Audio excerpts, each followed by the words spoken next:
Guilty as charged. Guilty as charged. Guilty as charged. Guilty as charged. That's my guy.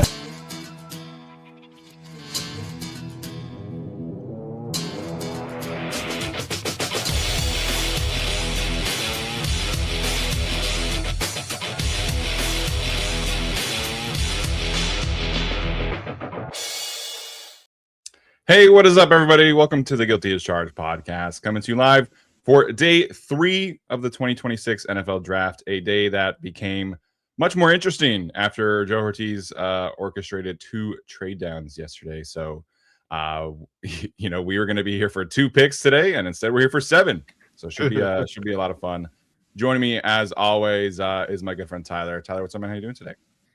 Doing pretty well. I'm excited for today. I think because we weren't sure if they were going to trade back into the 3rd round, we really didn't spend a whole lot of time other than the mock draft at the end discussing the fact that they do have 9 picks in this class, 7 today, obviously. Of course, they can trade up and do whatever. They could acquire a player. Who knows? But it's great to see in terms of the process of the draft itself and manipulating the board and whatever he's got to do. Ortiz has been on it. You trade up to get a McConkey, you trade this pick to get Elijah Molden, then you trade back in the 2nd round to pick up these picks. And suddenly you think of all the capital, the day 3 capital that he gave up in the recent drafts and of course in upcoming drafts, and it's like it doesn't really matter because you have a GM who is willing and able and has shown now that he will acquire more picks in any way he can. So would I have gone from like 86 out of the 3rd round entirely? I don't think necessarily. I think going out of the top 100 is a little dicey, but there's a lot of good players available here. The draft is literally going to start. The Raiders just traded, apparently. So there's already some movement going on right now. Yeah, the Raiders just traded. Oh, they traded up 1 pick. That's funny. Got it. Traded up 1 pick. Is that to secure a Jermod McCoy or something here? Probably. Yeah, we can definitely talk about some of the best players available at some point. And the Chargers are obviously going to be on the board here quickly. Just kind of putting a bow on the Jake Slaughter conversation from yesterday. I made a comment to somebody else yesterday that his film sucked, and that is not accurate. And I felt like it was unfair and a lot of projection of my general frustrations on the Chargers draft or offseason process. And I'm not walking back any takes. Like I still have my concerns about him as a player. But me saying that his film sucked was definitely unfair to him. And some of my reactions last night, I feel like were a little overboard. And so, happens to the best of us. Unfortunately, we are all emotional at the end of the day. And there's a lot of frustrations there. So today's going to be positive. I hope so anyways, but I do feel like I was unfair to Jake last night as a player and projected some frustrations on him overall. So I did want to apologize for that today, apologize on social media. And I appreciate some people who are like, you don't need to apologize. But, I hold myself to a higher standard than being emotional and reacting like that in that fashion. And, we put a lot of work in with these prospects. And I watched 3 hours of Jake Slaughter tape and I have takes about him, but I should not have responded to that person saying his film sucked because it was not fair and it was disrespectful to all of that process. So just wanted to get that out of the way before we get started, and we can talk about him, and his fit and everything like that, and your conversation with Scott Quessenberry. But I did want to talk about that first off. Yeah. So regarding you and yesterday, we all understand the frustration in general, right? Like we've all been feeling this, and going into the selection at 55 and then at 63. Everyone had a certain couple of names in mind. I think going into day 2, we had 4 to 5 names in mind, and none of them included Jake Slaughter. So when you hear that, it's like, whoa, that's a huge shock. And, combined with the fact that, depending on who you ask, yes, he was either center 1 or 2, but generally speaking, it was like a round 3, round 4 kind of grade. Right. For your Brandon Thorns, for your Dane Bruglers, etc. Like it wasn't like a Creed Humphrey situation. Sure, right. You can ignore, how we feel about it because like we don't know. I will say I do not know as much as Brandon Thorn and Dane Brugler and these guys, and certainly don't have the intel on them. But like that's kind of how they felt. So it's tough to hear that initially. Like, hey, this guy is going to be. He's been only a center. Now he's going to play guard. I think a lot of fans are bringing it up, and rightfully so. The smarts, the character. I asked about the character. It's A+, seems great. Like the even when they called him, they showed the video of them calling him, and his get up, the way he looks, the house he's in. That's like that's your offensive lineman, man. Like the whole nothing fancy about it at all. Right. It's perfect. It's exactly the aesthetic. So all that people bringing up is fine and dandy. It was an interesting day on social media, though. I kind of caught more like the collateral damage from it, because I was mostly just like, I don't know, someone tell me. I think you and Katzen were more vocally against it. I'm just more puzzled. That's really my thing. That's kind of what, like, I'm hoping people are understanding. I'm not sitting here saying he can't do it. This is a bad prospect. He was never a good center. It's just, hey, like, give me a precedent for this, Yeah. And why did Pregnon fall? Why did Dunker fall? I don't know. We didn't hear anything that was specific, like injury-wise, character-wise, etc. So it's more just a gathering information experience for me regarding Jake Slaughter. I will never say that he can't do it, but I also can't sit here and definitively say that he can, because I don't know. And like, really, nobody knows. Technically, even the Chargers don't know, but they feel strongly that he can, we think, but nobody knows. And that was kind of the battle on social media for me. Everyone's just like, well, of course he's going to be a great guard. I'm like, we weren't even talking about him, and I made a joke and some people didn't like that, but between 5 p.m. when the draft started and 7:11, when they drafted him, nobody was mentioning him as a guard option at all. And after them, they go, what the fuck are you talking about? Like, of course he's going to be a good guard. I'm like, yeah. We suddenly just changed, and it was kind of a lot. So I get it, the positive, the negative. We've been through all of it, everything in the middle. I'm just trying to find out more answers here, and hopefully, I don't say proves you wrong. Oh, okay. So Jamar McCoy goes off the board here. Yeah. My dad just texted me this morning saying that's who he wanted. So congratulations to. Yeah. Makes sense. Like, it's irresponsible at some point to not take a chance on this guy. So there was a report that his knee situation might be like career ending. So we had heard leading up that it was like a medical fail for a lot of teams, and that's what it came down to. But 4th round pick 101, like, if he were still on the board for the Chargers, I would have said take him.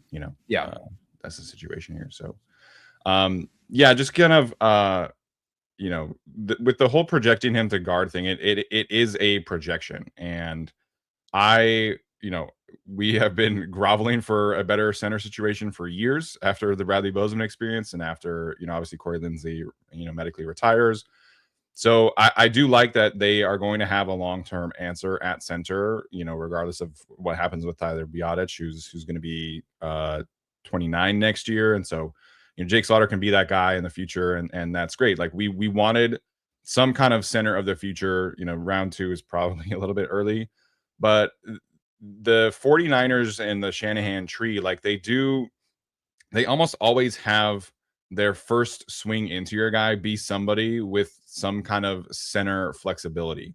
And that is a position and a role that they really value. And maybe that is this kind of situation. And Jim Harbaugh mentioned that, he might not start this year, but maybe he's the first guy off the bench. And I think that's probably where I'm more comfortable in terms of projecting him to guard. And I think, Scott Questenberry pointed out at guard in the NFL, you're having a significantly higher amount of true one-on-one pass sets than you are at center. And nowadays with college football and how much they are doing RPOs and like all of this stuff, like you're very rarely getting true, one-on-one pass sets as a center in college. And so it's just going to be a big change for him. And it's going to be an adjustment. And Scott Questenberry told you, like, there's probably going to be some growing pains and stuff like that. Yeah. The Bills just took tackle Jude Bowery from Boston College. Never proven. Cool.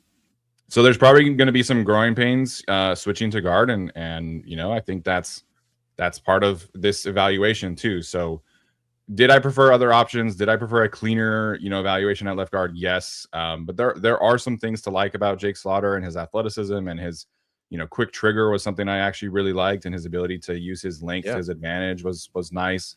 And Thomas Martinez pointed out there's a lot of similarities, stylistically and athletically between Slaughter and Cole Strange. And obviously Cole Strange is a guy that they sought out. And, maybe that's the kind of guard that they are wanting in this system. Yeah, I totally get that. So regarding just Scott Questenberry, because you've mentioned it, not that Scott Questenberry is the end all be all, but he's played it. He's played both, if I'm not mistaken. He might have even played some tackle in college. And of course, he's aware of the Chargers situation. And he's active on Twitter. So I asked him, what's your take on a pure college center in Slaughter? Someone who has 100% of his game reps at center. And that's the thing I think some people weren't getting with what I was asking earlier, because I wasn't asking for anybody who's ever played center, ever playing guard, or going from like the final year at center to playing guard in the NFL. I'm talking someone who literally has only been a center their entire career. And that was difficult to find. Oddly enough, Joe Tippmann almost fits that for the Jets. And that was, of course, a Chad Alexander pick. So I thought that was kind of notable. Scott, for what it's worth, had a full season starting at right guard at UCLA, and then 2 years starting at center. Had some reps here and there at guard for the Texans and for the Chargers, but nothing extensive. I saw some people brought up like Graham Glasgow did it, but Glasgow was like a late day 3 pick, and he's part of it. Been in some, obviously, the Chargers have some familiarity with him in terms of Butch Berry was in Denver, so that's an archetype that I think makes sense for him. It's just tough because they are currently probably starting Trevor Penning at left guard. Yeah. Obviously we'll see with all of that. If that is the outcome, I think then I guess your draft reaction ages very well. So we'll see there. So anyway, to wrap up what Questenberry responded with, he says, I think he's a good player, handled the interior of the Georgia defensive line about as good as anybody. And these are the guys you need to block to have success in the NFL. He played a little guard too, which is not true. Damn. Unless you were talking about like the practice stuff or Senior Bowl, like I guess I was like asking about NFL games where I can definitively say like the number. He says, I don't think he will wow you at guard, but I think there'll be some time on task. He will be very solid. Don't be shocked at growing pains. Ask what the growing pains were. And then, as you mentioned, pass protection on first and second down in the NFL. Your one-on-one percentages at guard are much higher than at center, but the equalizer there is Mike McDaniel. Does a great job minimizing true one-on-ones and gets the ball out quick. And the Jets took Darrell Jackson Jr. That's why I said damn. That's why I said damn. Man. Good for you, man. Arjun. Not that Arjun's making the picks, but holy cow, man. I love Darrell Jackson Jr. I would have loved him in the next couple of picks. Dang. Anyway, the Chargers are about to pick. Yes. Throughout this process, throughout today, if I get any information on it, would you guys in the chat, because I will get it early, do you want me to tell you outright who it is? Or would you like me to throw you a hint?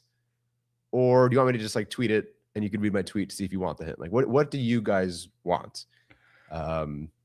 If you get it early enough, I say do a hint and then break it before they pick. That's my opinion. Okay, I'll do a hint. Give it 30 seconds, maybe. Some people are saying no spoilers. Hint would be fun. Nothing. Position hint. Okay. Sounds like most people saying hint. So okay, I can do that. I can do a hint. I'll try to tweet it at the same time. So this means I got to come up with some puns or some other stuff live. Yes, let's do this off the cuff. So yeah, I'm not going to play as much of the audio stuff. I'll play the Chargers audio for what it's worth, like we have been doing. But yeah, Tyler will be getting information if he does potentially. So the pick is in for the Cardinals. The Chargers are on the clock themselves. In terms of best available, and on Dane Brugler's list, there's still a pretty good amount of corners on the board here. Keith Abney from ASU is available. There's Brenen Thompson, there's Malik Muhammad, Jalen Kilgore, who we took in a mock draft, Chandler Rivers, who obviously Alex Katzen has talked a lot about. There's some good players here, in the secondary if they want to go that route. If they want to double down on offensive line, Jalen Farmer, Sam Hecht, Brian Parker. That's kind of the group that they're looking at right now. Yeah. Well, I mean, it's so fun. I think it was, sadly, I don't remember his name.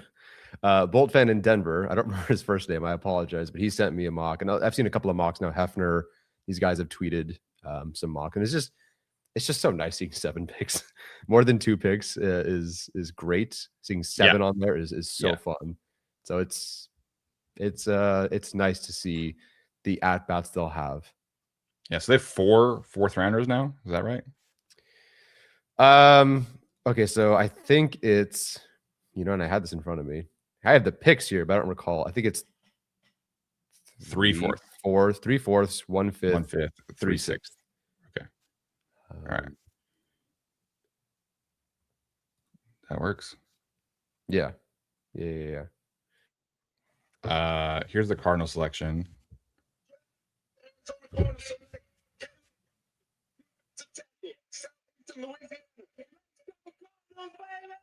right, Cardinals take Caleb Proctor from Southeastern Louisiana. Okay. All right. Not bad there. So Chargers officially on the clock here.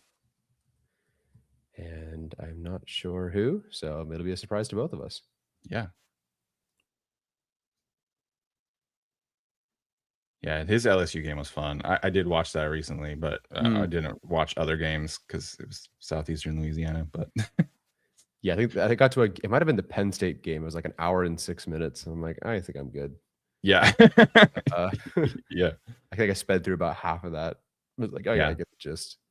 Yeah, the nice thing about NFL Pro is that you can like literally just search for when a player is on the field, and if that's who you're trying to watch, it makes it super easy. So yeah. So we're gonna pick one. All right, so 1:34 on the Chargers right here. Oh, it looks like it rained a lot in Pittsburgh last night, or is currently raining. Happy kid. Must love the Drew Aller pick. Yeah, and we almost got 1,000 people in here in the chat. So shout out chat. 18 super chats we'll get to after the Chargers pick.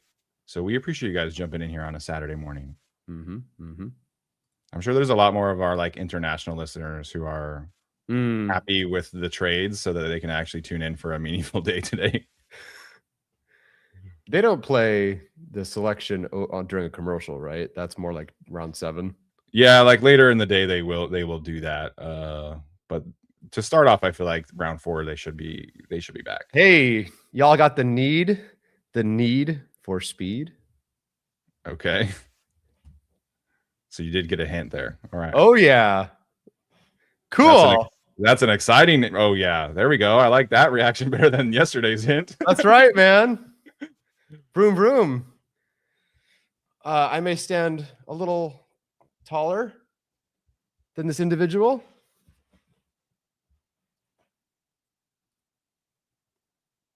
Dude, Chargers fans, this is a unanimous love. We're so fucking back, folks. We are so gosh darn back, baby. Okay, that's good. The you standing taller than him is very limiting there in terms of the player it would be. Yeah, potentially. Cool. All right, Tyler's fired up. All right. I can say it at this point, but they're almost back, I think. Yeah, they're almost back. We'll let it play. Maybe not. They just went to another commercial.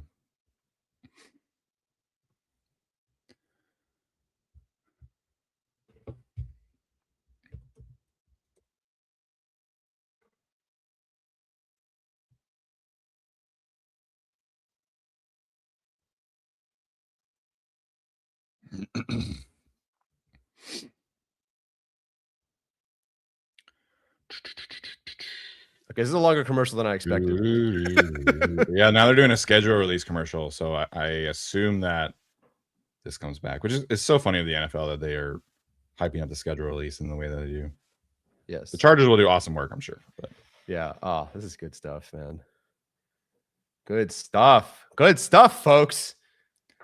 Now they're hyping up the international games. I still can't believe the NFL is making the 49ers play in Australia and Mexico City. Did I take this player in a dueling mock? I didn't. That's someone I would have too. All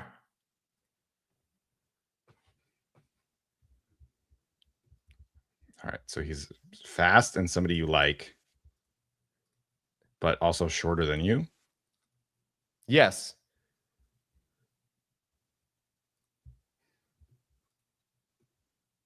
All right, I think they're going to show the pick right here.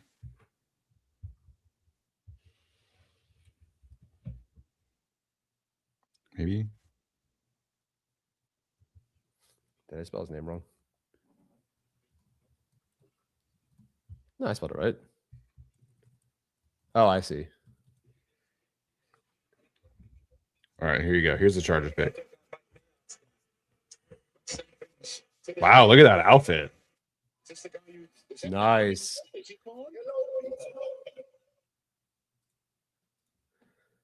Today, with the 105th selection, Los Angeles Chargers select Brenen Thompson. Okay. Yep. All right. So, yes, it's Brenen Thompson. Yeah, Brenen Thompson, the wide receiver from Mississippi State. I should have said that.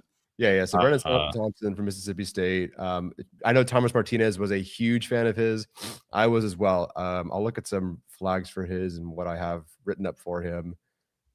That's Jake's. Are you going to do a banner right now? Yep.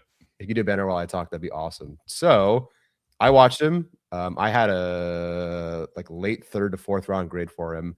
This guy was a multi-time game captain for Mississippi State. He was out wide 88% of his snaps the past 2 years. So whereas I was worried about some players who are slot only or gadget only, this guy genuinely was trying to win on the outside and did win on the outside, which I really, really appreciated about his game. This is not just a pure, just run straight kind of guy. There's a little bit of nuance. The ball tracking skills are unbelievable. His quarterback sucked. There were so many times where this dude just could not get it to Brenen Thompson, who runs like a 4.2 something in 40 in this class. He's just a ball of fun to watch. Where's the rest of it here? He was on the MSU Leadership Council, whatever that means. Set the single season record for receiving yards. The biggest question marks, obviously, he is 5'8", 164. I'm 5'9", 164. He is 5'9" and 3/8 on the beast, for what it's worth. Oh, well, RAF has him at 5'8" and 6. 5'8" and 6/8 on RAS. So I don't know. Okay, he's me, but if I were talented, I am heavier than 164. I'll tell you that. The drop rate is a little bit high, but when I watched him, it wasn't as much of an issue. It was like, hey, catch this really bad pass or this underthrown pass, and sometimes he just didn't. And that was kind of unfortunate. But I think, I've been talking about him. I mentioned him on the Thunder Down Under podcast. Branch was one. Brenen Thompson was another one, because I just felt like this was someone who made a ton of sense. This is not good news for Keandre Lambert-Smith, obviously. Thompson didn't play a lot of special teams, if I'm not mistaken. He's at least fast enough to do so. So that's good. Let me see if I can find. Yeah, Dane says he only had one career punt return. Yeah. So my official write-up, Thompson is a pure vertical speed threat whose 4.26 40-yard dash shows it clearly on tape as a field-stretching outside receiver.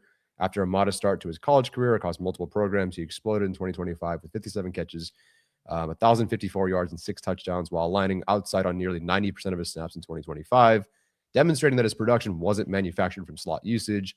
Thompson consistently threatens corners with his burst and long speed, forcing defensive backs to open early and creating opportunities on post corners, etc., and go routes, etc. Tyler. What? Select Fugachi wee woo. I'm in the middle of feeling positive, buddy. Sorry. Hey, good for him. I like wee woo. Good for him. His profile is highly specialized. Despite the elite speed, he generated surprisingly little after the catch, finishing near the bottom of the group in yak per reception. I do think that's more of a product of the underthrown ball and not a reflection of what he can do with it. So I think with McDaniel and the spacing and a quarterback whose arm is more than macaroni, I think he could actually do something a lot better. Don't love the minimal special teams involvement. 1 year production isn't great. Obviously, with a guy his size, you can guess it. If they're physical on the line with him, you get your hands on him, rep might be over. But like this, the spacing and the opening up of what he's going to do for this offense is awesome. There you go. There you go. Nice Come job. At me, Chargers fans. Yes, I am a teacher. All right, stylistically, I think again, I was very opposed to like the Zachariah Branch kind of receiver who is like so slot heavy, so screen heavy. But Dane has here that he ran 86% of his routes from the outside, which is a tremendous amount. He had 10 catches of 40 plus yards in 2025. So that to me shows that he can do like real receiver stuff, as opposed to this is a guy who needs like designer touches, which, maybe he can do that as well. So I think that's a lot of fun just for me as a stylistic type. So I'm excited to go back and watch some of his take. He is an alumni of Bruce Feldman's Freaks list for obviously his speed. He hit 24 miles per hour at the combine. That's pretty dang fast, if you don't know. Yeah, so the speed is great. Dane says that he has a jetpack underneath his pads to pull away from pursuit in a foot race, so that's fun. What did you make of his yak ability? Because Dane says that he's a yak monster because of his nose for space and natural acceleration. So kind of like I mentioned, from a pure numbers perspective, I don't believe his yak numbers were actually very good. It was more of the usage. And I think that in space, the games that I watch, I don't think he had a ton of opportunities for that. And I mean that beyond just like catching it over someone at the 50 and then running straight for the rest of it. But he will be a very good yak option for them. They just use him very vertically and on the boundary or on posts and corners. So it's kind of a catch and go down, or like I said, like come back for the ball and try to make it work. And just there's no yak when you have to come back and the DB that you've beaten is now on top of you. So I think in terms of what he can do, he's going to be freaking awesome. Like he's like this check a lot of boxes for what they need. Yeah. Oh my God. Yeah. This fit's going to be awesome. I generally I said the same thing about Hurst. I said the same thing about Thompson. Like every year, Chargers fans go like this really fast guy and this small school guy. But I think they were right about both. Like this is a guy who I do not like this kind of player specifically. Me neither. I hate the idea of just a pure burner. But watching him going, this guy can track a ball. This guy has more to him, and he plays on the outside. So if you're gonna bet on a speed option, I really do like this one. I really, really do. And I think as you know, it relates to this particular receiver group. I think Mike McDaniel does so many switch releases with his receivers, and being able to dial up those switch releases with Thompson, and then you have obviously Ladd and Trey and Quentin. Like his speed is just going to constantly threaten people too. Yeah. Thomas Martinez says he will block for his size. Love that, especially as a 5'9" wide receiver. You love to see that kind of stuff show up. So it's great. For what it's worth, his one career punt return did go for 44 yards. So it went well. It just didn't happen a whole lot. Yeah. I think with players of his size, like it is a little tricky sometimes. Like you want them to contribute on special teams, but like Darius Davis is an example of this. I think his lack of size and an ability to not, just hold up is a correlation there. So hopefully, if he does, contribute on special teams, he can still hold up and not be as often injured as Darius Davis was. Yes. I think Original One is joking in the chat. Did we get Tyreek Hill without getting Tyreek Hill? Yes and no in some ways. But yeah, a pure field stretcher. And now you have, I'm assuming it's at least Keaton Mitchell back there returning kicks. Yeah, Mitchell will return kicks for sure. And then somebody else probably with him. Yeah. Come on, he was back there a lot last year kind of thing. And I think Ficken would keep that. But if you go with Mitchell and Thompson, that's a very fast duo to have back there. Yeah. It's like a related but unrelated question. Like, what does this mean for Keenan? Technically nothing and everything. It kind of just depends on what the room they want to be. Like, what room do they want? I'm assuming at this point, like QJ is not being traded. So you have QJ, Trey, McConkey, Thompson as your locks. Dang, man. Brenen Thompson won the state championship 100-meter dash in Texas with a 10.24 second time, and also won the 200 with a 20.73 time. That's ridiculously fast. Like that is super, super fast. Yeah. This is fun, man. Like his top time wasn't even the one that won him the state championship. It was 10.18 as a sophomore, and he got second that year, Dane says. Pretty good. Graduated high school with a 4.2 GPA. Love that. Oh my gosh. The Sooners just took the 49ers just took Grayson Halton, the defensive tackle from Oklahoma. Some good players going off the board, but I'm happy with who they took here. Yeah. Brenen Thompson. Pretty good. I had him as wide receiver 12, which sure. Yeah, Thompson did also run track at Texas, by the way. So like this is like legit track speed. Yeah, this is pretty good. This is I'm vibing. One, I knew who this was, so 1 for 7 so far, baby. And there we go. Yeah, we'll see. We'll see about the rest of it, but I can't other than his size poke any holes in this. This dude is exactly what this team needs. Like to a T. The room is complemented so well with him. I think it's at this point positive for all individuals in the room. You know, if Quentin Johnson's more of a yak guy underneath now, because you have other guys who can stretch the field better, I think, great. If that opens up for Trey Harris, great. Clearly, if that just creates, orbit motion, sweep, you name it, like other mismatches in the run game, great. Like this is just, it's a pretty damn good pick, man. I really don't have any complaints about this one. It's, if you are a team that, like the Raiders, I guess, who like needs some more action, no offense, but like maybe a bigger X or something, that's not great. But for the Chargers, it's basically perfect. Yeah. Yeah. The Broncos just took Washington running back Jonah Coleman. I hate you. So they brought Dobbins back, though. Is he even like back? I think they signed him like a 2-year deal. But yeah,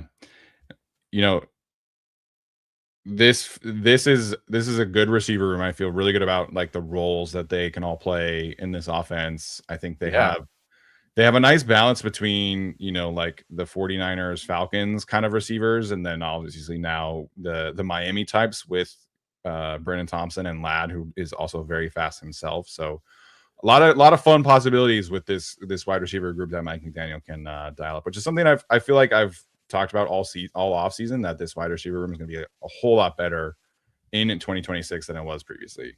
Yeah. And yes, obviously helps to have Herbert and his rocket arm. Herbert will not underthrow him. That is for sure. No, definitely not. I can't even imagine. Oh my God, the uncorking of a fucking deep ball by Herbert to a 4.26 guy who can track it. Oh my God, with McDaniel scheming it up, like, geez, whoosh. Oh. Yeah. Whew.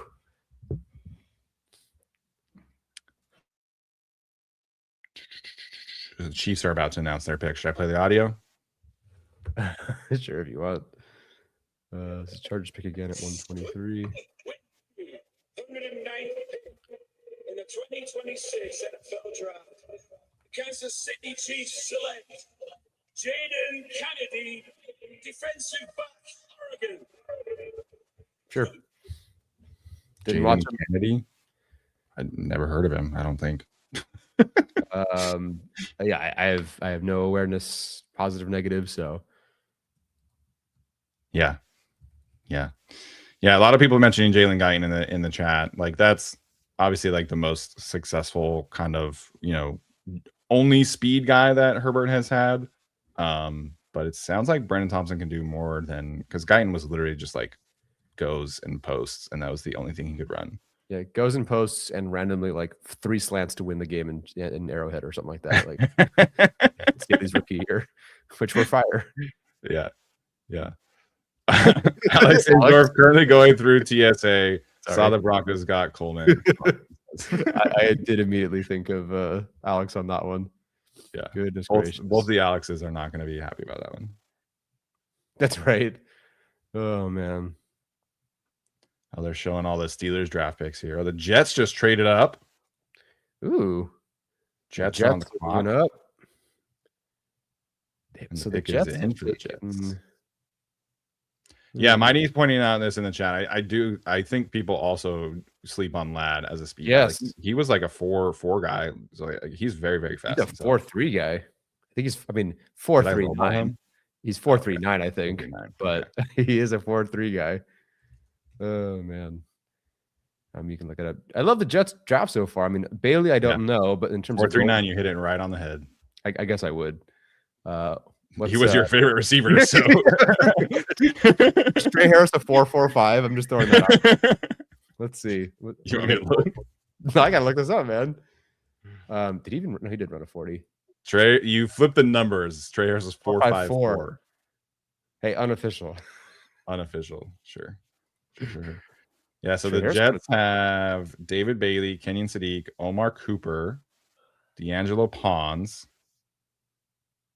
Who'd they take in the third round? In the third round? Daryl Jackson Jr. was their next pick after that. Okay. Yeah, that's a good draft. So they did not have a third round pick.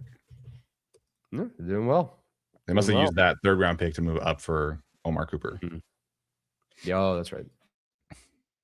Yeah, you know who's like actually having a great draft is the Browns. The Browns are having an awesome draft.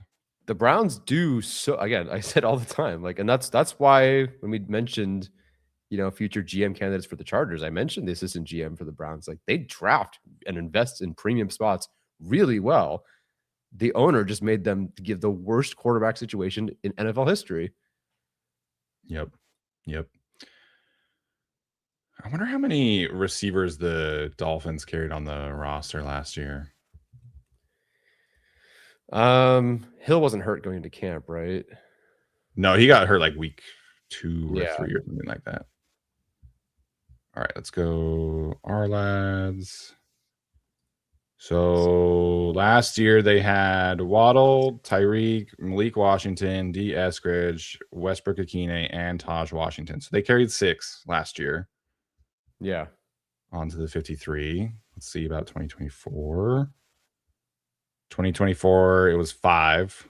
Waddle, Tyreek, Berrios, Grant Dubois, Malik Washington.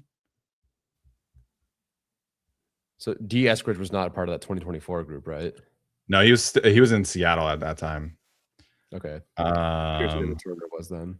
2023, they carried 6. Jalen Waddle, Tyreek Hill, Berrios, Cedric Wilson, River Carcraft, and then Eric Ezukanma. So they'll carry at least 5, which is pretty standard. So we know for sure they have 4 locks with Brenen Thompson. Yeah. 2022 was also 5 that year. Waddle, Tyreek, Cedric Wilson, Eric Ezukanma, and then Trent Sherfield. Buzzing over this pick, man. Oh.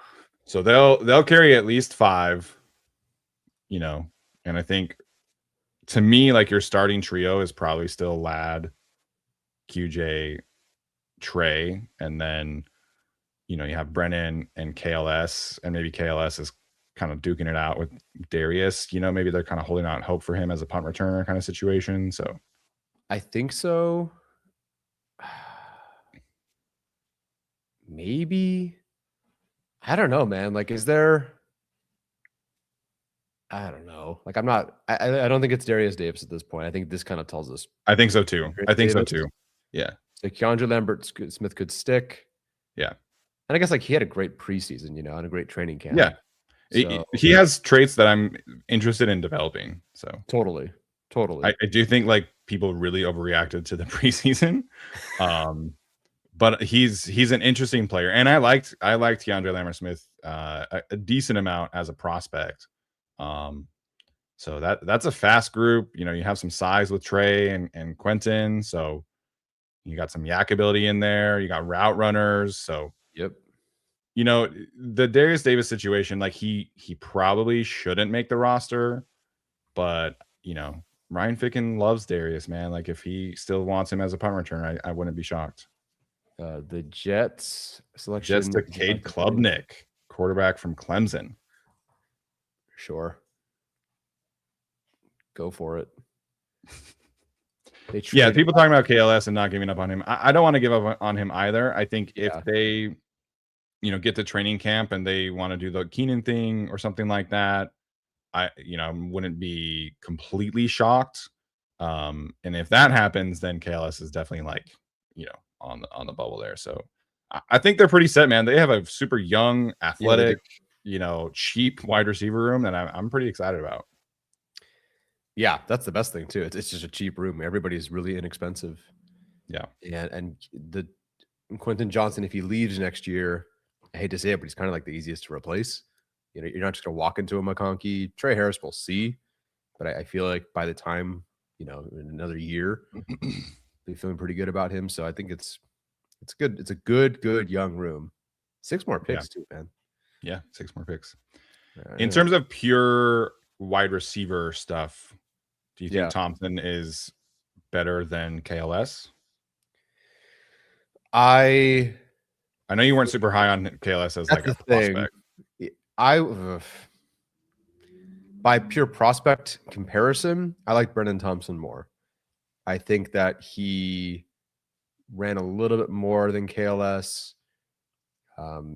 I understand that if you're like one of these guys is really small and one has actually a bigger, more interesting profile, it's like sure that's tough to debate because one is clearly bigger than the other one. I don't know.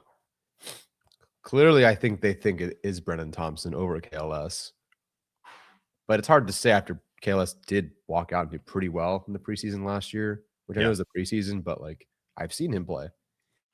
Yeah, KLS was a trickier draft evaluation than a lot of fans made him out to be, because at Penn State he literally ran like post and goes and that was it, and then at Auburn it was like goes and comebacks and like occasional slants.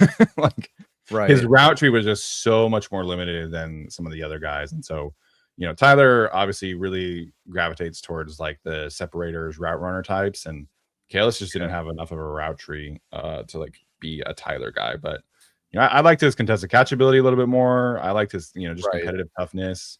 Well, the Broncos just took Cage Casey. Come on, man. Guy loves orange, I guess, orange and blue. So, yeah, you know, I think if Thompson can return kicks or punts, if he can just do punts, then Darius is definitely gone. Yeah. And, you know, I don't want to be in a situation where, like, you know, Darius got hurt last year and they were trying to be like, oh, here's, you know, a Lad McConkey punt return, and he did return one for a touchdown, which was fun. Yeah. And I got called back, but you know, and then Tarheeb still was doing it, and you just don't want like your best receiver, your best corner doing that. Like I think that's not an ideal situation. So if Thompson can actually return punts, that'd be awesome, and do some gadget stuff, do some vertical stuff, and all that. Yeah, for those asking, go for it.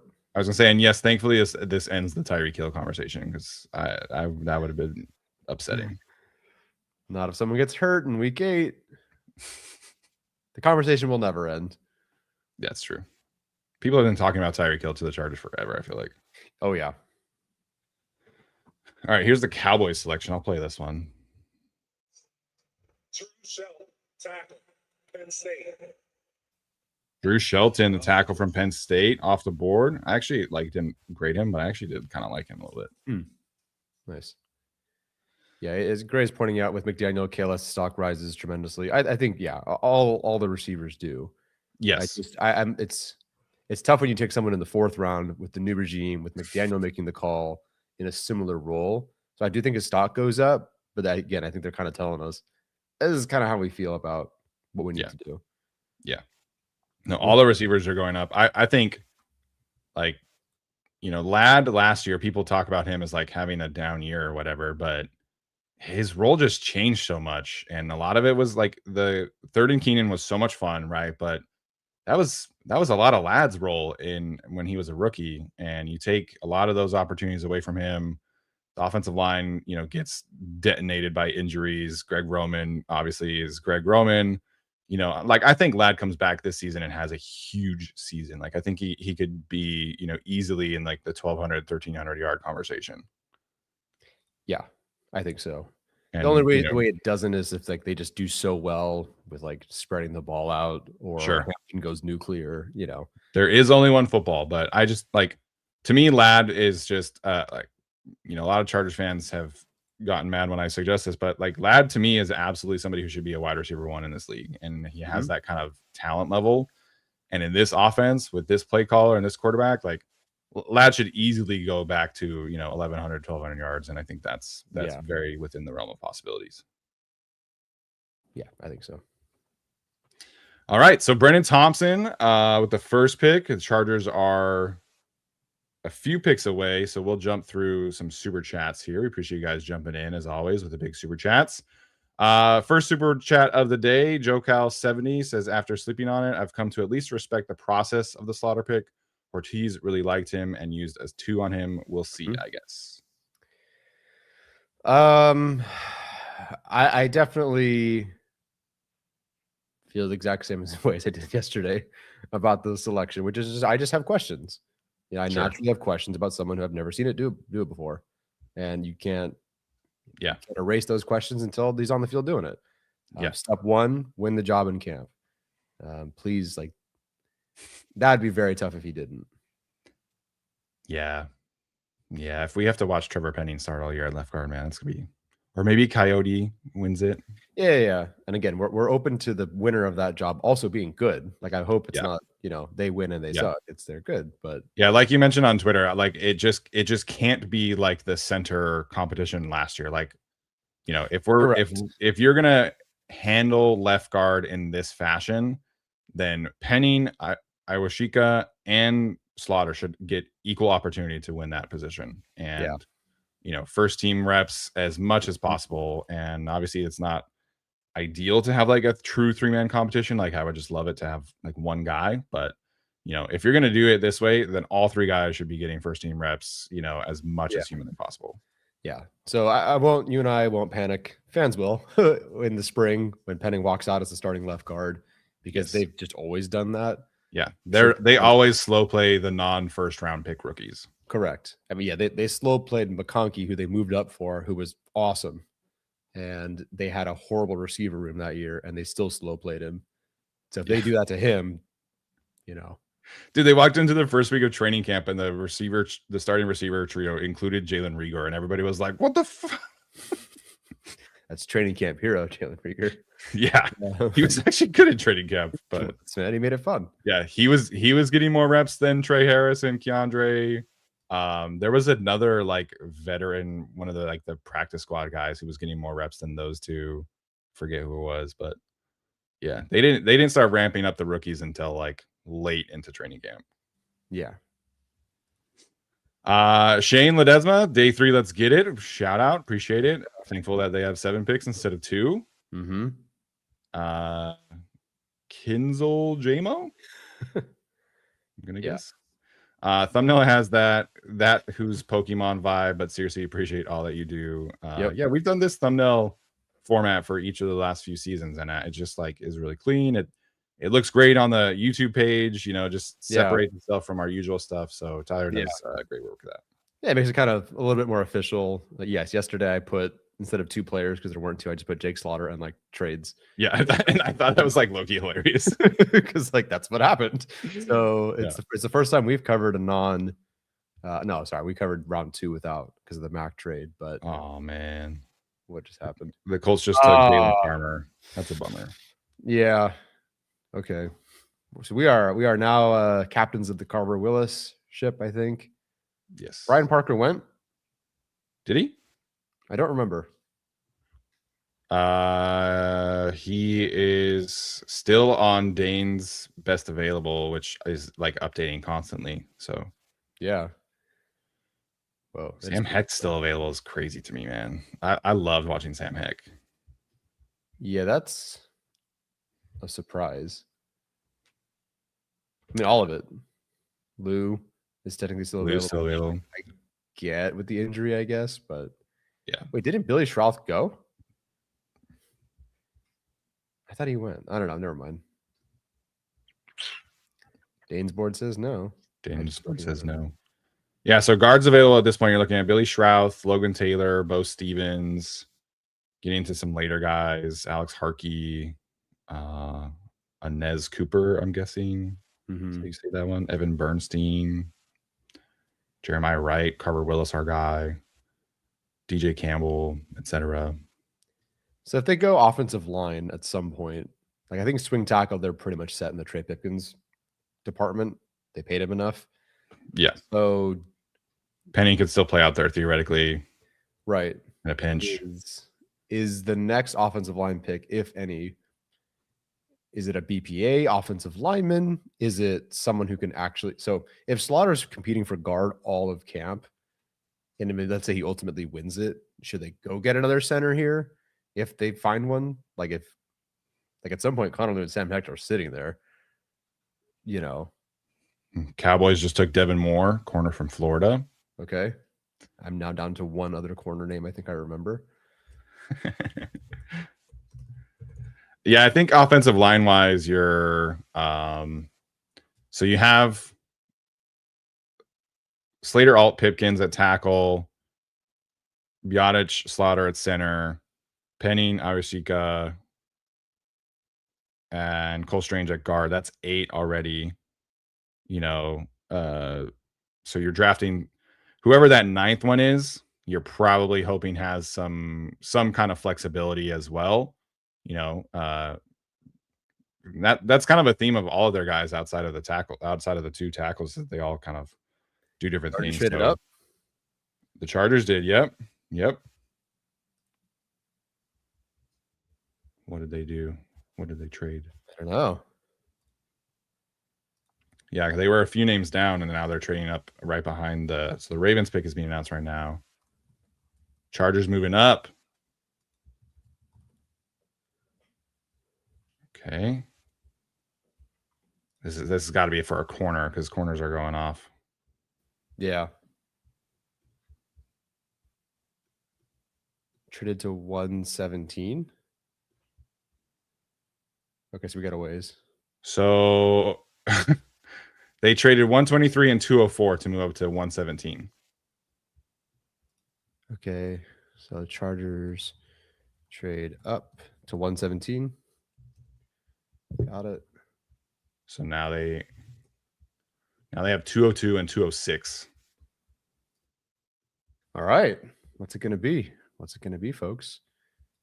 Open to a DB, open to whatever. The Ravens took Elijah Surratt from Indiana, wide receiver. Okay. Still weird seeing Jesse Minter there. Man. I know. And the Bucks pick is already in. So I guess I'll find that out pretty soon. And then I guess we'll eventually go to commercial.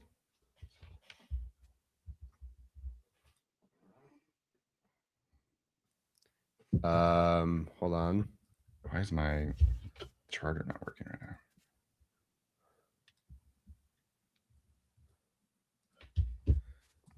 now?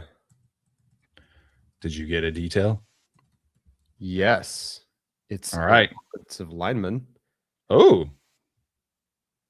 Okay.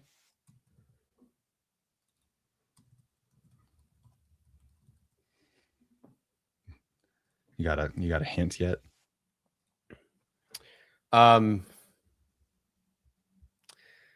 It's not a good name. It's not a good name. Yes. It's not a good like a good pun. Yes, that's what I mean. I've tweeted the hint. Okay. I think I got it. Okay.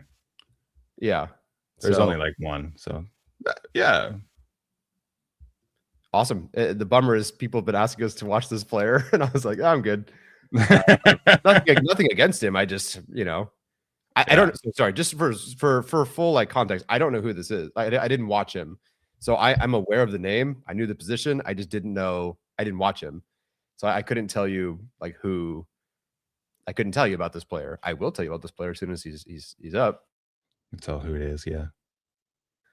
I'm walking in Memphis. That's the best I got, guys. Nice job. My Mark Cohn song. Is that pretty good? I think that gave it away. Yeah.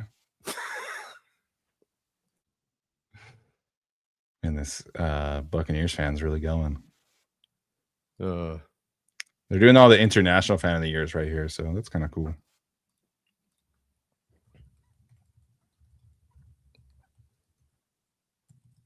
All right, the Buccaneers took Keontae Scott, the corner safety from Miami.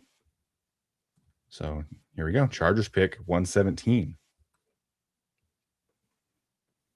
I'm going to tweet it in 5, 4, 3, 2, 1.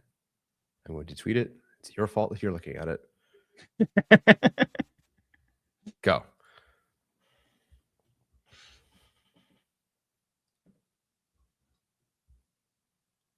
I'm assuming there aren't 2 of this person's name. Yeah. I can tell you it's not Harkey. I don't know who that is. Granted, that's me for most of today. I think you can just say it now. People are guessing it, so I think you can just say it. Yeah, so the Chargers are taking, I mean, okay, I will give people a warning. 5, 4, 3, 2, 1. If you would like to know, I'm going to tell you the Chargers, they moved up to take Memphis offensive lineman Travis Burke. I don't know if they're going to list him as something else, so I do not know if they're going to say tackle or guard or center. But it could be anything. Dude, this guy is massive.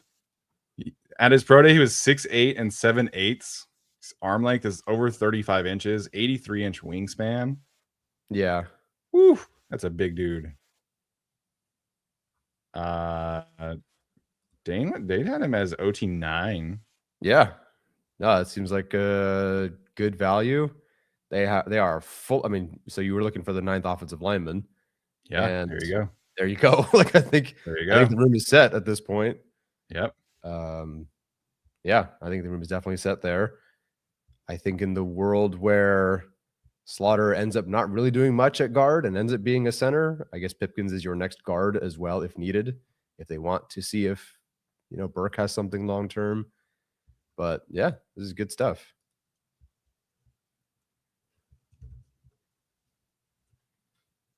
Dane Brugler said or not Dane Brugler, sorry. Brandon Thorne says that he had him as the most violent finisher in the 2026 OL class.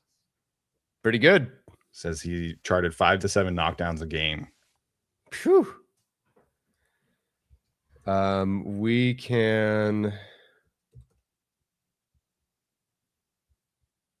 I don't know. Do you want to read the strengths? Yeah, we can go over some of the B stuff. So he was only a 1-year starter at Memphis, 4 years overall.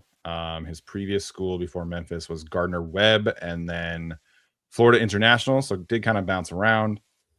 He's got a bunch of starts at left tackle. How many is that? So that's about 30 starts at left tackle. Am I doing that math right? 8, 10, 12? Yes. All right. And then 11 starts at right tackle for Memphis is what Dane has that as. So gigantic frame, obviously. Dane says that he improved strain effort to create torque and move defenders on angle drive blocks, better movements than expected for his size.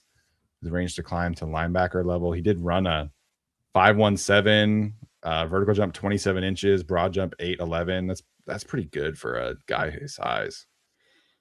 Functional initial quickness to cut off backside on outside zone. So maybe potentially some issues there. Functional for Dane is like not super kind, is what I've learned from him.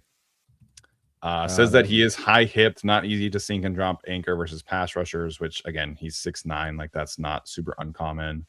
Yeah. Says that he struggles to redirect rushers across his face.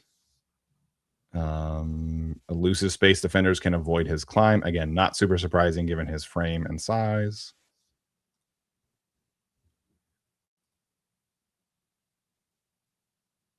His dad and his brother are both offensive line coaches in Florida.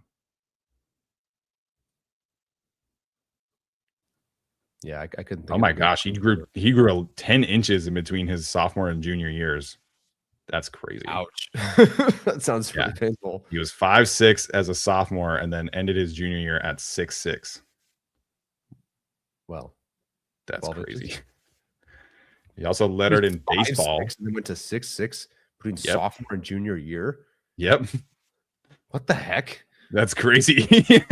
That's crazy. Like, usually there's like a trajectory or something. Going from 5'6" to 6'6" is insane. The shins. That's got to be so painful. Yeah, that's got to be awful. My growth spurt was 7 inches, and that was not fun. That was a not fun year. Jeez Louise. Yeah, I'm playing football, I'm assuming, no less, so not fun there. He was a Shrine Bowl guy, but did not play in the game because of an injury. The Lions just took Jimmy Rolder, linebacker from Michigan. Did not watch or hear of him. Wow, Burke was a long snapper in high school. Oh, that's what they took him for. Josh Harris replacement, baby. Never, man. Never. Where did Thorne have him? Do you know? So he was OT9 for both him and Brugler, and a third round grade, like a late third round grade for Thorne. If I'm not mistaken, he was also one of Brandon Thorne's my guys in the class. Which, like, Thorne loves the nasty Mauler kind of guys. Thorne has a type for sure. Yeah, his Like, favorite player Ethan Rutledge was his favorite guard. Like, yeah. So if you're kind of nasty like that, that's what he prefers. Jags have traded up. Pick is in. oh yeah, this dude loves to finish. That's crazy. Gonna reteach some cut ups. He does like to throw guys, which I generally don't love in the NFL, but Well, he'll learn from the best. yeah, Penny's that same way for sure. Here come the Jags. As long as you don't throw it to the inside, you're good. He really latches on well. He's got good grip strength from what I'm seeing right here. This is just a cut up from somebody, but Yeah. No, it all seems pretty positive.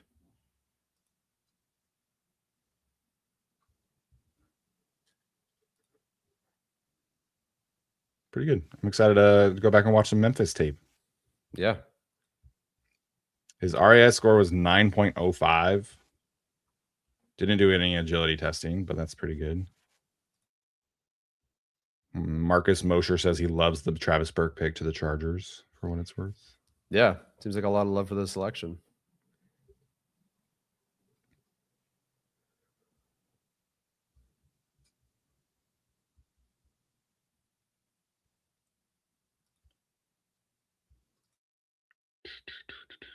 Does he clear the Austin Deculus bar? I think so. I think so. Probably. So this means that Penning is definitely a guard. Good point there. Yeah, actually, now that I think about that, that means they are definitely setting Penning up for the best possible shot to compete for reals for left guard with Slaughter. Yeah, people on Twitter are asking if they're going to move Pipkins back to guard. This to me is like a developmental guy. He's not. I don't know if you're going to be playing him right away. So, you know, obviously, we hope that no backup offensive tackle plays the game this year for the Chargers.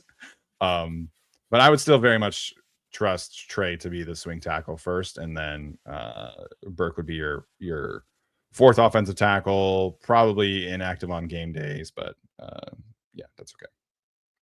Yeah. All right. So next up, we have another one at 131. So we got a ways to go. They're on pick 120 right now. Yeah. So, which I guess it's faster now, but yeah. Where are we at? Like 4 minutes. Yeah. Where are we at with super chats? Okay. Yeah. Good call. Uncle Kevo wanted to know earlier our 5 players that we would want picked today. Honestly, Brenen Thompson would have been one of them. Probably same. I would have said Farmer, I guess. If I'm looking down a little more, like I think offensive line is pretty settled. Yeah. I mean, they have more at-bats, so go for it. I want someone like a Caden Curry or an edge rusher who takes, like, Thule's about to make a ton of money. He cannot be playing 200 special team snaps. He shouldn't anyway, but like it's got to end. So they need somebody. If Kennard cannot do it and they want an edge rusher, bigger body guy out there, they need to find someone like a Caden Curry who can play special teams at edge rusher. Yeah. D tackle. Thule cannot play special teams again. That would be insane. No, it sucks that he's good at it, but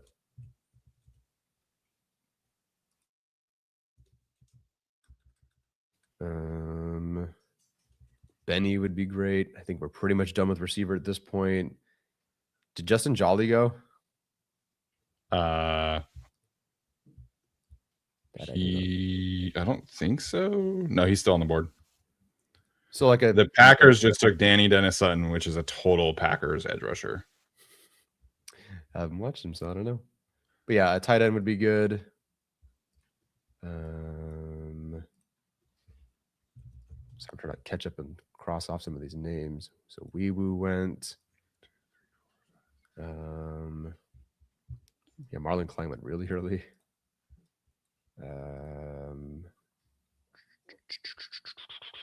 Jack Merrick went. think I have everybody caught up here.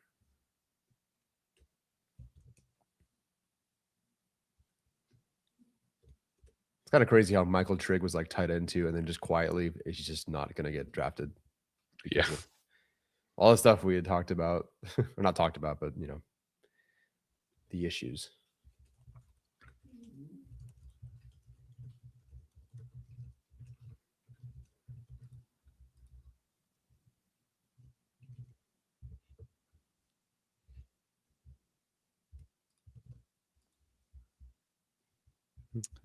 All right.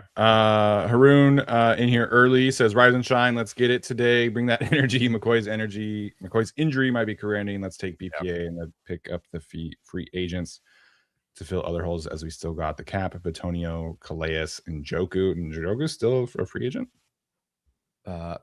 Maybe. I thought maybe he did sign, but Sergio says that when he gets stressed, he goes and cuts grass. Great pun from the last couple of days. And nice. Honestly, mowing the lawn is a great stress reliever for anybody, I think.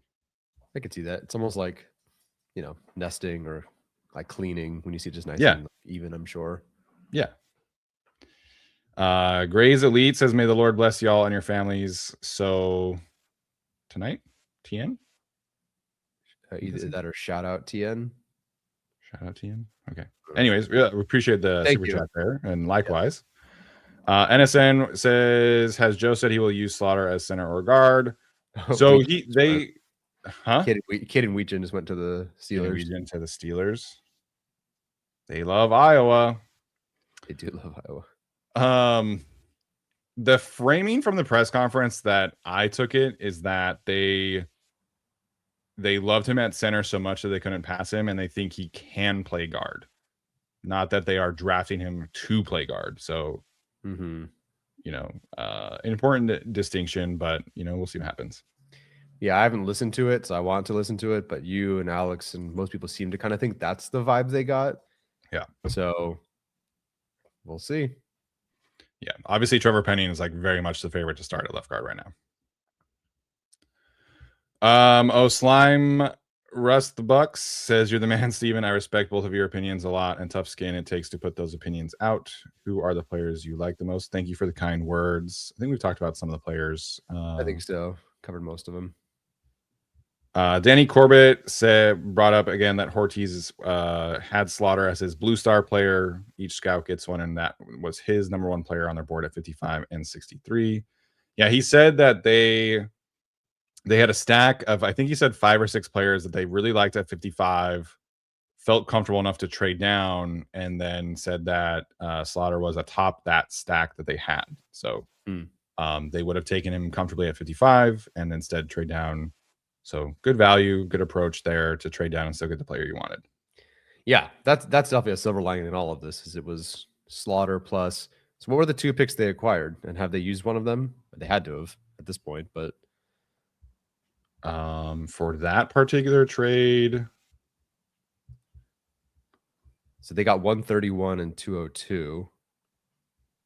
So they have not used either of those picks technically. Okay. So 131 is the one coming up, and then 202 they still have. And they traded away which one? 204, which I think was their own pick. Yeah, that sounds right. Okay. Yeah. And again, love it by Ortiz just getting, let's trade back, move up, do what we got to do. Yeah. Burke as theoretical BPA. Awesome. Yeah. Tobias S.A. Jackson, shout out from the UK, says this is the first time following alive due to the time difference, which is, we do have a couple people in here who sorry, I'm getting a phone call. Do watch our lives internationally, which is kind of crazy to me, but totally get it. Time difference is insane. Who would you be excited for drafting with multiple 4th-round picks? I think we covered that, but appreciate Tobias for jumping in here. Yeah, Brenen Thompson would have been one of them, so I'm very happy.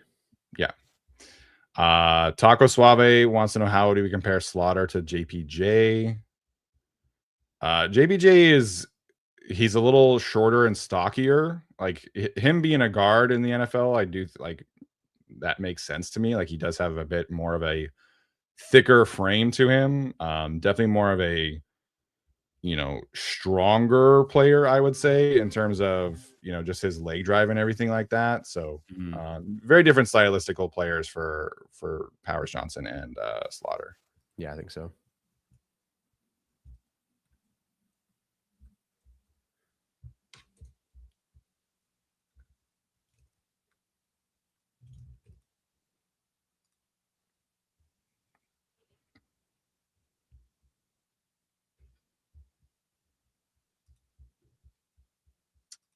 Your dad was in here earlier, says, yes, sorry guys, but I'm stoked. McCoy in the 4th round is great value. Like, even if he doesn't play it down for you, it's like you take the risk at that point. Totally. Makes a lot of sense. Is Stokes still with them? Yeah, they re-signed him to like a decent deal, I feel like. So it's Stokes, Porter, McCoy. In theory, that could work. McCoy pans out. My mom says, best live stream of the draft right here. Thank you, Mom. There might be some slight bias in that, but I appreciate the love and support. I'll be stopping by tomorrow, I think, to see all of them. So love you guys and hope you're all doing well. Next super chat is Manyweather, talk about Slaughter or favorite grass. I don't think he's mentioned any grass talk yet. Slaughter, I don't think so. I am definitely waiting to hear more of the offensive line community opinions on a pure center going to guard. Because again, I cannot find anything like Slaughter. So I'm just very curious what they think. Of course, the traits are there, the smarts are there, like we said. It's just, what does that process look like? Is it realistic in year one? Is it realistic in year one for a player who had like a 3rd, 4th round grade? Pretty consensus, like 80th to 90th kind of player. So we'll see. Yeah.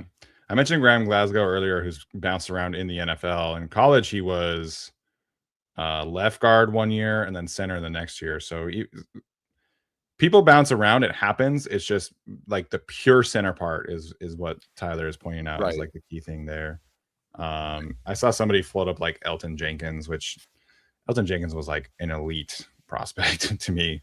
And he played all over at Mississippi State, left tackle, right tackle, left guard, and then center his last 2 years. So he's bounced around in the NFL and he has played at center, but it's when you're not used to moving positions, like it is an adjustment, and I think that's one of the reasons why somebody like Joe Alt has done it very well, because he played tight end in high school and then he played right tackle, left tackle in college. So like him moving sides is obviously Joe Alt is a freak of all freaks, but also when you do it more often, Raiders took Mike Washington, the running back. Oh man, that's a good addition here. That guy looks super tall. Oh yeah, he's 6'1". Okay, super tall. Yeah, dude's so it's just like any of these players who, even Dane, if there's somebody who is like left guard exclusive, like he mentions that as a potential weakness. So, somebody like Slaughter who's only played center for the bulk of his football career, like it's going to be an adjustment. Like it's not just an easy play guard, and you're good and you're the same player. So it's very, very different. Center to guard is, I feel like, a lot more difficult than guard to center, because if you're a career center, you're always used to having, the kind of protection where you're not always dealing with the one-on-one. So there's a greater mental capacity on your plate, but physicality wise, you're not always like the point of attack. You're not always the guy dealing with, you're not blocking Milton Williams one-on-one. You're not blocking Chris Jones one-on-one when you're the center, so it's stuff like that in the NFL that's going to be a big adjustment for him. I mean, we even see it statistically, like the curve of, offensive tackles, you want to have like over a, 97.5 is pretty good, but for like guards, you kind of want to be more 98, and for centers, like 98.5 for pass blocking efficiency. Like you just a little less on the plate. And then when you have one who's like 97, like Bradley Bozeman, you feel it. Yes, you do. All right. Texans are about to pick, and then we can keep going through. Wade Woodaz.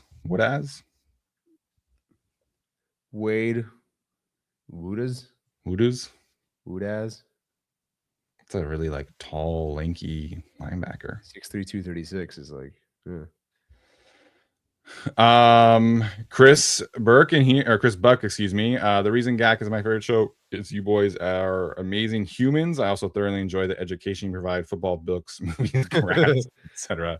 LOL, bolt up Chargers fan. Yeah, Shout thank out you, Chris. We Chris. appreciate her Yeah. for jumping in. And Yeah, the weekend of like the grass and movie conversations has been, I think, more frequent than like other drafts. Like I don't think we've talked about non-draft stuff as much in No. other drafts. No, we've never had at this point 20 to 25 super chats up with About grass. Can safely say that's never happened before. So The Thank Bears just traded up. Bears are on the clock. oh wow. All right. So far the Chargers have only drafted players I know, so we're doing okay. We have the great cheese there. And we also need to grade them. With the big 124 in the 2026 NFL Draft, los Chicago seleccionan a Malik Muhammad, defensive end, Texas. A lot of fans of his. Nice. Malik Muhammad from Texas off the board. So Cool. corner is definitely drying up a bit. So Yeah. Keith Abney's still available. Chandler Rivers still available. Mhm. I did not realize the Washington corner who Alex mentioned, his first name is Ephesians, like the book of Ephesians in the Bible. So that's funny. Oh, He's available. Will Lee, who Daniel Popper took in his mock draft from Texas A&M. mm-hmm. So some names that have been mentioned, but it is starting to dry up. Yeah.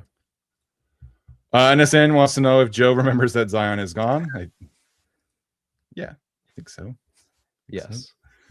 Athier says, hello, Gack, speed, let's go. So happy. All right, Ortiz, it's time to make me pasta. The chef need to cook. Let's go, my man. Oh, I see. I needed the second part Chef there to understand Ortiz, the pasta part. Yeah, gotcha.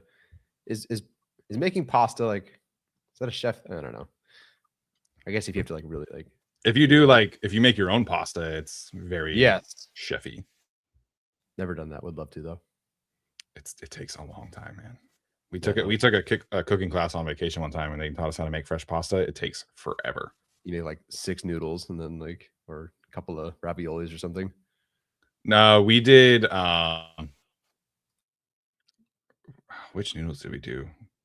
I think we did penne pasta. Look like a barrel. Yeah. Yeah. The Bills are taking Skylar Bell, wide receiver from UConn. They only know how to take receivers I don't like. It's actually impressive. I lied. They took Khalil Shakir. But they got a lot of small slot receivers. Yeah, that's their whole, like, is Josh Palmer their tallest receiver? Probably. I think he's their only tall receiver. I guess DJ Moore's probably like 6'1". I guess Keon's still on the team for now. That's true. Technically. But he is still on the team. Joe Alexander says KLS was a Sanjay Law pick. I don't think they give up on him after year one. I think we definitely agree for sure. Yeah, he's wide receiver 6 for now. Carson Connolly said the Chargers re-signed Tenny Palapoy. Let's go. That's kind of a throwback name. Yeah. No idea where this is coming from. Like, I don't know. Yeah, I don't know the context here, but happened. But yes, I remember Tenny Palapoy. I was very, that group. We were just praying did anything. Yeah, he had some good stuff.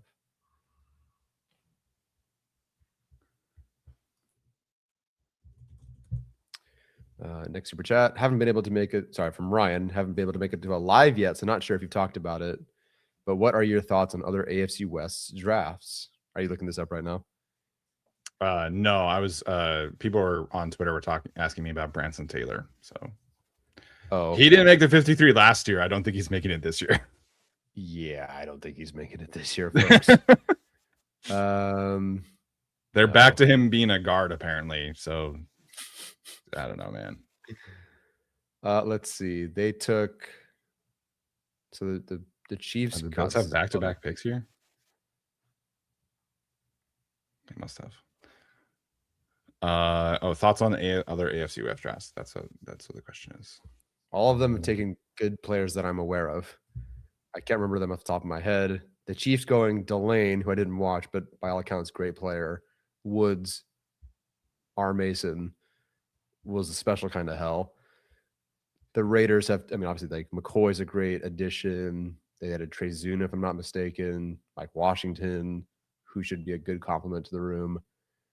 The Bills just took Caleb Alarms Orr from TCU. Definitely more of like a moving coverage, maybe will linebacker type. Perhaps. Oh, you watched him? Yes, this is one of the 3 that I've watched. Surprise! A random round 4 linebacker. Nice. Did I think I RAS searched, if I'm not mistaken, or I was like statistic, looking. Funny. That's funny. So yeah, he's solid, like good day 3 linebacker type.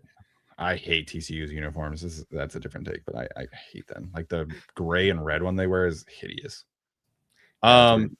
Anyways, so the Chiefs draft so far, I don't know who the 4th round pick is, but Delane Woods Thomas, like that's unfortunately good. Like those guys are all going to play for them, and Spags is probably going to get the most out of them. So Raiders going Mendoza, Stukes, Crawford, Zune, McCoy, Washington.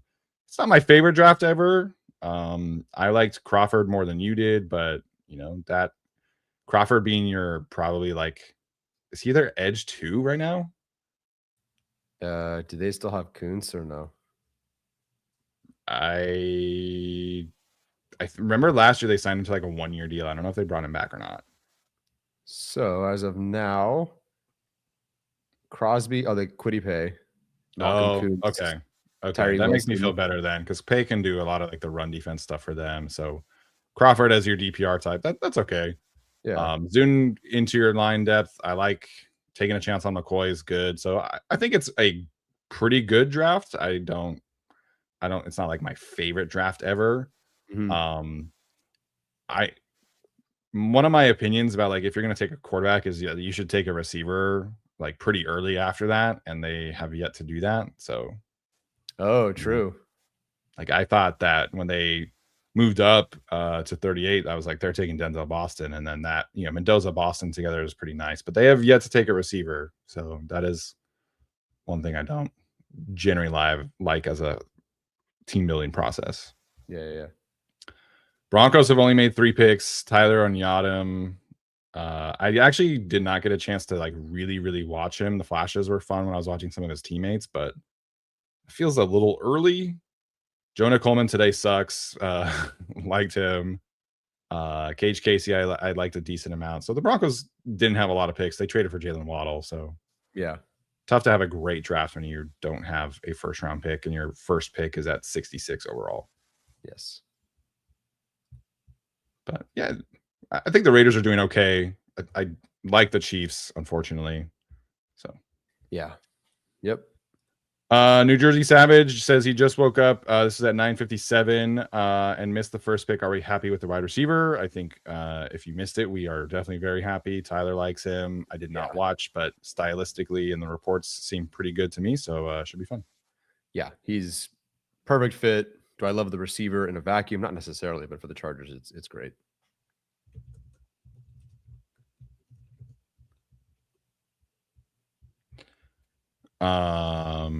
Landon Sumner says you're not a real fan if you don't remember Hightower's legendary camp 2 seasons ago. Love the pod. Here's the 27 Super Bowl champs.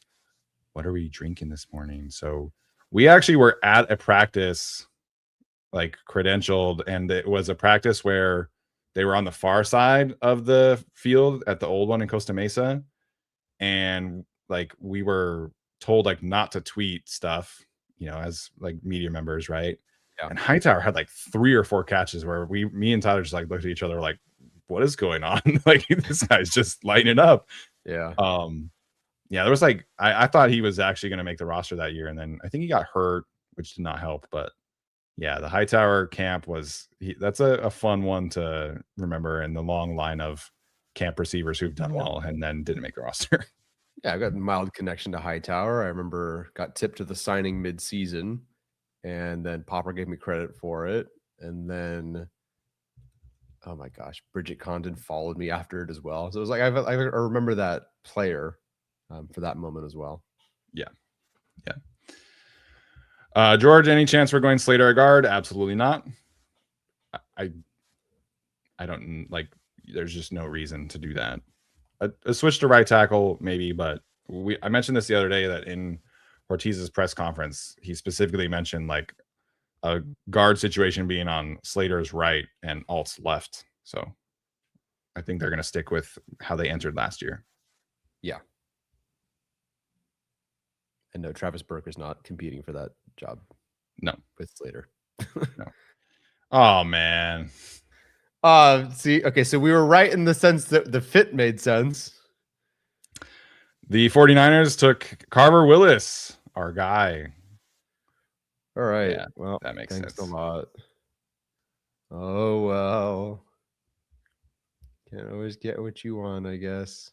Yeah. Yeah, that's a fit. And he did not go 398th.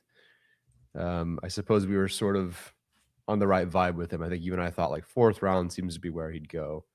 So this seems about right. Fine. Yes, we're probably done taking linemen, like why Steven is saying, but yeah.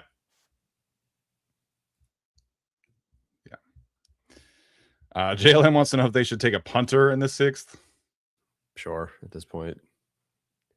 They should bring in competition for J.K. Scott for sure. I don't know if I want them to draft a receiver or a punter. Yeah, you got to be that guy. And I don't know. Again, Katzen, when he jumps on, can tell us. But yeah, there goes Willis. But they should bring in competition. I think he'll still keep it. I think we saw his value even kind of go up last year because of what happened with long snapper. But yeah, got to bring competition. Yeah, for what it's worth, Dane has one punter in his top 300. Ryan Eckley from Michigan State is that guy. There's no like profile or anything on him. He's just like written up. So yeah. Oh, they said last night they're not taking a kicker or a punter. Says Anthony. Or long snapper. Yes. Yeah. Sean says, I don't know if y'all saw the clip about Thompson saying he's a perfect fit for McDaniel's offense. We have not watched those videos just yet. Oh, nice. The Bengals just took Connor Lew. Okay. It's a good spot for him. Yeah, go be good. Have not watched any of the clips yet that the social media team posts, but I think we generally agree just based off of the vibe and stuff like that. So yeah, should be fun. Wannabe GM's podcast, does this confirm Penny as a guard? I think so. I think he has to be one of their top options at guard right now, which is kind of crazy. But if McDaniel saw something he liked when he had the one game at guard, then good for him. Athletically speaking, like I think he does fit. It's just there are a lot of technique issues that I don't love. The tricky part with making this guard group is that Penning, Strange, and Slaughter, if he's a guard, all three of them I think have anchor issues, and I don't love their ability to like reset and then recover. So overall, Herbert's going to be pressured a lot less just because of the system, and the tackles will be back. But yeah, that is definitely something to keep an eye on when they're playing some of these, higher end defensive tackles. Is can those guys hold up in one-on-one situations? Mm-hmm. But yes, Penning is firmly a guard at this point. Mm-hmm. That our last super chat? Yes, we are current on super chats, and the Chargers are 2 picks away from making their next selection. So here's the Panthers pick at 129. The second most international fan from the Carolina Panthers. It's my little dog Squeeder. She can't be here tonight, but she's here with me in my heart. Dog shout out. Trust in them.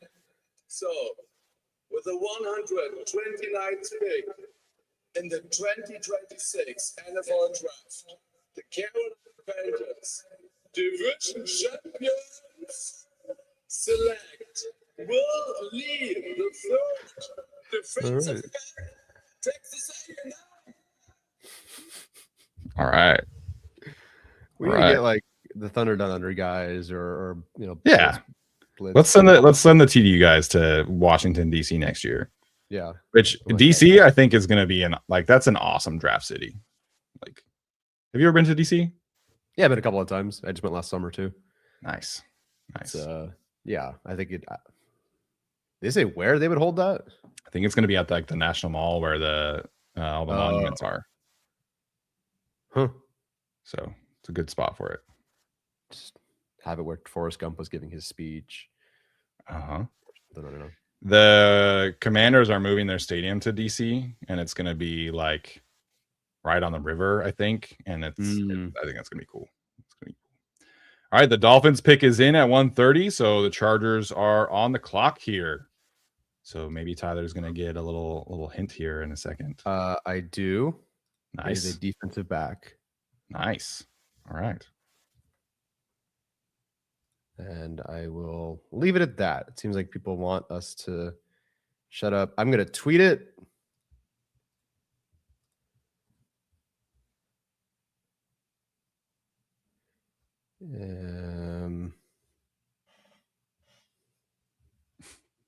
Did you tweet it already? Nope. I'm going to wait a little bit. I'll wait for the Dolphins pick to be in. I think people want me to wait a little bit longer. The Dolphins pick is being announced right now for what it's worth. Yes.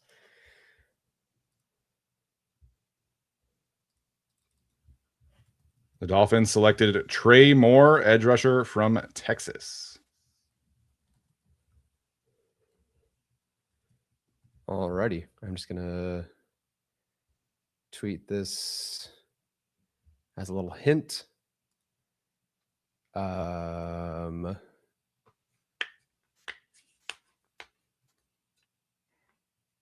Yes, we asked to not spoil, but then keep spoiling yourself. We, for day 1 and day 2, yes. The day 3, we don't care. We don't have the thing anymore. It's going to fly like, every few minutes or so. Yeah. The Chargers pick is already being run to the board or run to the podium. Yes. Oh, nice. The hint.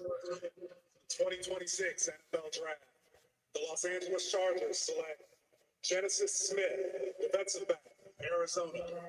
All right. Cool. They needed a defensive back.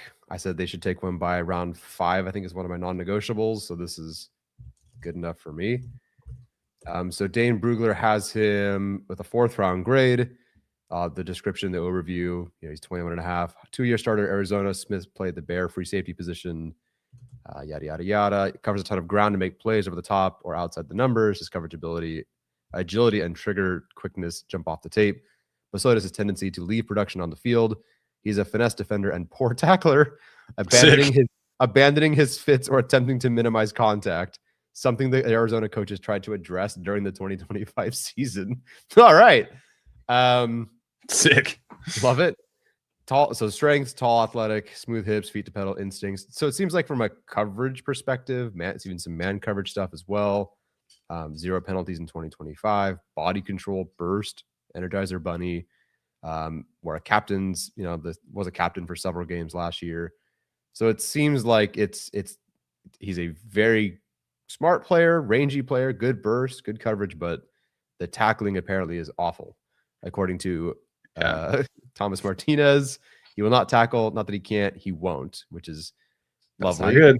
I agree. I'm definitely, because we're naturally Chargers fans, hear all that. And yeah. So. The testing is insane. He jumped 42 and a half inches in the vertical jump, 10-10 in broad jump. So there's an athletic guy in here. The size is good. Theoretically, if you are trying to kind of like round out the room, you have, Jeffrey, like obviously Tony will tackle, Mickens will tackle, Molden will tackle, and you're kind of maybe missing like a bit of a coverage guy, maybe, and maybe he has like some range over the top. So they are kind of missing that like rangy athlete on the back end. So maybe there's that, and they can work with him to teach him how to tackle. This regime with defensive back, it's kind of just like, maybe you just kind of trust what they're seeing. And, in terms of patterns, right? Like they did go to the Arizona Pro Day, the safety coach, Adam Fuller, went there. So something to keep in mind for the future. But Yeah. athlete wise, size wise, stuff to like. Ball production seems good. Tackling is the concern. Sounds like. I'm trying to think. So I didn't watch Mickens, but watching like Bridges, I don't think he had that issue. Cam Hart, Tarheeb still did not have that issue. It's Fulton, 6 pass breakups and 3 interceptions in 2024, 8 pass breakups and 1 interception last year. So good ball production, but yeah. Works for me. God, what is? Am I not getting a text? I don't know. this is probably Kendall Williamson, probably not on the roster again. Yeah. Hello. No surprise, make it maybe. Thank you. Hello, I'm assuming Brooke. Yes, Brooke. Hi. Brooke just Oh, brought that's me right, you some can be. Dutch Bros. Oh, nice. Yep, some coffee. Sweet. Yep. Send the registry whenever you want. Lots of charges. Yeah, I was asked about that a couple of times. I know. I just didn't want to send it until I feel like it's still too early. Yeah. I'm But my mother's son, so we will send it to you, Tyler. Don't you? sounds good. Sounds good. Will I then wait to the last minute to buy something? Probably. yeah. Yeah. All right. Thank you. You can leave it open. Okay. The Saints just took Jeremiah Wright, guard from Auburn, for what it's worth. Cool. Good point about special teams. I know nothing, so I have to look up some of the. I mean, the assumption is yes, you're a day 3 DB. Congratulations, but Yeah. Sounds like the character is really good, yes, so that's good. yeah, got some good stuff on that. Special teams, he played over 120 snaps every year at Arizona. Core 4 special teams, return coverage, punt return, punt coverage, field goal block, you name it. Like he played everything. So There you now go. he only made 4 tackles in 3 years. Maybe that's by his own design. I don't know I can't pretend to know what his role is, but yeah, 3 misses to 4 tackles, almost 400 special team snaps. Which so technically that's 61 plus 154 coverage snaps. Oh, interesting. From Edward, really good point here. Per Brett Coleman, Smith was top 7 in missed tackle rate after the midseason intervention. I'm assuming in a good way. So that's awesome. That's cool. Yeah. A lot of people thought that he was going to go early. Like James Foster thought that he was like an early day 2 pick. So is Coleman Kollmann? Yes, 2 L's and 2 N's. Yeah, okay. I always forget that. Also, it's yeah.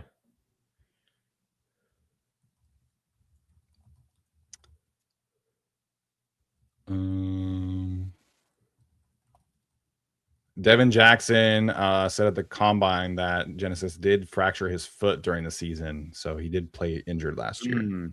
For what it's worth, I also would not tackle people with an injured foot. Yeah. So especially a broken foot. A lot of people thought he was going to be a early day 2 pick, so they got good value. It seems like.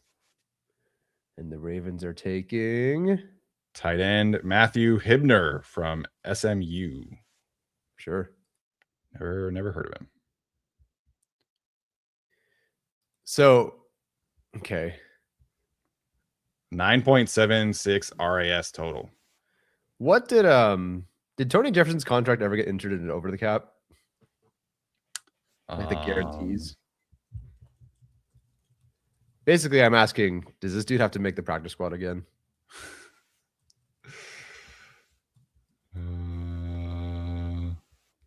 So his guaranteed salary is 1.3 million out of 1.75.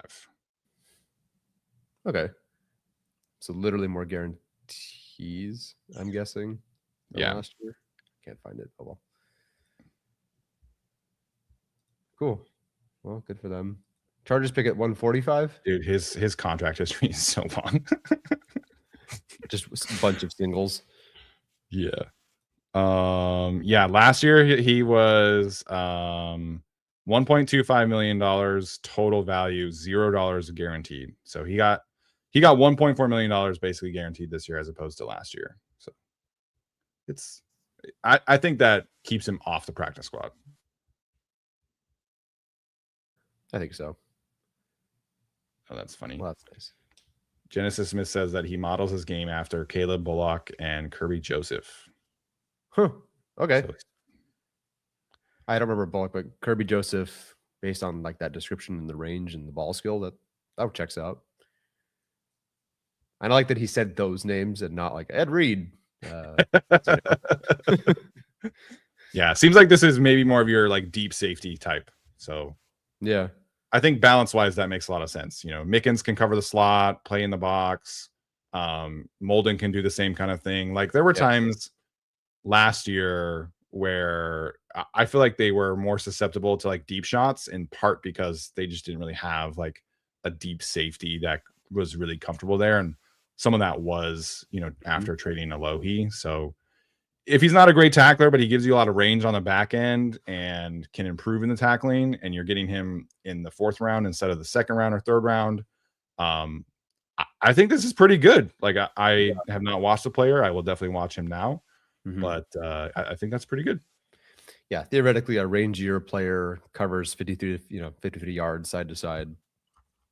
Works for me. It makes sense, like you said. All the guys come up and hit. If that's not his thing, but he's a ball hawk, good compliment. And frankly, they have enough guys who can hit in that room, so works for me. Chargers definitely have gone with more. I guess it's more of a safety thing. Day 3 guys got to be athletic, because like pretty sure Mickens was, Bridges definitely was. Clearly Smith is. The Falcons just took linebacker Kendall Daniels from Oklahoma. So, Anthony Hopper asking about him being a gunner. I think at gunner they're probably set with Dean. You know, KLS can give them a little bit of that. I assume he'll get better at that. Yeah. They do generally prefer. You know, I guess Genesis has the size to do it, so maybe, but I don't know if he's ever done gunner. I know you said he played some on kickoff return, right? Yeah, he's played everything. All of it? Yeah.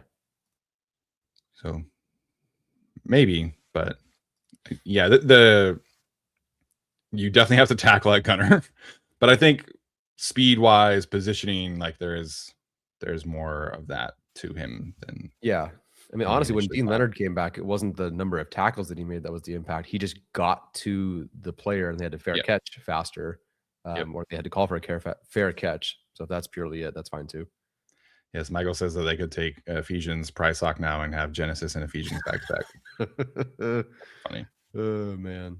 You know, Jim Harbaugh would love that, actually. Yes.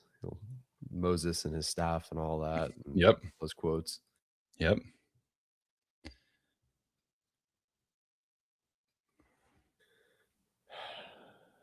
International Fan of the Year. Where was our International Fan of the Year from? I think Mexico. Original one is asking about Xavier Harris. He's got a couple of character things that are pretty bad.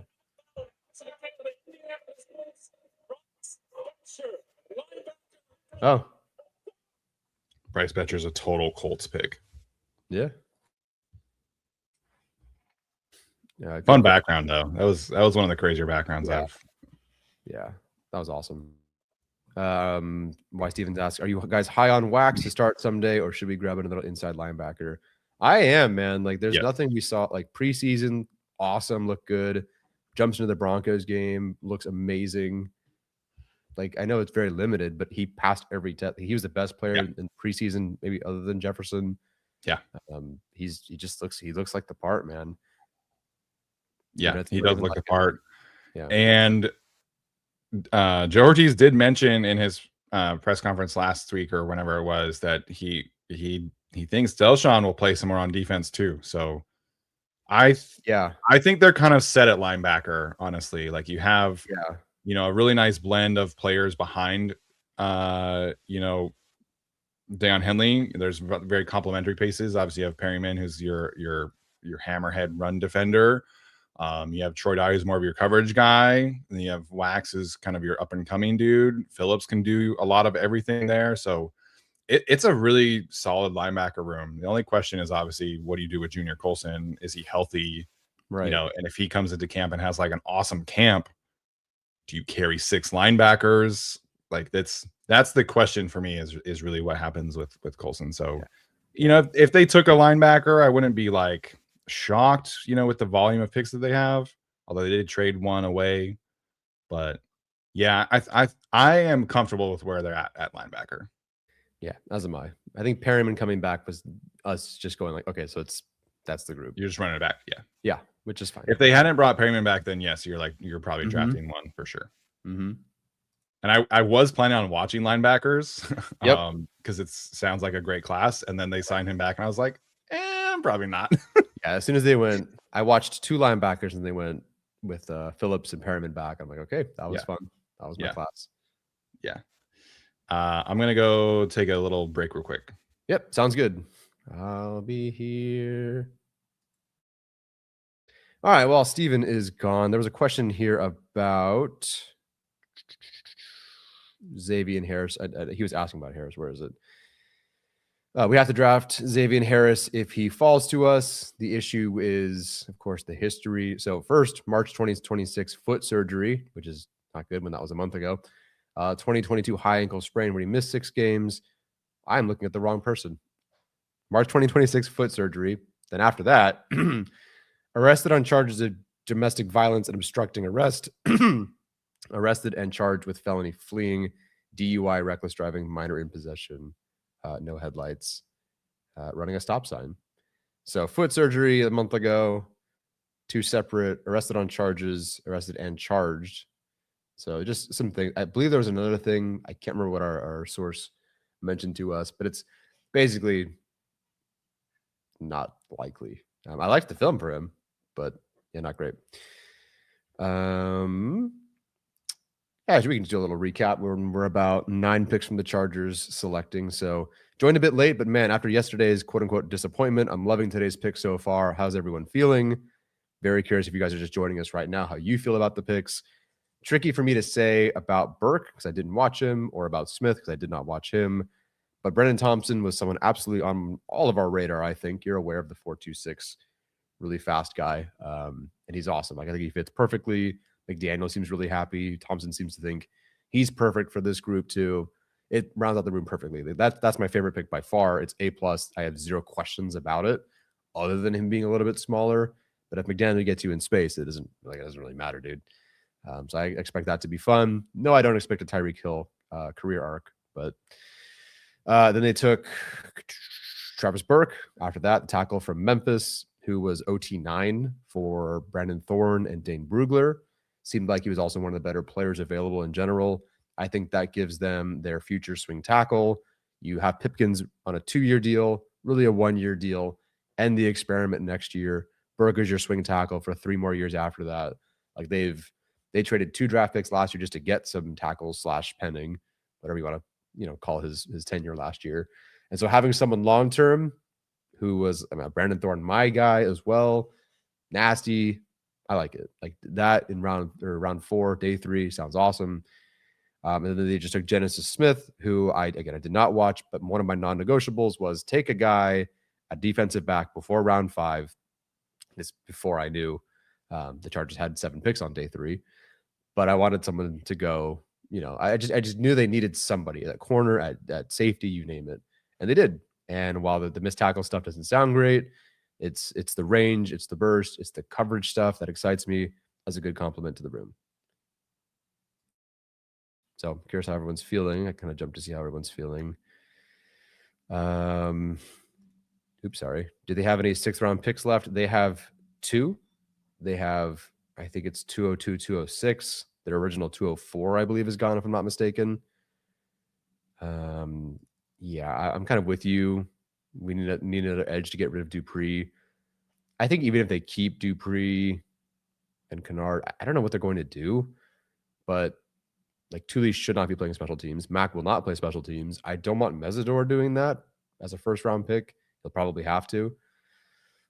Dupree can play it, and I think he played more than Kennard last year. But like, really, so I want them to get another edge rusher who can do that. Like Murphy was perfect at it last year, looked very good at it, and they cut him. Next best defensive tackle available. Bryce Lance just went to the Saints. That seems about right. Best D tackle available. Do they have that for Dane? I have a couple, but it's so spread out because there's so many guys I'm missing. So Dane has next. Oh, Rayshawn Ben. Oh my God, Benny would be awesome. Benny's sick. He just has a couple of medical issues to clear. But if he's their pick next, I'm stoked with that. And that's at 148th overall. And then Brugler has Nick Barrett from South Carolina at 160. Then Cameron Ball from Arkansas at 174. DeMonte Capehart at 182. Sounds like he's got a few issues, though, so I'm not 100% sure on that one. Zane Durant from Penn State at 195, who I think we've taken a couple of times. And that's it for that grouping. So Benny, if he's available, I think he's awesome. Best tight ends available? Good question.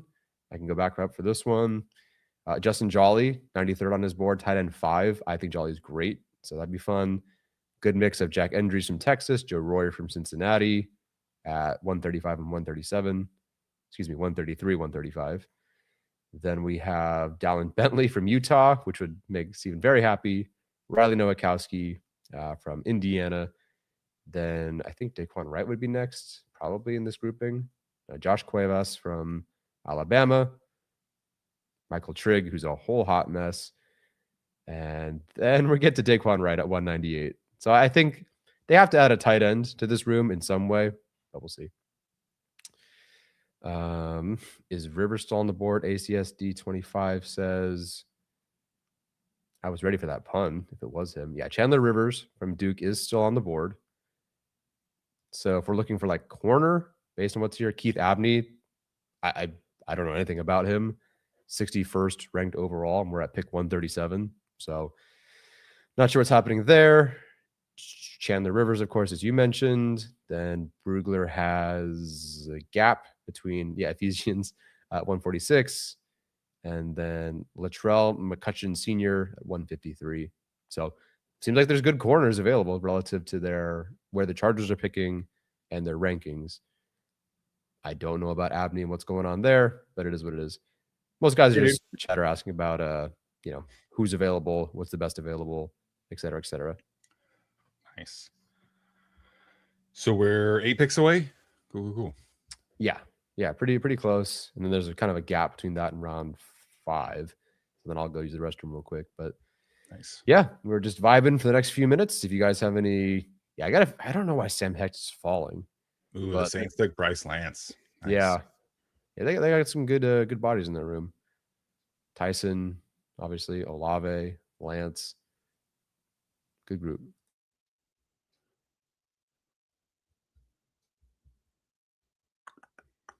If we're in here vibing, if you want to throw in a question about literally anything else at this point, I'm open to it. I think we didn't do this question, I don't think, from Will. With BB and Mike.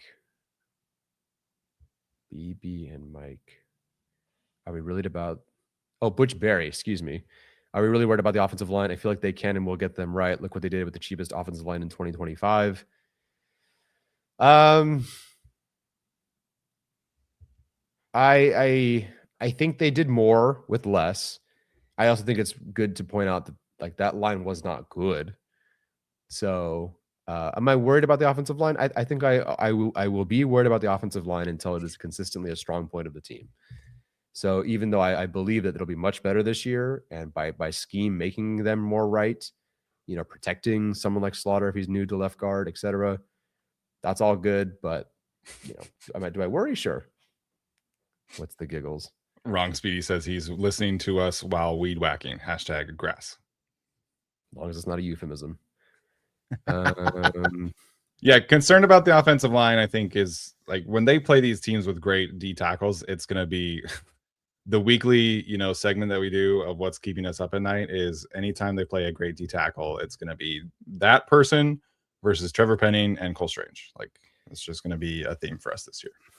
Yeah, it has not changed now with the Chiefs. Like now it's Peter Woods and yeah, these guys. So, but overall, like with the tackles back and the scheme, Herbert's going to be under a lot less pressure overall, and hopefully hit less and like all that stuff. So, yeah, it's just like you have this scheme that makes it so easy for your quarterback in terms of pressure. Why wouldn't you go after a high level guard and just make it that much cleaner? That's been the frustration. Yeah. Next up from Kevin, I'm happy with the wide receiver as our pick, but do you think that Slaughter could be our power left guard? He better be some version of left guard at this point. Power left guard doesn't strike me as like that specifically kind of guy. Oh, Steven's got a chart. Yeah. Obviously, reception perception is the best in the business right now. So wanted to bring this up. In terms of Brenen Thompson's success rate with Matt Harmon's charting, it's a lot of green going deep down the field. So 70% success rate on 9 routes, 81.8 on posts, 62.5 corner, 83.3 on out. Not super great on digs, 64.3. Cowboys just took LT Overton, so that's very much their kind of guy. Comebacks, slants, curls is okay, 75.5, and then flats 100%, screens other 100%. So yeah, it is tricky for these guys who are running 24 miles per hour to run and stop on a dime. So kind of makes sense stylistically that digs, curls, slants, comebacks are not really his jam. Right. I think the best thing he did on curls or comebacks was it's not the route running as much as he's so fast that you have to play off, and that allowed him to get some work underneath. But yeah, it's exactly what you're drafting him for is on here. It is the corners, the nines, posts, etc. Like that's where you're going with him. Good to see the out route stuff, and then digs. I don't know. I think part of that's just that might have been where some of the hand stuff came in. That throws, of course, like throwing over the middle for these quarterbacks in college is a nightmare. Yeah. People asking about press. I think press is something that Dane said that he dealt with pretty well. I would say so. College press, NFL press is different, right? But yeah, I don't know how much press he's going to see, right? Like I assume that he's going to be moved around all over, and he's going to have a lot of switch releases and all that stuff. So yeah. I think overall this is very, very positive. Yeah, it is. Again, there's no question about what he brings and what he'll do with this group. Shmirnon asking about any 5'9" players who weigh less than 170 pounds who are successful in the NFL. There's becoming a lot more. Some of these receivers are, getting smaller and smaller. Yeah. But it's definitely not like super, super common.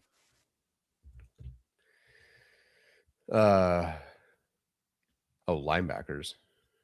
Pounds. Excuse me, I'm an idiot. Is everybody gonna chat GPT this right now? Yes, actually. Okay, I'll let you do it. Kyle Lewis from Pittsburgh goes to the Dolphins. Who took Rodriguez as well? Yes, but they need everything, and like they have no players. No, not at all. Devontae Smith under 170 pounds, pretty good. Brandon Cooks, I thought he was bigger than that, but Tutu Atwell and Hollywood Brown currently, probably some other ones. Xavier Worthy,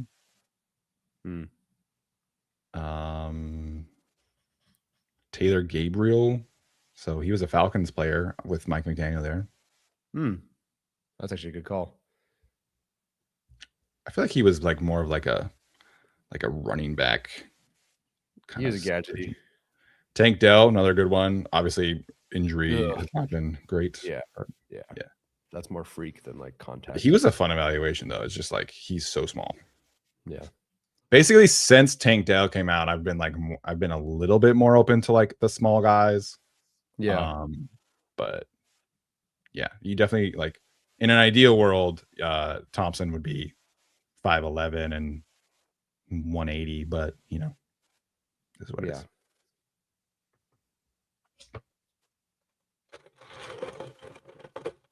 So many notifications. Oh, there we go. The 49ers just selected Ephesians Prysock for what it's worth. All right, fine. We don't get all of them. We don't get all the biblical names.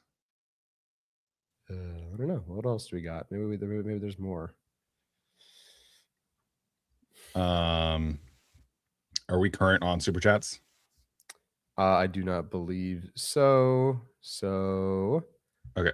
From your friend in the neighborhood, worst draft under Ortiz. Incomplete For now. Okay, technically, I think the answer to that is yes, but I gave an A and A minus the last two classes, so I really, really, really liked them. Yeah, so I mean, it's tough to be as good as that.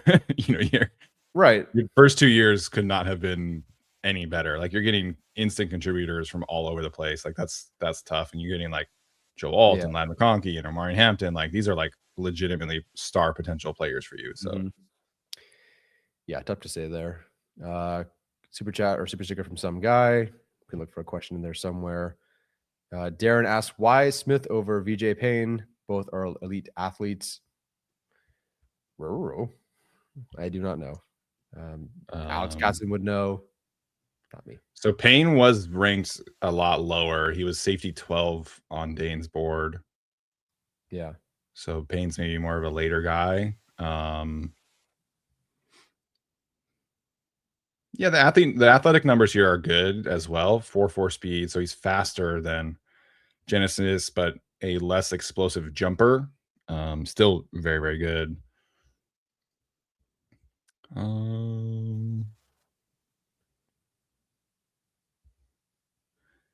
Yeah, this profile for VJ Payne is probably a little bit more what I would have guessed.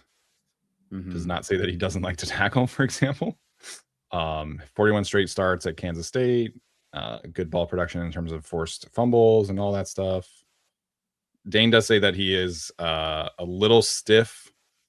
Did not have a lot of special teams experience, so that could have been a thing also. And below average ball production for somebody with 42 starts. So that there are some differences there, but stylistically, Payne probably sounds like more of what I would have expected. But the Bengals just took wide receiver Colby Young from Georgia. Cool. I don't think I even mentioned his name on a mock draft at all. Yeah, I didn't watch him. He was 144th on the board, wide receiver 20. So sure, seems like a good spot for him. I didn't watch Keith Abney. I know you were talking about him, but this is kind of crazy that he's still here. Yeah, I didn't do any homework. Same thing for Chandler Rivers. Sam Hecht is still available. Yeah, Abney, Hecht. That's surprising. Next one from Help I'm Stuck Stepbrother says, coming in late after seeing the Brenen Thompson pick, how are you feeling about the OT guard conversion possibility? Genesis Smith, also A+ player name. Yeah, so Burke is definitely a tackle, a very large tackle. There's seems like a lot of fans of his online, so I'm excited to dive into that tape over the next week or so.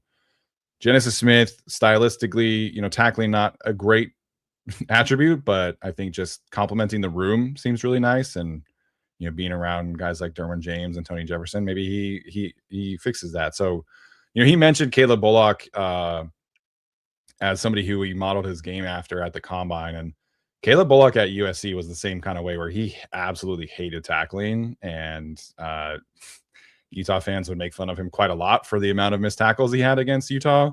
But you watch him in the NFL now, and he's a great tackler. He's somebody who will absolutely get in there and stick his nose in and make tackles in space. And so it is something that you can coach up to a certain extent, willingness and technique, how much of that improves is questionable, but just in terms of being around the football more, being around guys who do it. And also now maybe you're trying to be kind of preserve your body in college. I don't know. There are different reasons why guys don't tackle all the time. And so some of it is just mindset and things like that. Yeah. I think being in a room with guys that absolutely do, like you said, you don't want to be that guy. They're all looking at you funny at film. Like, what Yeah. are you doing? Like, you don't want Yeah. Derwin James to be like, what are you doing? Yeah, and Derwin, like I have heard, like he will call people out on tape, so Oh yeah. which is not really surprising. The Texans just took safety Kamari Ramsey, so they love USC safeties who are free safeties apparently. Yeah. Matt Meter says that he is also cutting grass and he thinks day 3 is going well. Yeah, it seems like it. Seems like it's going well. I like the positions they've addressed.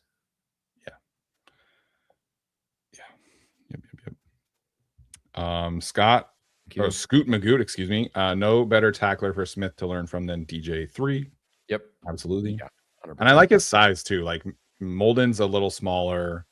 Mickens is not as small, but he's a little bit smaller too. So getting Genesis, who's 6'2" and 205, like I like the overall complement of the room. Yes. All right, we are current on super chats. Coming up soon, folks. Coming up soon. The Titans just took Fernando Carmona, guard from Arkansas. Cool. Didn't watch. Okay. Nope. that was like about the range where I like stopped watching. Yeah. I get you. All right, we are 3 picks away. 4 picks. Yeah, 3 picks away. I know we're close. So let us know when you get your hint, if you get a hint. Ah, yes. Let's see. No. I'll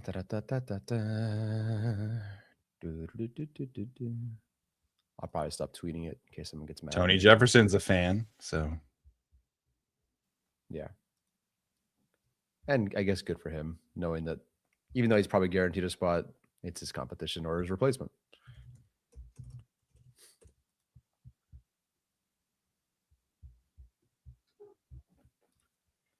I wonder if he like scouted him. Ooh. Did you already get the hint? Yes. I have some. How do I say this? I'm going to tweet it. I lied.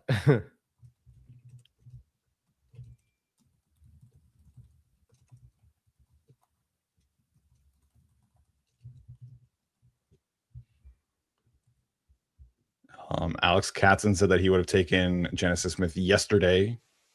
Traits as a true center fielder in this Chargers defense are extremely tantalizing. 0 penalties in 2025, so that's good too. Yeah, that is good. Did you tweet your hint? It is trenches. I'll tell you guys that. Ooh, okay. Defense? Correct. Okay.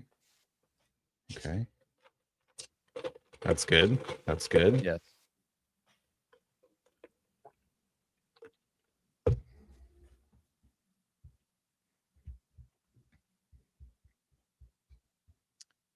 Okay. Yes, for those wondering, we are going to have Katzen on at some point, but he is doing write-ups right now for the Washington players who have been drafted.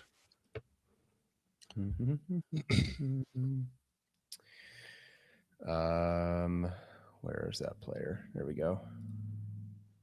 Didn't watch this player. I'll start with that.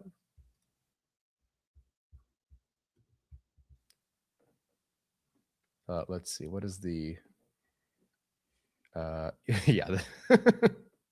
Yeah, that's a Chargers player. That's a Chargers defensive lineman. Sick. I'm trying to figure out your hint. It's really bad. Like, if you read it and you look at the last name, yeah. Okay. Gotcha. It's really bad.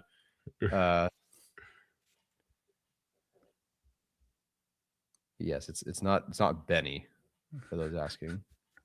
I was way overthinking it. I was like trying to figure it out. I not a whole I could do with that. So that's what I went with. Oh man, that's funny. It's a defensive tackle for those who are wondering. Yes, it's not. Wow, good notes from Dane and the Beast here that we can get into. Yeah, the end of his strengths. Yeah.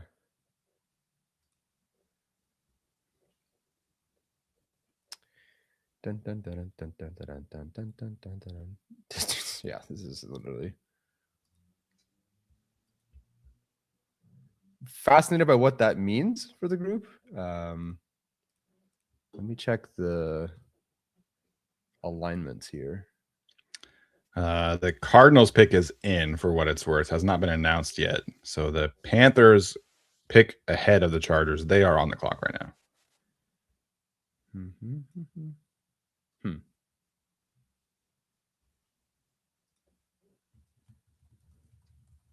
Yeah, this character stuff is very positive.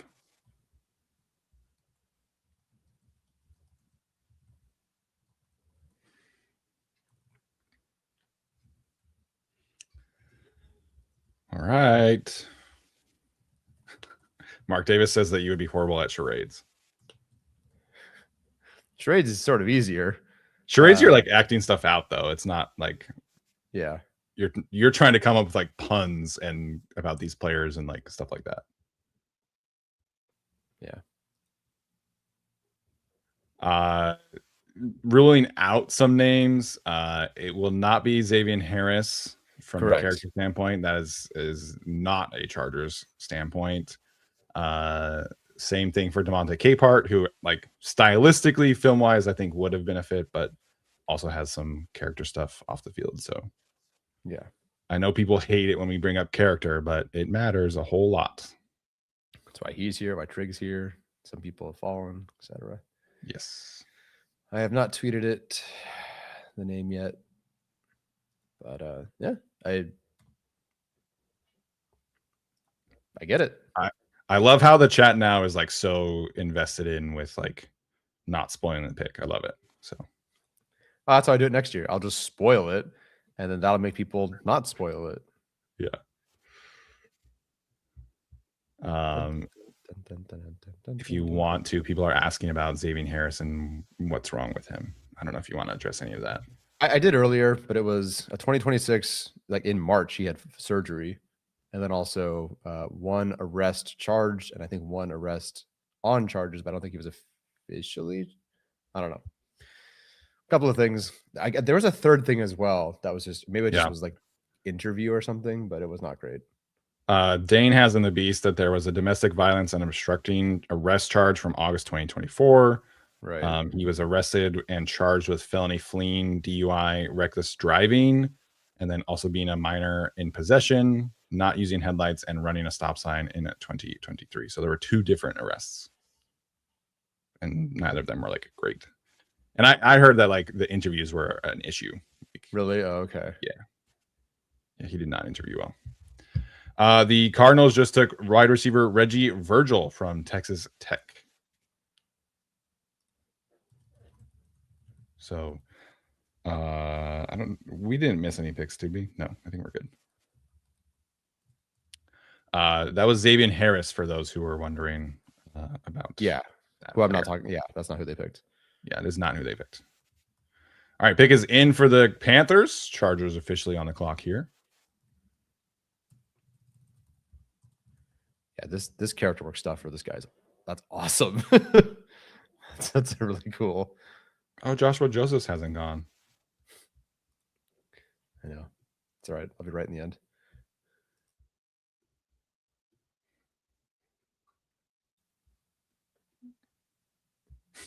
Dun, dun, dun, dun, dun, dun, dun, dun, dun, dun, dun. Do, do, do, do, do, do, do, do, do, do, do, do. The size profile on this dude is literally just you have to be a mandatory arm length and weight, but like not tall.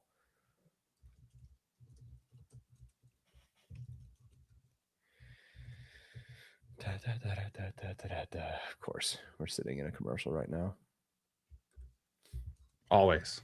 At least it's not like while the Chargers pick is in, I guess.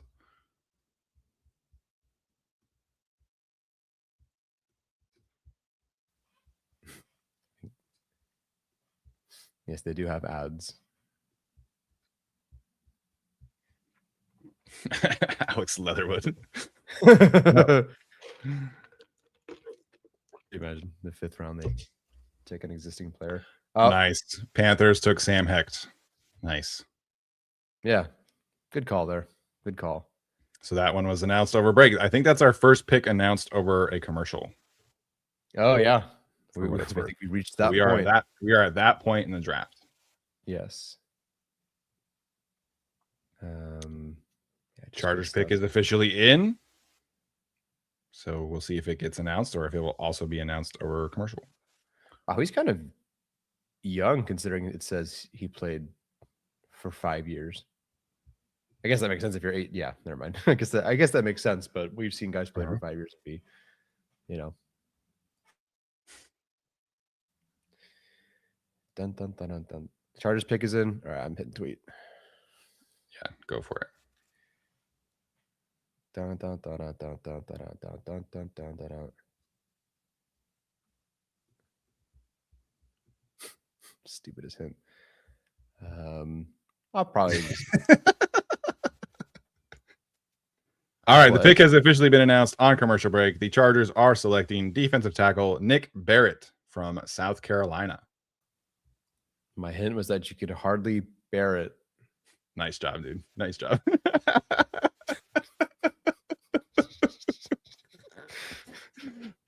We're in round 5. We've been live streaming for what, like 14 hours at this point?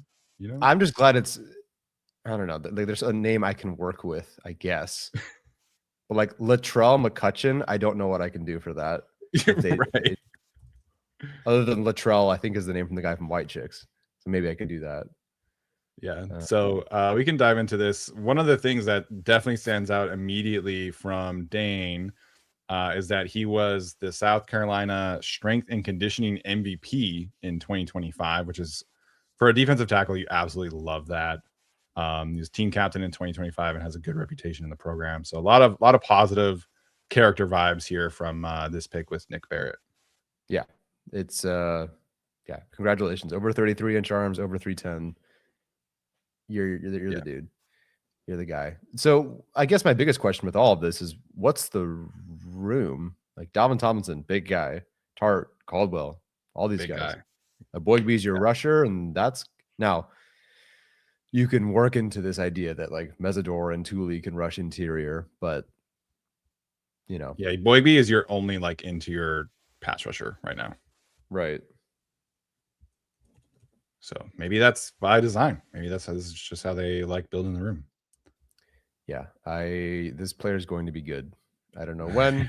I don't know when he's even going to play, but you had mentioned they looked for some nose tackle options to free up Caldwell and Tart. So maybe that's just they have Tomlinson. Last year with the rotation, you knew when Caldwell and Tart were in, and you knew when they weren't. Yeah. This is just now just like you're never going to be you just cannot run on this group. Like this defensive line with Elston, with some veterans now, Caldwell in year 2, Boygby year 3. That's just it's gonna be a well-coached group. Be a good group.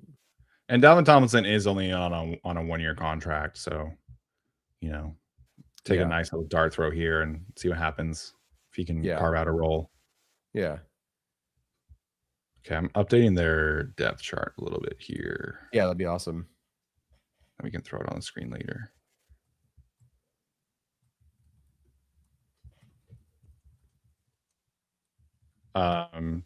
So yeah, jumping in on like his RAS and stuff like that you mentioned. So 6'2", so he is a little shorter-ish, but the length definitely stands out there. I love the fact that he has a 94th percent, or is that 84th percentile? Yeah, 84th percentile vertical jump, 92nd percentile 10-yard split. So, for a defensive tackle, that's like 315, 320. Those are great testing numbers. Obviously the shuttle and 3-cone are not great, but he did every drill. Maybe he was another one of these guys that did every drill at the combine.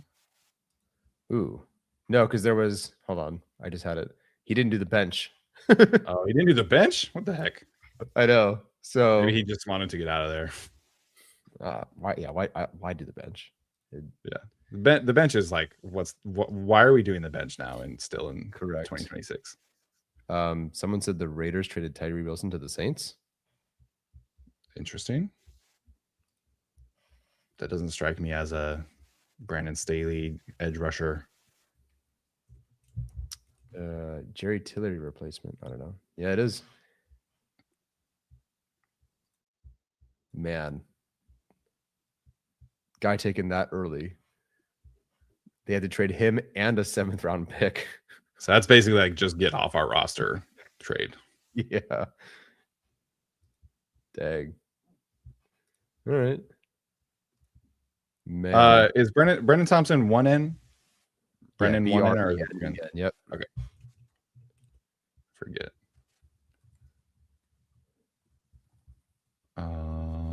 Okay, we can add in Nick Barrett here.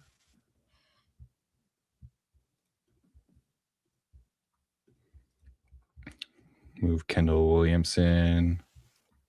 Ooh, sorry, Kendall Williamson. Uncle Rico says at his pro day, Barrett did 31 bench press reps. Woo! Which, spoiler, is more than I can do.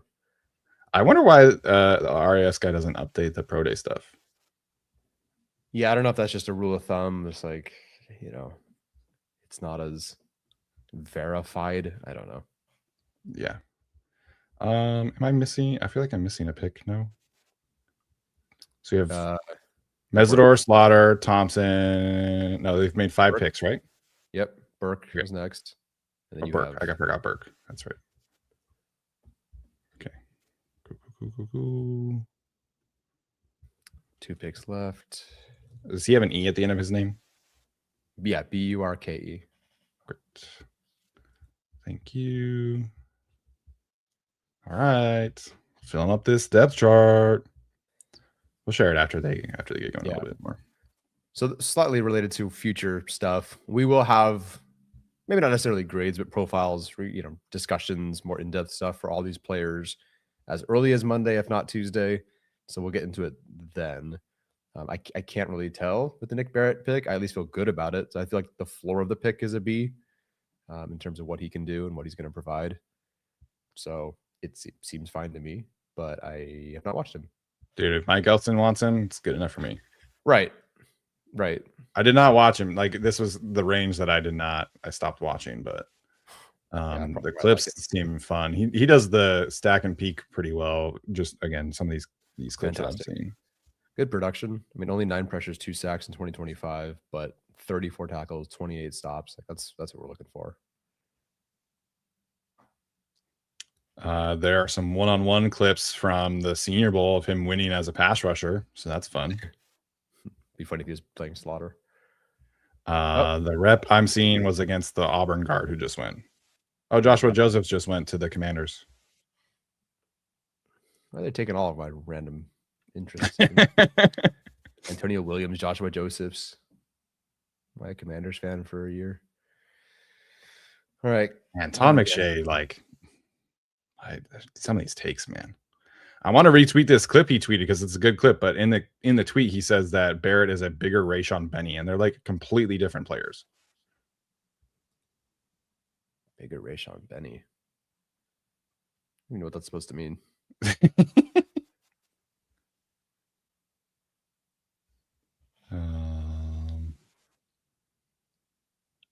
Yeah, this pass rush win that he has from the Senior Bowl is pretty nice. Sweet. But it's just like one. But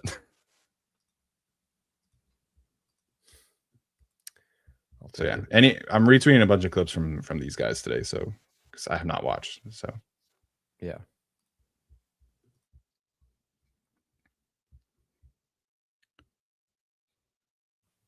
But yeah, seems. So the Saints, Mike Garafolo says that they were talking with the Giants about Kayvon Thibodeau, and then decided to pivot to Tyree Wilson. What? Oh, what kind of pivot is that? I guess. Dude, Tyree Wilson is so bad. I mean, and yeah, the Raiders felt as much. Oh, did it say anything about the asking price for Thibodeau? Yeah. It did not say anything specifically.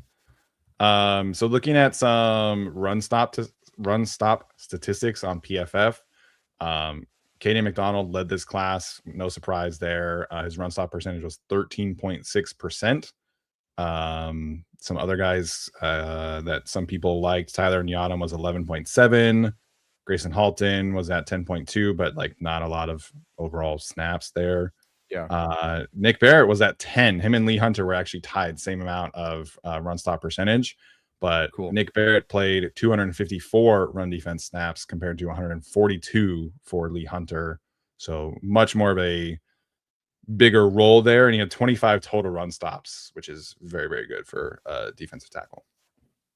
This is pretty funny. This is not an incorrect statement, but I did have to Google this. Justin Jefferson to the Browns. Alabama linebacker Justin Jefferson to the Browns. I was like, dang, all right.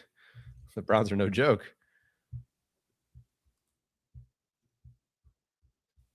So we'll see there.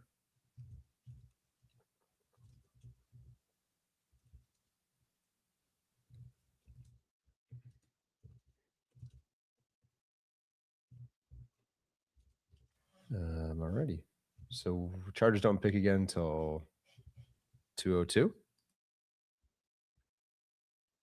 Yes, I think that is, I believe that is correct. All right. Sounds like I'm going to put a food order in. There you go.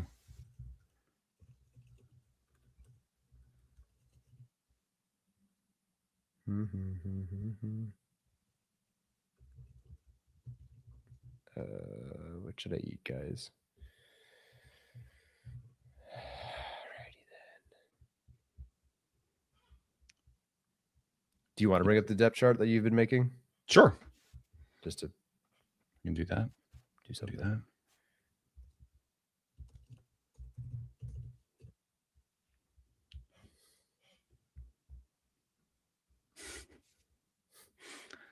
I asked our in the chat, in our Twitter chat, was hoping for a little bit more specifics. Yeah, I don't know. Sometimes no specifics are also good. No specifics. Yeah, I guess that's true. That's true. JP Acosta a little bit ago tweeted at that Genesis Smith was the best center fielder in the class with his range. I'm excited to watch him. Yeah, or I'm not. The good news is I know ahead of time he's not much of a tackler, so I can, Yeah, you kind of know what you're getting. Yeah. All right. Certain people. Certain people. What are certain people doing? What are you doing, certain people? Just like the takes that some people have are funny to me. Love it. Right now, people are like, the Chargers haven't drafted any starters, and then other people are like, they've drafted all these great players. Like, it's just funny. Like, yeah. Just got a text from Alex Katzen. He's going to hop on in a little bit. So perfect. I'm going to use the restroom at that point. All right. Or you can go now if you want, or whatever. I got you, man. Oh, well, that's, I guess the Raiders just traded up. Oh, they're taking. If the chat kind of spoiled it there. Pick is in. They're going to announce it over a Domino's pizza commercial. That's so funny. Just slightly fitting for what apparently is a trenches player. Cool. All right.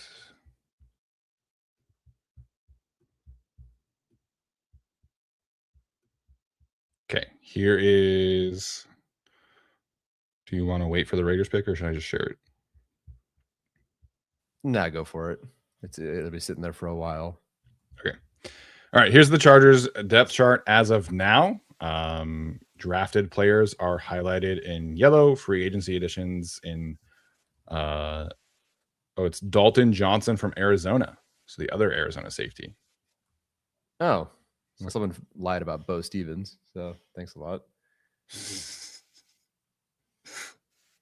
Maybe Bo Stevens is the next pick that's already been leaked. I don't know. Maybe. All right. So depth chart wise, obviously, Here on the screen, we have the darker blue highlighted free agents, and then the lighter blue is highlighted to the futures contracts.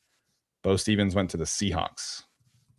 Okay, at 148. Yeah, that's good. My bad. Shucks. My bad. Yeah, they're going to the studio at NFL Network, so they're like definitely taking a break. Panthers just traded up. Well, they were already on the board. Anyways, we're still a ways away from the Chargers pick. So, all right, depth chart wise, Justin Herbert, Trey Lance, DJ Uiagalelei, obviously rounding out the quarterback room. Running back, Omarion Hampton, Kamani Vidal, Keaton Mitchell, Jarrett Patterson, and Amar Johnson. I like to keep Amar. He's not a fullback, but I didn't want to make like another line there, so not a fullback, just so everybody's clear. Fullback wise, Alec Ingold and Scott Matlock, who is apparently staying on offense according to Joe Ortiz, and could potentially play defense, is how it was framed. So we'll see what happens there. I kind of would be surprised at this point if he makes the roster. Tight end wise, at Y tight end, it's just Charlie Kolar right now. Theoretically, you could have Thomas Yasmin, who's an international pathways player, backing him up, but you know, he's not a guy I expect to make the roster as much as I personally would like to see that happen for him. Ronnie Gadsden at move tight end, and Tanner McLaughlin as a depth option later on in the draft, later on on the roster, I should say. So I still feel like that's a room that could use another player, whether that is drafted today or signed after next week, something like that. Wide receiver, much more complete of a room now after adding Brenen Thompson. So I still feel like you're going to have Quentin Ladd, Trey Harris as your starters. Keandre Lambert-Smith, Brenen Thompson as the main two backups. And then they brought back Dalavon Campbell, Jaquay Jackson, and Luke Grimm on futures contracts. And Darius Davis is obviously still on the roster as well. Offensive line starting to feel a little bit more complete here. You have Rashawn Slater, Trevor Penning, Tyler Biotic, Cole Strange, Joe Alt.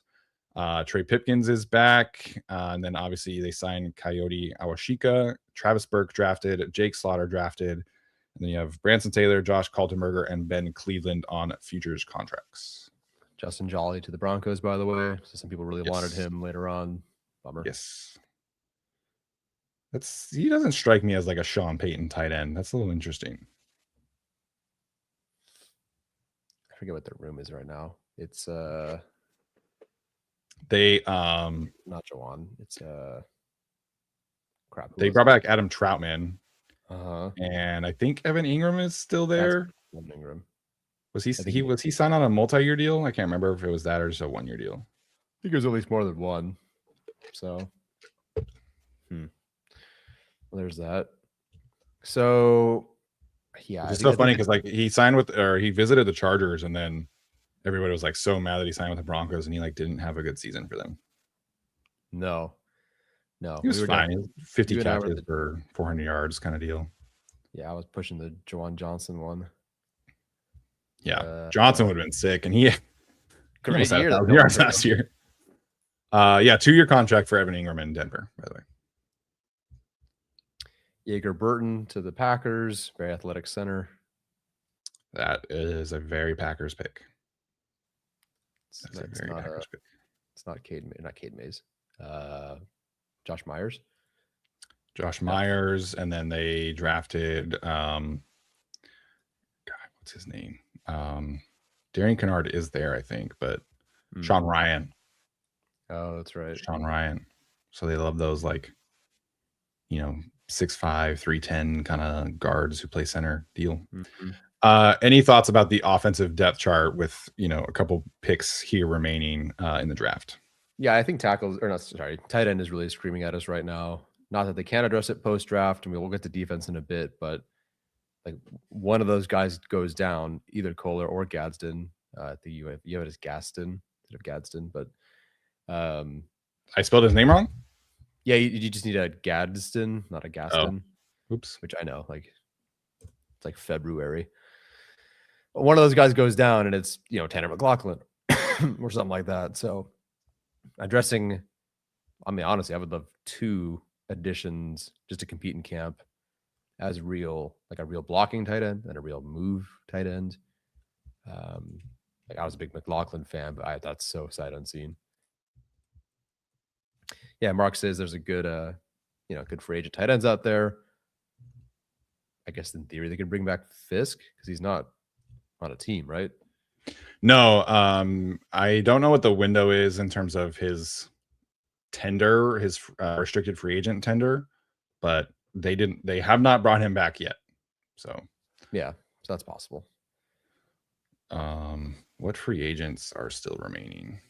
Yeah, Thomas Martinez points out, like, add Jonnu Smith and bring back Fisk, and I think that's a pretty complete room with Ingold. Do you carry 4 and a fullback? Maybe. So we'll see.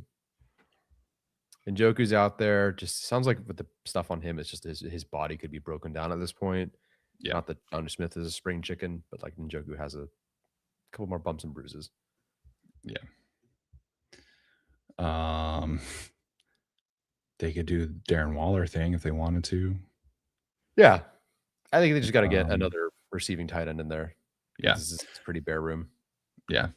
They could bring in Chris O'Leary's former college teammate, Robert Tonyan. Oh, wow. I didn't know that. It's a good call there. Otherwise, there's not a ton. So Jonnu Smith is probably the choice.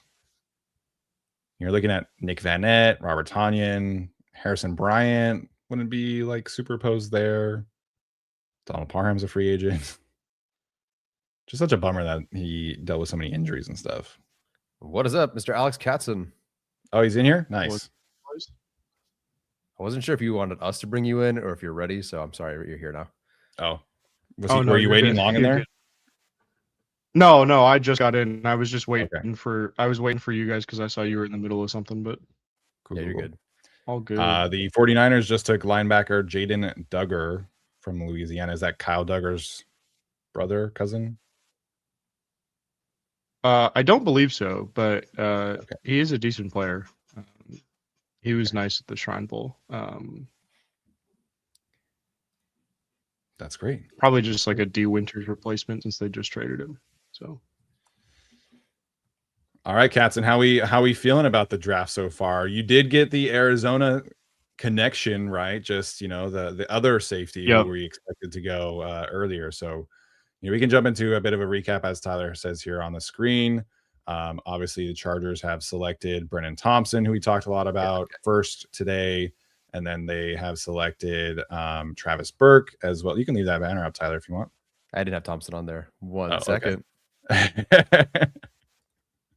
Offensive tackle Travis Burke from Memphis, and then safety Genesis Smith from Arizona, and then most recently South Carolina defensive tackle Nick Barrett. So, how are we feeling so far, Katzen?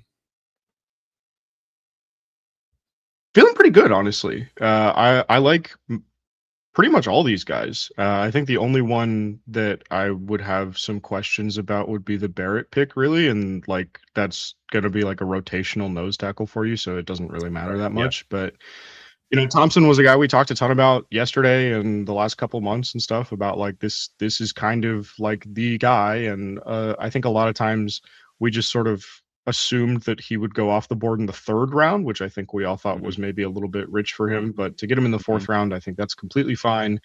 He doesn't have the return experience, but he has a 4.26. And so, like, with the NFL kickoff rules and everything, like that should translate. So if you want to think of it as like a direct competition to Darius Davis, I think that makes sense. I tweeted out, I like the process with the Burke pick. I think he will definitely just be the swing tackle, but he is clearly like the swing tackle of the future. Trey Pipkins saves $5 million if you cut him next year. Burke is 6'9", so there's no way he's moving a guard. But he played in zone scheme at Memphis. He was coached by David Deal at Memphis, who was a longtime NFL player. So he's been prepping like a pro for the last year already. I think that makes complete sense to me in terms of like a guy that you want to get if you're going to run zone scheme and you're, need some depth with Rashawn Slater and Joe Alt both coming off major injuries.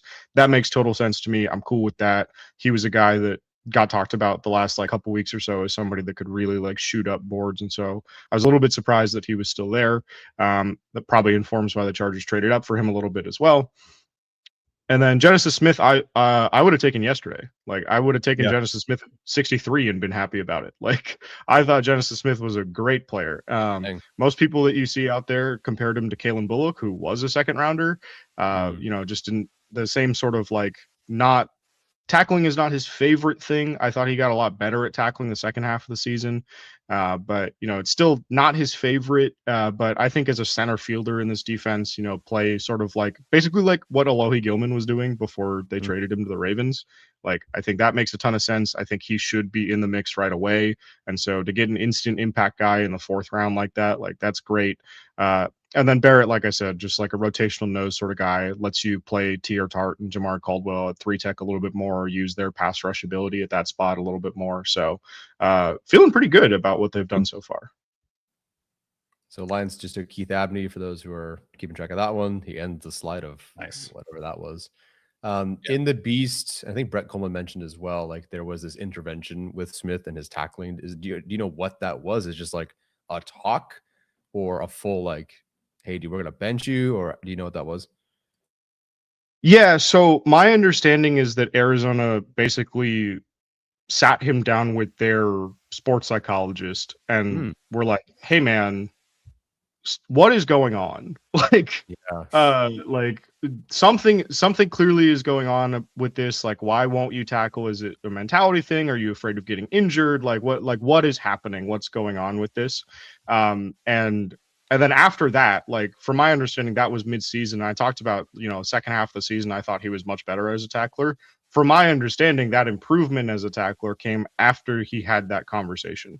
So I think there's an upward trajectory there. You know, obviously like the Chargers sent Adam Fuller to the pro day. I'm sure that he, you know, met with Brett Brennan and the entire staff there. And so they feel like, you know, there's enough of an upward trajectory that they're comfortable with it. But yeah, my understanding is like it was a like sports psychologist, like, hey man, what is going on with this? Like, we want to play you because you're a talented kid, but like, if you're not going to tackle, then we can't put you on the field, sort of thing. So, you know, it sort of a weird sort of thing, which is also why I think he was available at the spot where the Chargers took him. Yeah. Well, I'm glad they did that. If it had some sort of positive effect, obviously that's good. So I'll take it if it was a discount for that. Yeah. I think the process overall today has just been a good one to see unfold. You know, you add the extra picks. Yeah. You know, you get the receiver, you get a, you know, swing tackle of the future, you know, more defensive tackle depth, potential, you know, safety starter of the future. We'll see. So, you know, safety was one that I kind of had an eye on more for next year, just because, you know, Derwin is, you know, getting a little older, you know, going to be on 3rd contract soon. And, you know, Tony Jefferson is obviously, you know, how long are we going to do the 1-year things for Tony Jefferson? So safety was like, okay, maybe 2027. That's a relatively early pick to come in and step in for Tony and stuff like that. So if Genesis is that guy, you know, long-term wise, you have him, Mickens, Derwin. We'll see what happens with Elijah Molden if he can bounce back from his injury. So it's just a good process there. Good process with Brenen Thompson. Good process with these other guys today. So it's been nice to see. Yeah, definitely happier with the process today than the first 2 days. For sure. So I did have the depth chart on here earlier before you were getting into it. So we'll switch to the defense here, but tight end definitely of note here, Alex, with, you know, no real, you know, backup behind Kolar and Gadsden, either one of them. Any tight ends available that you like that would be a good fit so far? Or anything more like a free agent kind of thing after the draft? Let me see who we still got. I think Dolan Bentley is still there. We've talked about him, a Utah guy, but I think that he is another guy that NFL teams are kind of looking at as like kind of the Y tight end. So a guy that could be the backup to Kohler. I think he's a little bit more of an all-around guy right now, just because he hasn't been playing football for that long. So the blocking is not quite where you want it to be as a true Y tight end, but as an all-around guy, kind of tight end 3, I think that makes sense. Tanner Koziel from Houston is like 6'7" and catches everything thrown his way in the red zone. So like, if you know, like my comp for him has been Joseph Foria, the guy from the Lions in the mid 2000s, where it's like he was a tight end 3. He played like 10 snaps a game, but he caught like 8 touchdowns that one year. Like that's kind of what you're getting there. I think like Daquan Wright, we talked about yesterday from Ole Miss, like another guy that's just sort of like an all around, like a little bit more of a receiving type, but like Mike McDaniel's offense sort of leans that way typically in terms of like the guy that plays as a tight end too. I do think that they probably think that Kohler can add some of that value too. And then Seydou Traore, who I mentioned yesterday too, that they sent some guys to his pro day who's an international exemption player potentially. But I do think that he's a potential pick with 202 or 206 to kind of like use a free roster spot on a guy that you think might be able to develop into that guy. Right. All right. Cool. Other than tight end, like offense is kind of not taken care of, but there's not a lot of open roster spots for a draft pick here. No. Yeah, pretty set at this point. I guess the only thing is like, are you gonna carry both Brenen Thompson and Darius Davis on the 53, or do you want to add a different sixth receiver, right? But I think for the most part, our offense is pretty much set. Yeah. All right, let's jump over to the defense side of things here, as well as special teams. All right, so edgewise, obviously Khalil Mack, Tuli Tuipulotu starting, Akeem Mesidor, and Bud Dupree / Kyle Kennard. We'll see how that gets sorted out. For now, I have Bud as the fourth, but we'll see again, how Kyle Kennard can develop. The Vikings just took Max Bredesen for what it's worth. CJ Ham replacement. Yeah. Yeah. Defensive line wise, base defense. I put Dalvin Tomlinson at nose here. Obviously, Tier Tart, Jamari Caldwell could rotate in there as well. That's the starting trio in base defense for me. Again, run defense wise, that's a pretty fun group. And then you have Justin Boygby as kind of your pass rusher specialist. I did put Scott Malak on here, but I should probably just take him off since Joe Ortiz mentioned that he's more offense. And then Nick Barrett I have as the backup there. So they could fill in another spot there if they do not really trust like Terrell Edwards or Josh Fuga in their development. So defensive lineman, that's kind of where that's at. Linebacker, we talked about Deion Henley, Denzel Perryman, Troy Dye, Marlo Wax, Delshon Phillips, Junior Colson, and Imani Johnson is back on a futures contract. And then corner-wise, you have Tarheeb. I put Derwin in the slot. I know people still view him as a safety, but that's it. Buccaneers just took Billy Schrouth, guard from Notre Dame. Okay. So corner-wise, Tarheeb still, Cam Hart, Dante Jackson, Dean Leonard, and then Eric Rogers is coming back. Nico Reed is coming back. Jordan Oladokun, Isis Waxter still on the roster. And then safety, you obviously have – I put Tony and Elijah starting, but – we'll see about Tony's situation. And then you have Mickens, Genesis Smith, and Kendall Williamson. I don't think I'm missing anybody, but feel free and let me know if I am. No, that's it. Yeah, because there's no more Caleb Murphy. That seems about right to me. Yeah. Then Tuli Dupree. Who's the preseason guy who's hyphenated every year? Last name is hyphenated, and it was. Oh, Morris Brash. There you go. Is he on the team? No, he never came back. I don't think so. No, he didn't come back after getting cut last year. I don't think he signed with anybody else either. Gotcha. No, I don't believe so. No. I don't even think he's doing UFL or anything. That's a bummer. He really developed nicely last year, I felt like. Yeah.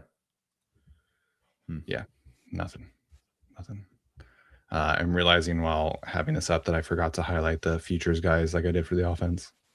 How dare you? So gonna do that now. You're doing that. I'm changing thumbnails. It's a party. Nice. 50. All the Washington guys drafted. Pretty much. We might get a couple more guys like late, but our boy Carver Willis went a little bit earlier than we were expecting, maybe. So fourth round of the Niners. Really love that fit for him. I think he's going to be able to compete for a starting spot right away with Connor Colby at left guard.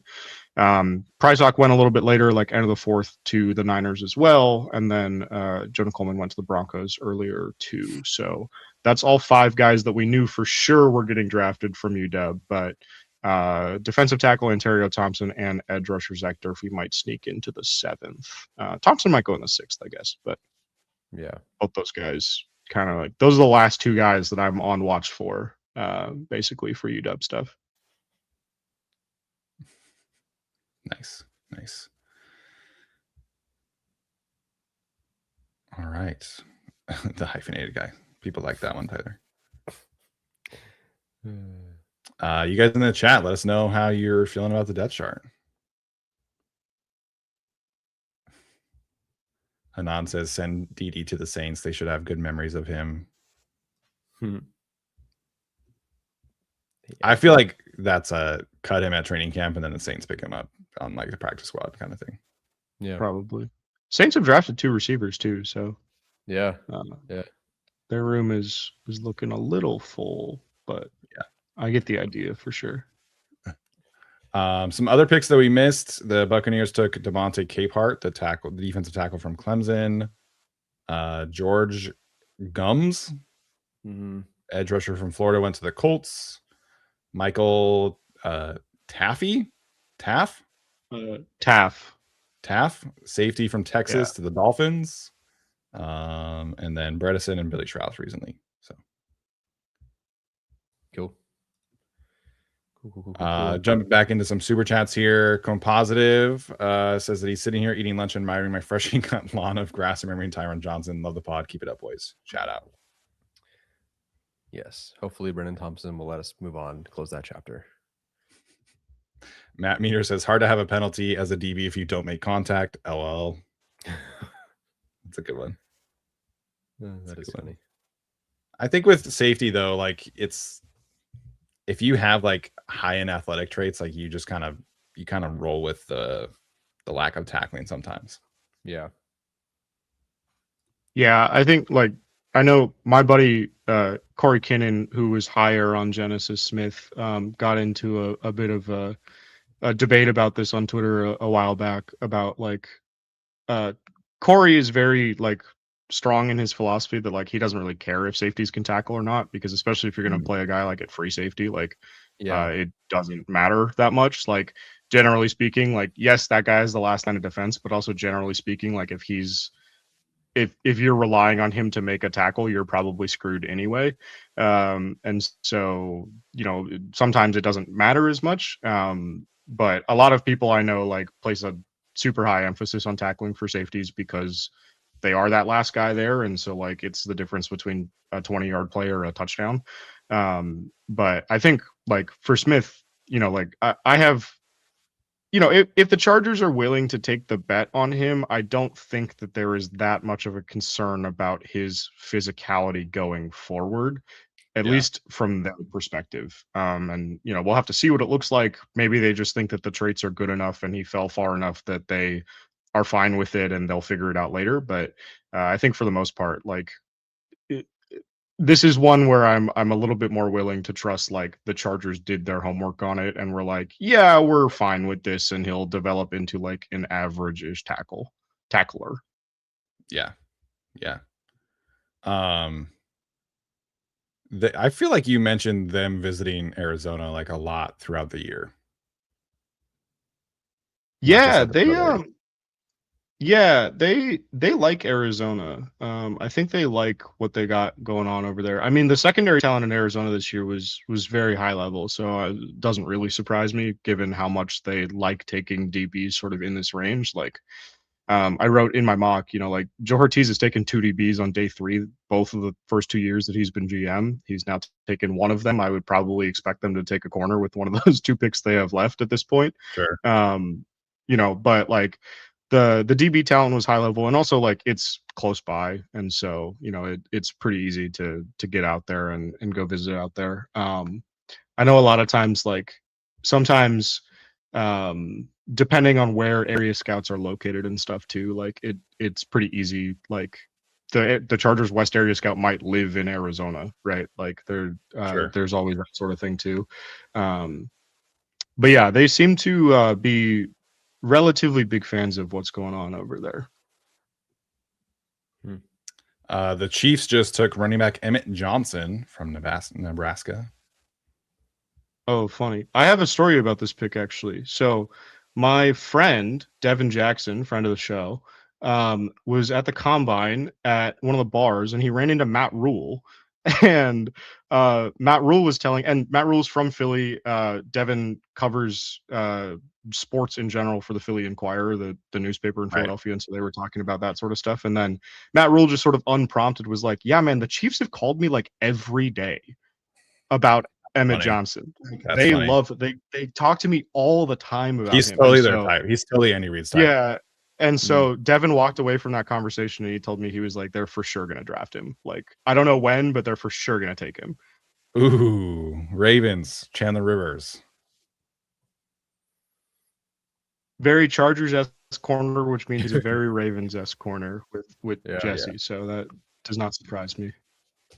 Yeah, shout out Devin. Devin does great work. We have had him on a couple of times on the show back when we had time to do interviews. But great guy, does great work covering Philadelphia, the draft. So he's a fun one. Help I'm Stuck stepbrother wants to know where he can find cats in write-ups. You didn't do scouting reports this year, right? I did not do written scouting reports this year. I just didn't have time. So I watched guys, but I didn't do any written reports. But if you want to find like write-ups about like what I think about the picks and stuff, I've been sending out like one tweet per pick basically on Twitter, but then also I'm writing analysis articles for Chargers Wire. So you can go to I think it's chargerswire.usatoday.com or something like that, and you can find those there as well. Yeah. Chargers Wire, wide left. If you're a Washington fan, definitely give Katzen a follow. So you did a lot more non-football sporting coverage for Washington this year, right? Yeah, I covered men's and women's basketball for UW stuff this year, also for Huskies Wire, which was fun. I like that a lot. Basketball was my first love sports wise, so it was kind of a nice like full circle thing to be able to do. So I had a lot of fun with that. But yeah, that's part of the reason why I didn't have as much time this year to do like written scouting reports the same way that I've done the last couple of years. But this year we're gonna kind of build the plan out a little bit differently, so we'll figure it out. Yeah. Vikings just took Charles Demings, a corner from Stephen F. Austin. Good player. All right. Asking about tight ends. I think we covered that a little bit already. Drew Bennett says, thanks for the coverage as always. Any idea why Brian Parker is still up? I know he was a day 2 target. He still hasn't gone yet? He's not. I would guess that it's just because, like, even though he went to the Shrine Bowl to prove that he can play center, like, he can't play tackle, and that's the position that he played in college. Right. So, you know, like, the projection to center, like, really a lot of the centers have not gone yet. I mean, like, Sam Hecht still hasn't gone. Like, Hecht went to the. Oh, he did. That's right. He went a few picks ago. But like a lot of those guys lasted longer than we thought they were going to. So, Connor Liu was just picked like a few picks ago too. So yeah, like Lou, Hecht, and Brailsford all went like kind of at the top of this round, I think. Yeah. As well So as Parker, Matt Jagger, Golden, Pat Coogan, and James Brockermeyer are the centers in Dane's top 300 that are still available. Yeah. So he was a good player though. It's just like the tackle was not like he's not a tackle, but I mean he's like a really clean like Shanahan guard kind of fit. And then you mentioned the center thing, so he's somebody who should have been drafted, I think, by now. Like I liked Carver Willis, but I had a higher grade on Brian Parker. Yeah, I think that's fair. I think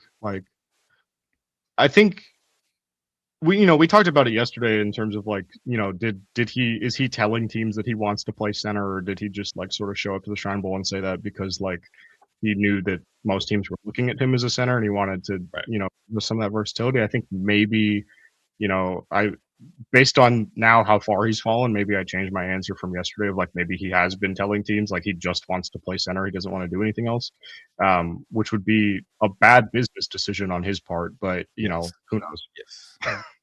Yeah, if you really think you're a center, that's fine, but yeah, if that is what his agent advised him to do, that is bad business for sure.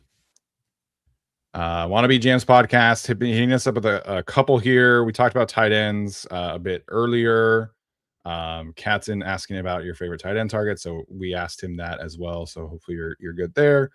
He does also want to know our thoughts on Nico Reed and Eric Rogers, and if CB is still a need heading into the rest of the draft here.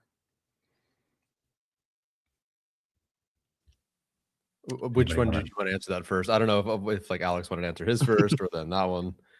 Go ahead, Tyler. You can go first if you want. But I guess like on the corner aspect of it, like sure they kept these guys around, so they got to feel good about something. Rogers they kept on the roster until they didn't, but I'm surprised given Steven said they did a lot of homework on these DBs, with corners specifically. But like at the same time, I'm not super surprised given like they don't desperately need someone. I don't know who's available in free agency though, but I think so. They have Durbin, if you count him, Tarheeb, Hart, Jackson, and then I guess Reed and Rogers. This is your kind of room right now. Oh, Cozy all just went to the Jags. So there's one. Yeah, so here's the depth chart again. So yeah. Tarheeb, Dante Jackson is your starters. Cam Hart rotates in. And then Nico Reed could play slot outside. Eric Rogers, Dean Leonard. So Dean's going to make it because he's going to be your gunner. Yeah. So you have Tarheeb, Cam, Dante, Dean. That's 4. So you have maybe one spot left. Depending on safety wise, are you going to keep the 5 of them and just keep 10? Or are you going to do 11? Does that open another spot for Rogers, or if they pick one here? But I feel like Reed showed enough that he should be on the roster. Maybe he's not like active on game days again, but Eric Rogers, I'm a little bit more apprehensive about, just because he had one great preseason game and it was awesome, and then he got hurt. Yeah. So I definitely want to see more from him. He does kind of fit the size profile that they're kind of missing, after losing Benjamin St-Juste in free agency. He's a little smaller than St-Juste was, and a little bit smaller than Cam Hart is, but he's bigger than the other guys. So I want to see more, but I would like to see them at least bring somebody in to compete with him for that potentially last spot, compete with Nico for that last spot. And they did do a lot of homework. Maybe they just, felt like the board has played themselves out of that spot. Yeah, I think like if they sign and give like a decent chunk of like guaranteed money to a UDFA corner at this point, like that would make some sense as like competition for a Rogers sort of guy. I do think I think the injury stuff with Rogers was weird because also like you had the Dean injury last year, and so there's like there's a little bit of like configuration there where it's like, well, maybe you needed Rogers to come back because you weren't sure when or if Dean was going to be able to come back, and so there was a little bit of like roster maneuvering there. But I do think that like had he not gotten injured, he probably would have just been a practice squad guy. Like I don't think that they were keeping him on the 53 because they were like so blown away by that one preseason game that he had.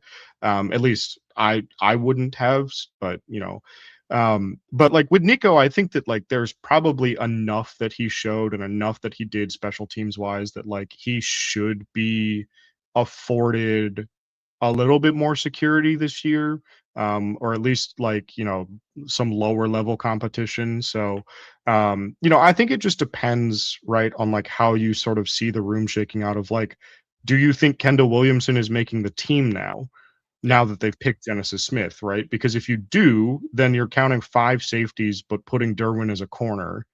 Sure. Or you're taking 6 safeties.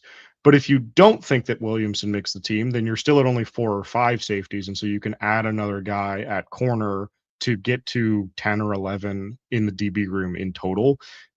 So I think it just sort of depends on how they see that part of it.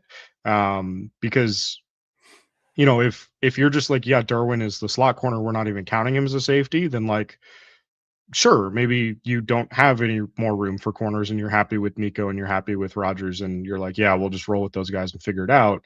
But if you still see Derwin as a safety, then really like, you probably want to add a little bit of competition in the slot, because at that point you're sort of looking at it as like, well, if Derwin is a safety, then Nico Reed is the starting slot corner right now. And I don't know if that's like the best place to be in, as much as I think that Nico played himself into more of a secure roster spot last season. Yeah, I think that's fair. I fully expected them to come away with a corner at some point, and they still could, but that board seems to have been drying up quite a bit. So some of these names that are left, you have on Dane's board: Latrell McCutcheon Sr., Avery Smith from Toledo, McCutcheon's from Houston, Thaddeus Dixon from North Carolina, TJ Hall from Iowa, Colin Wright from Stanford, Hezekiah Massis from California, Damani Jackson from Alabama, Andre Fuller from Toledo. He has Lorenzo Styles here as a corner, Sonny's brother from Ohio State, and then Marcus Allen from North Carolina. So I don't know if Katz and you have any preferences of those names, but those are the ones left on Dane's top 300. I do like Massey's. He is another guy that's like a little bit bigger. Like you talk about, like if you want to add some competition for Eric Rogers out there, like he's another guy that's a little bit bigger. I think he was a little bit up and down at Cal. I didn't really have the season that I wanted him to have this year. And then Damani Jackson is another one that makes sense. He's from Oceanside. So Nice. like he is a San Diego kid, like, went to USC first before he ended up going to Alabama. So I think that like that one probably makes some sense. I think that he had some pretty good character feedback in the Beast also, which like the Chargers, fixate on that sort of thing. Thomas Martinez also points out in the chat that Lorenzo Styles was at Notre Dame with O'Leary, but he was a wide receiver when he was there. So maybe there's a bit of a connection there. But and I think like Styles too, like on that point, right? I mean, because we've seen the first year that they hired Chris O'Leary is the year that they drafted Cam Hart, right? And so they've leveraged that connection before. And I do think that Styles is kind of like your nickel corner / safety, like is kind of like more pure depth for exactly what Derwin is doing. So if you want to go that direction, I think that could make some sense too. Obviously, he's going to play a ton of special teams also. So, I think some of those guys probably make sense for sure. Yeah. I do think with Dylan, corner has to be our first round pick next year. Maybe not first round, but I think corner next year is definitely higher up on that list with, Tareeb and Cam would be entering their final year of their contracts. Dante Jackson would be a free agent. So, I think you still trust Klingscale and these guys to develop corners at a higher level, but yeah, corner next year I think is first, second round kind of need, since they haven't taken one yet this year. Yeah, I would say like it's probably, I think at this point it's probably their number one need coming into next year's draft with the way that they've attacked today.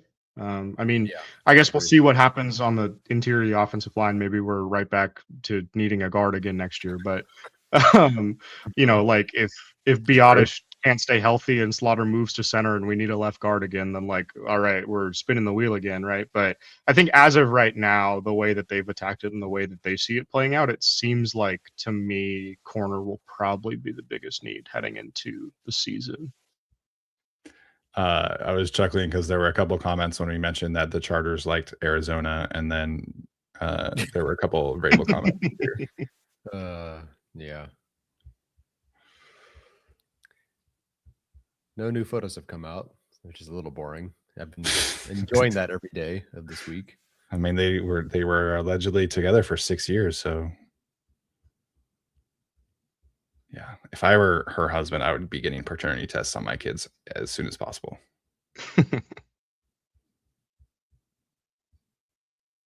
On that happy note. This was scrolling through, wasn't sure if there were any other comments here that we missed. Maybe. Yeah. People liked your tight end comp poll. Your Katzen. Nice. Yeah, that was specific. Yeah. And accurate. Thomas Martinez asking Katzen specifically, any thoughts on Harold Perkins in this defense?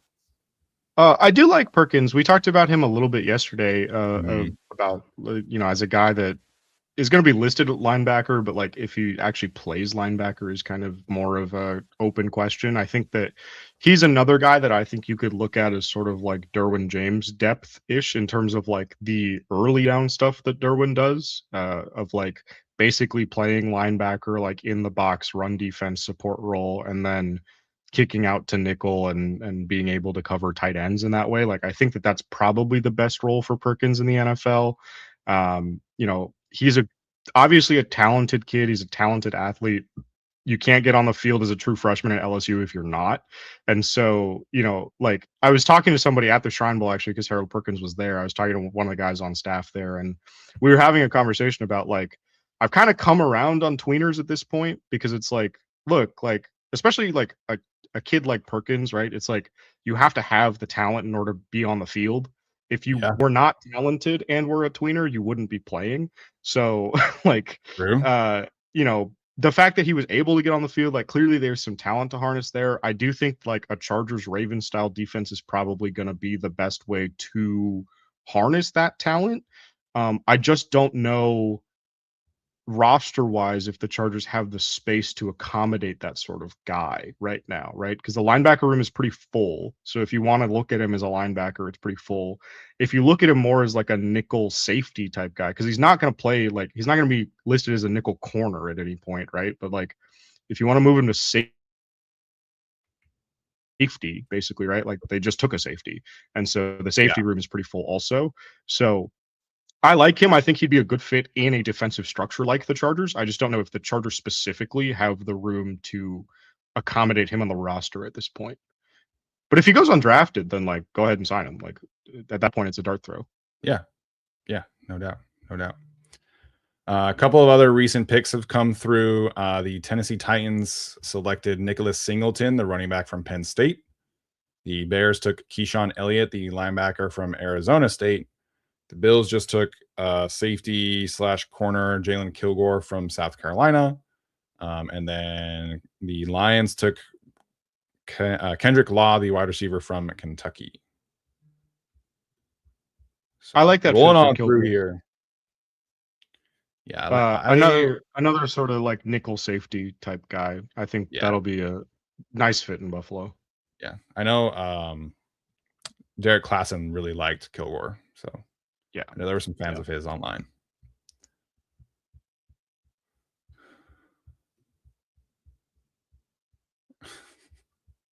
Alex Insdorf from his flight says Roman Hemby, Alex Perver pick is still in play. It's true. Yeah, I think Chargers tight end, like next pick is tight end is very much where I'm looking. Yeah. I think like probably tight end or corner, I guess. Maybe running back. But every other spot on the roster is pretty much filled. Yeah. So they have 2 more picks and then they're done unless they trade down again. Please, God. You want more picks, or you want them to be done? Let's just make the 2 picks and be done with it. Let's just. Yeah, I mean, like, I guess, like, so yeah, tight end, corner, maybe running back, maybe linebacker. I guess if you're not super confident in Junior Colson's progression coming back, but I think that they have 6 at linebacker right now, so. I don't know if there's room for another guy unless you're gonna like cut Colson tomorrow, which I think would probably be. They probably want to see him on the field before they do that. So, and they still have Amani Johnson. Like 7 linebackers in camp that's kind of a lot. Yeah. I think Betcher went. Insdorf. Betcher did go. He went to the Colts. Yeah, Betcher went. Him and his baseball background. Yeah.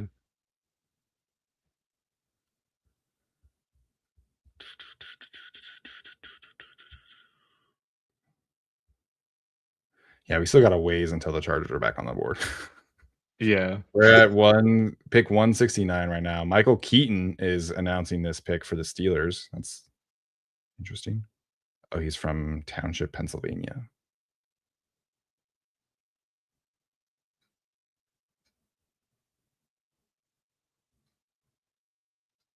I guess I could play the audio for this if I wanted to.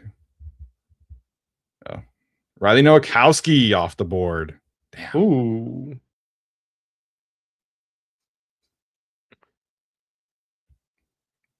I like that fit as a guy that can replace what Connor Hayward was doing for them last year as kind of like the tight end H-back sort of guy. Hayward went to the Raiders in free agency, so I think that makes a lot of sense for them. Yeah. He was a fun player. I liked watching him. Yeah. I know he was one of Dane Brugler's favorite players in the class. Yeah. He'd like Yeah. every single podcast, Dane Brugler would be like, I love this guy. And I don't care. He's only 6'2". Yeah. And he's a 6-year player, but yeah, he was fun. Yeah, I went to Indiana. I went to Wisconsin first. All right, I think we're current on all the chat here. Nowakowski does sound like a Steelers, Kevin Kernick points out. That is absolutely right.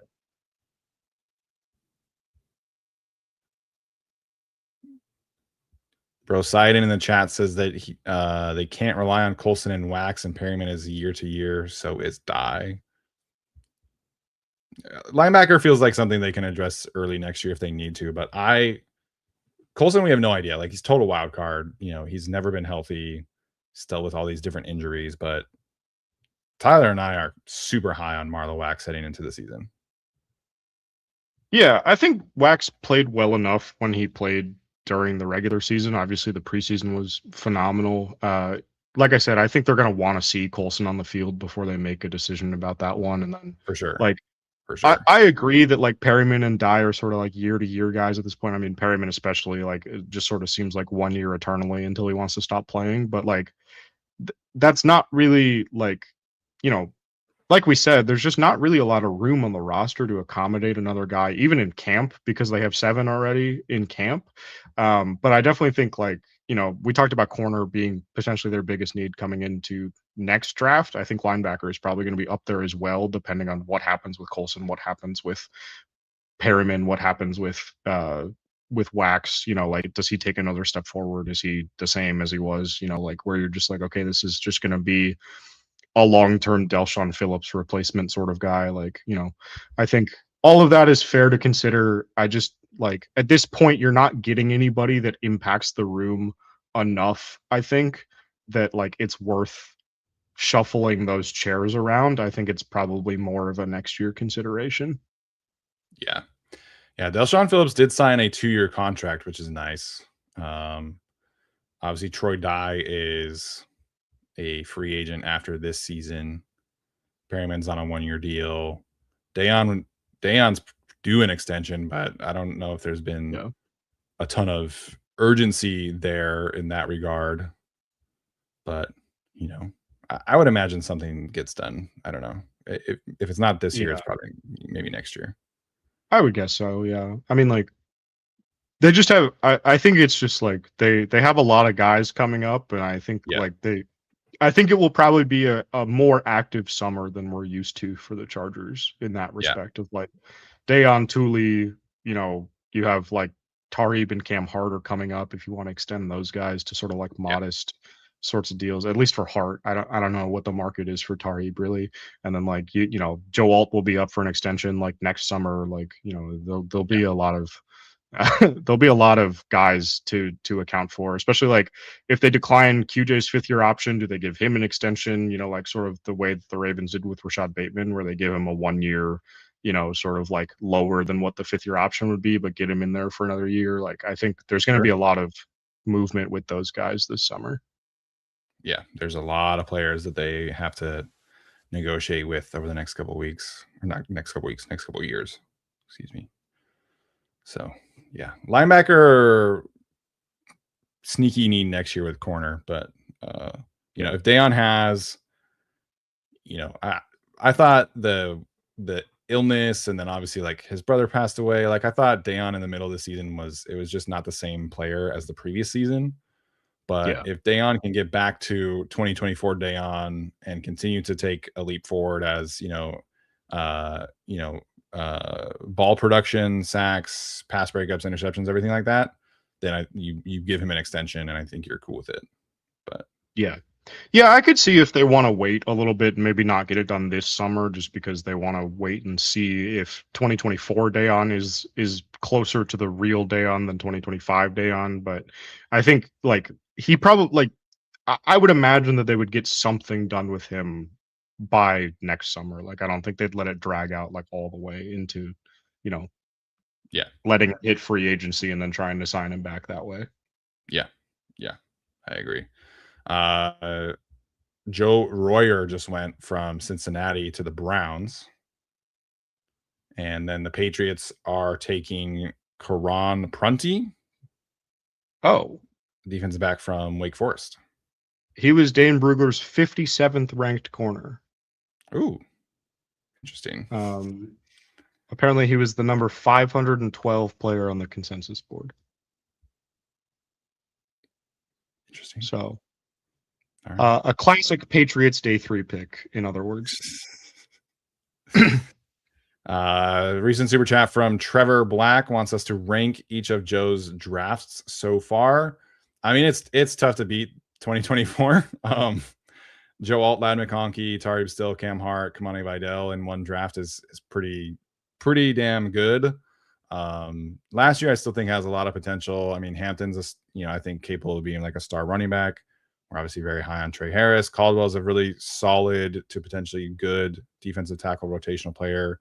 Gadsden had a good season. Mickens had a good season. Lambert Smith had a good season, or could potentially be something. So tough to beat Alt McConkey as like legit, like potential Pro Bowl players. Like Hampton, I think has that kind of ceiling, but yeah. So the last 2 years, I think you're getting definitely more starters than this current draft, but some good depth, I think, today.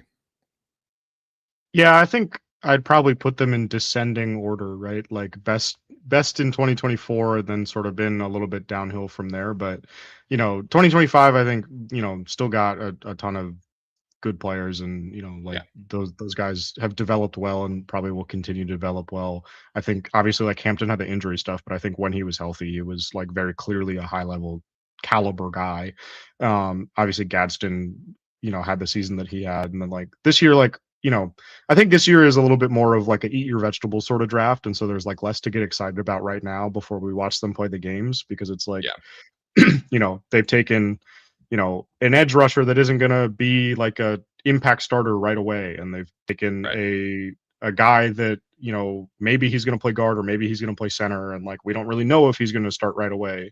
And then they traded out of their 3rd round pick, and now we're back down to like, okay, they're taking a safety that may or may not play right away. They're taking a wide receiver that is going to be a return specialist probably. Like it's a lot of just like we're going to build depth. They took a swing tackle, right? They took a rotational defensive tackle. Yeah. Like it's just a lot of like we need to fill in the depth of this team, and I think like that's not as exciting. It's not as like, oh man, I love these guys. Like I'm pounding the table of like, wow, what a great draft. But I do think like you have to have drafts like this every now and then to kind of like set the table for you to be able to be more aggressive next year or more aggressive down the line, because now you've built out the depth of the roster, and so you can like swing a bigger trade for some sort of veteran guy that requests a trade, or you can like trade up next year and go get Leonard Moore, the corner from Notre Dame, who's probably going to be like a top 10 pick. Like if you want to be more aggressive in that respect, I think you have a little bit more room to do that because you've done a draft like this where it's like, okay, we feel comfortable in all this depth that we've now built.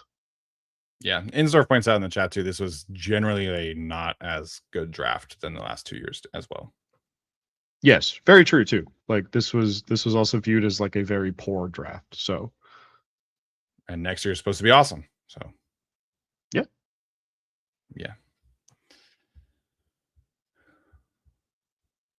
Yeah. Uncle Rico says not a single 2026 starter in this draft, but by design. We'll see about Slaughter. He might start. We'll see. But yeah, every once in a while, I mean, not every draft can be full of 5 starters and great values all across day 3 and stuff like that. So sometimes you just get these drafts every once in a while where it's just filling some depth and trade down twice and get some special teams guys. And that doesn't mean it's necessarily a bad draft. It's just different. And, the roster is in a much better position than previously. I do think that Genesis Smith could potentially be a starter, like by mid-season. Like Yeah, if I you wouldn't count put like it. all three guys starting at safety, I think that so you have a couple of guys that potentially could start, but I do agree with the general point of like it's not a ton of guys that like you're expecting to make like a huge impact on winning. It's more like guys that you're expecting to have a marginal impact on winning that in the whole has a bigger impact on winning.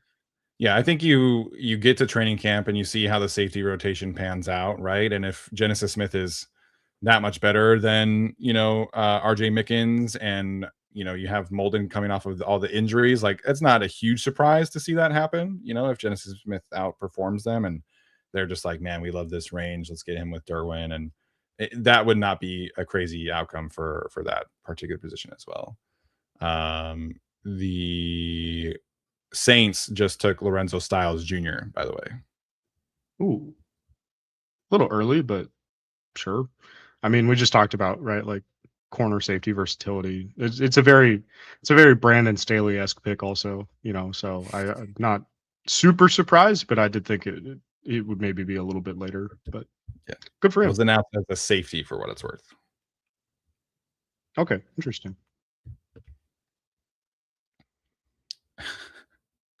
A lot of people asking about Ndame Tucker. Tyler is a big fan of Caden Curry, kind of balancing out the room as well. Oh man, there's the tight ends are going right now, you guys. Josh Cuevas from Alabama just went to the Ravens. I like that. I wonder what he's gonna. I guess he's more of the Kohler replacement than the likely replacement, but he's really not like either one of those guys. So I'm curious to see what he ends up doing for them.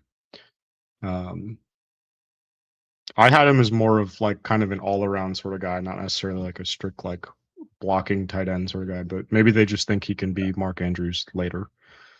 Yeah, Dane said Dane in his write-up, but he has some limitations as a blocker, but brings toughness and physicality to every rep. Yeah. They took Hibner earlier, didn't they? The Ravens? Too? Yes. Yeah. I mean, you with Kohler and Isaiah Likely, so. Right, yeah. Just restocking that room because you lost both those guys. That makes sense. Yep. Hibner from SMU, I think. Yeah. Thomas Martinez asking about Max Llewellyn on the board from Iowa. He was a pleasantly surprising watch. Yeah. Run defense is like non-existent, but yeah. I do think like the run defense is going to be a little bit of a tough sell, but also I mean like if you're taking a DPR in the 6th round at this point, then like whatever. Yeah. Are the Chargers going to be super hard line about like you have to be able to defend the run if they're taking a guy in the 6th round? Like I don't know, they haven't done it before, so not sure. Okay, we are pick 174. Tyler's eating lunch. I have ordered lunch. You guys in the chat, are you eating lunch? What are you eating? Let us know.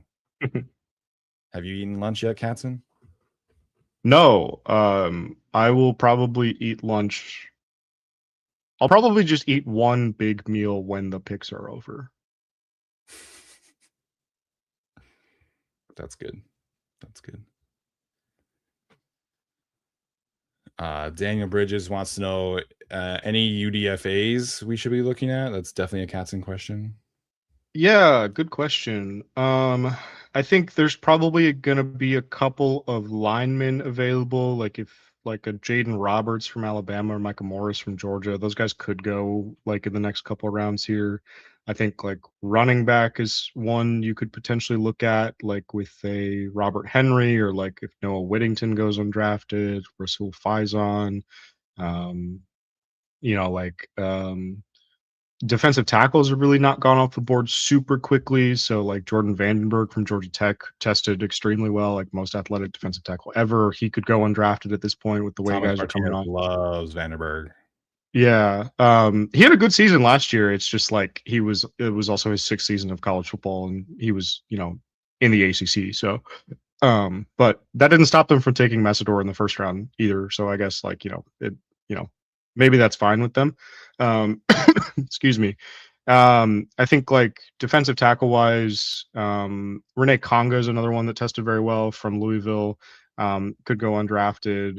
I think like David Gusta from Kentucky is decent. Yeah, there'll be a few guys. I like Amari Harvey at corner. Like if the Central Michigan edge Michael Heldman goes undrafted, like I know the Chargers met with him, so I think that guy could be on the radar too. But he might sneak into the 7th. Adam Randall, I think Brugler has as a UDFA type guy. I think I'd bring him in as like a kick returner type. Thomas Martinez points out Aaron Graves, the Iowa defensive tackle. I like him too. I know you like him, Steven. Yeah, snuck up on me while I was watching Llewellyn. Yeah, so there'll definitely be some guys. I don't have the same sort of guy that I had the last couple years where like an agent reaches out to me and is like the Chargers have called about this guy a ton quite yet, but we'll see if somebody hits me up in the next couple of hours. Nice. Tyler, how was your lunch? It's good. Big bowl of rice and Korean beef and other stuff. So yeah, good stuff. Feel refreshed, good to Did go. you make it or order it? No, I ordered that. I can make it, but I just ordered that because I've got time for that. Nice. Good The to Ravens go. just took running back Adam Randall from Clemson. I just mentioned him as somebody that Dane had going undrafted, so never mind. I like Randall a lot.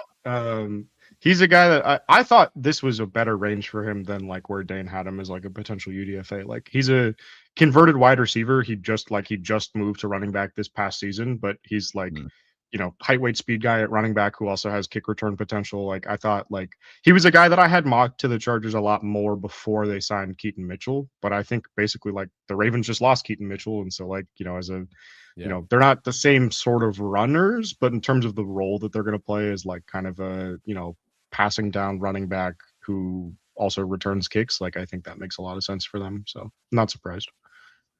There you go.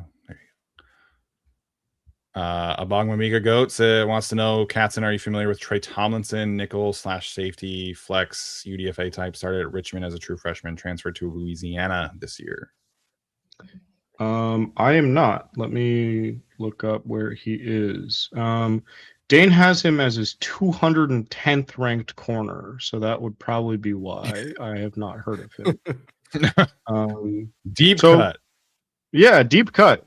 Congrats to you. That is a deep cut. That's funny. Uncle Kevo says it seems like an all-depth draft, and they're more prepared for offensive line reshuffling than last year. That is definitely true. Says y'all can't retire. We've got a great community here now. I'll even babysit, he says.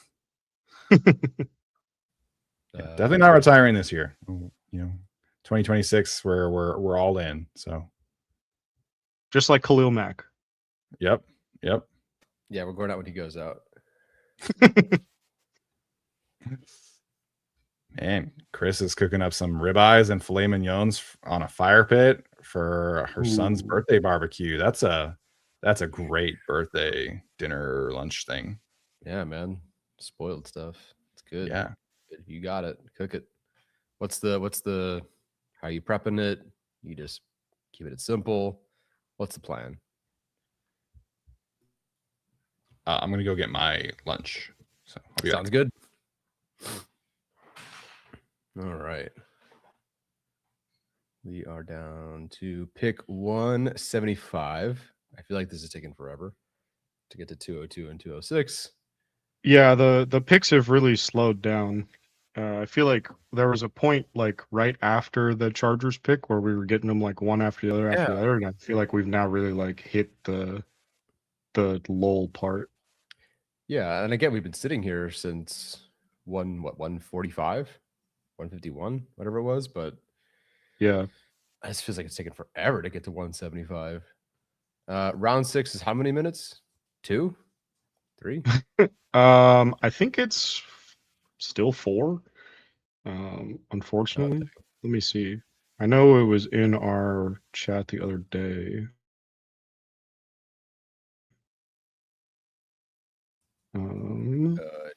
Did you say it has something about Hezekiah Masses earlier? Oh, round 6. I did. Round 6 is still 5 minutes, and then round 7 will go down to 4 minutes. Really? I don't know. I thought those were shorter. Huh. All right. That's fine. We don't have to stay too long in round 6 at least. So that's good.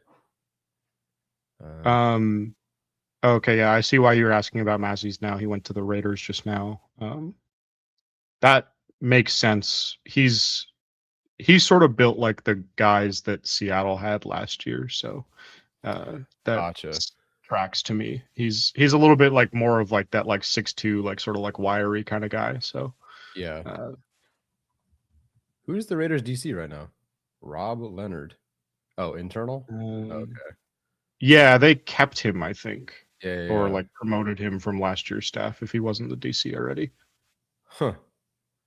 So they originally planned to promote internally, then trade Crosby. All right. Is there a Seattle? Is there a Kubiak connection? Dolphins? Then Giants? All right. Okay. Best available: Burks, Parker, Allen, Taylor, Pons, Payton, Andrews, Murdoch, Curry.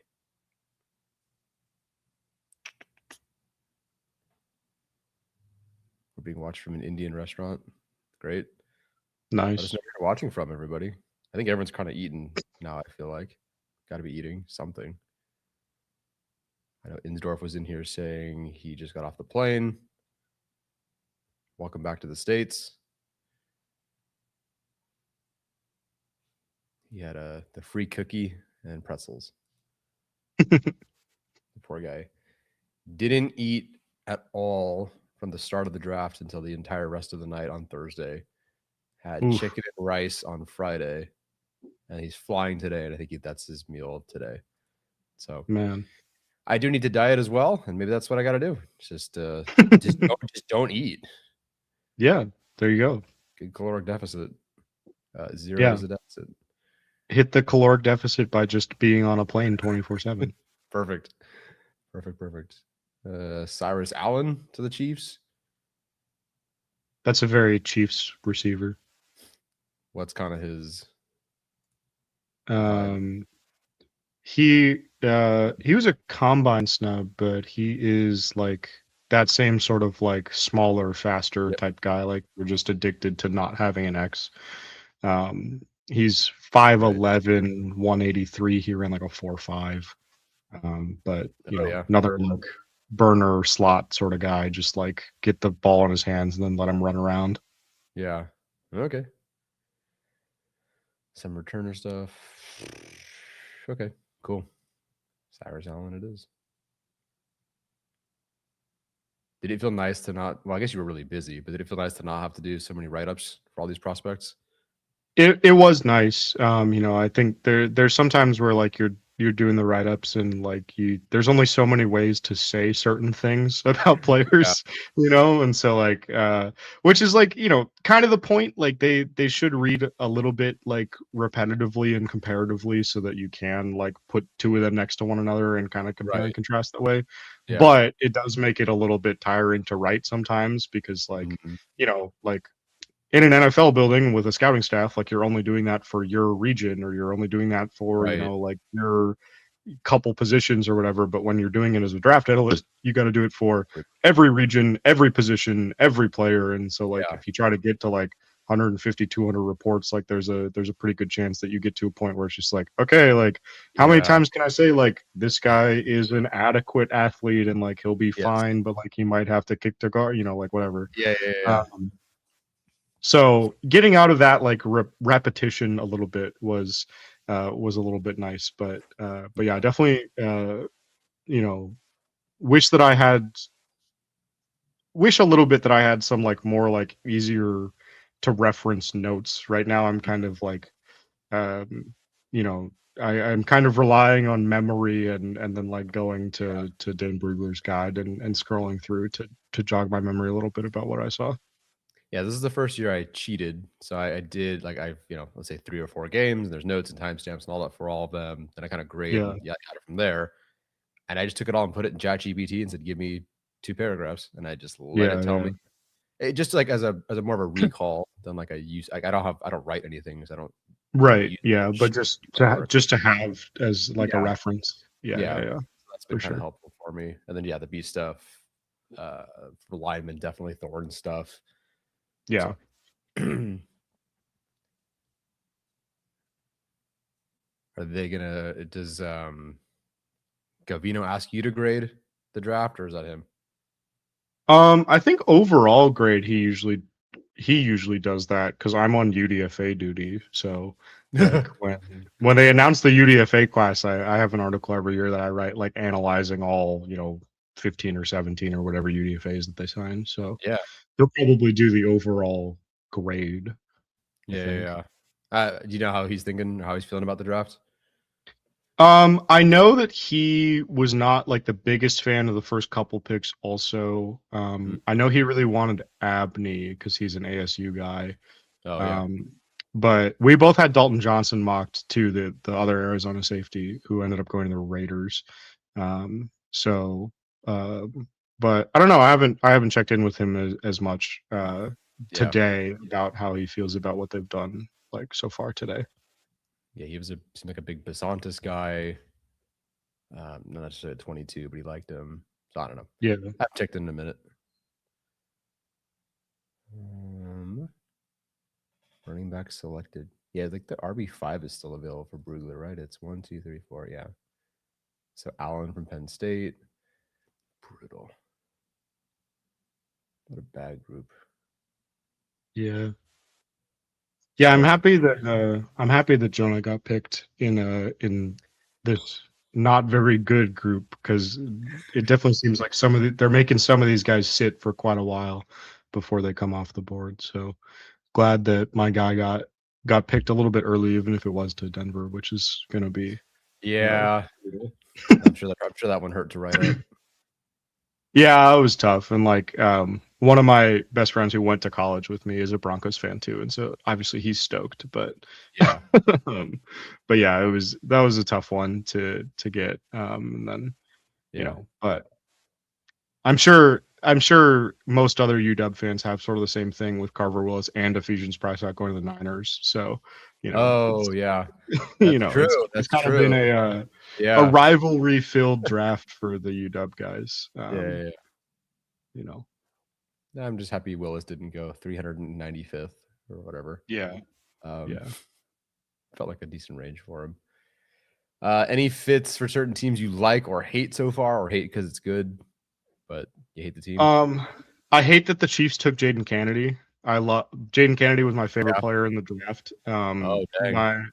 My friend Sam Teets runs a draft Substack, and he asks analysts every year for like your favorite like under the radar prospect, like non-round one guy, and asks for like write-ups from like 30 different people. And my guy this year was Kennedy, and so obviously the Chiefs have to take him, just like they took Hunter Norzad a couple years ago. So I was bummed about that one because I think he's going to be a great player. Like starts in slot right away. Like will be kind of the McDuffie replacement for them earlier today. I like we mentioned I like the Nowakowski pick to the Steelers that happened a little bit ago.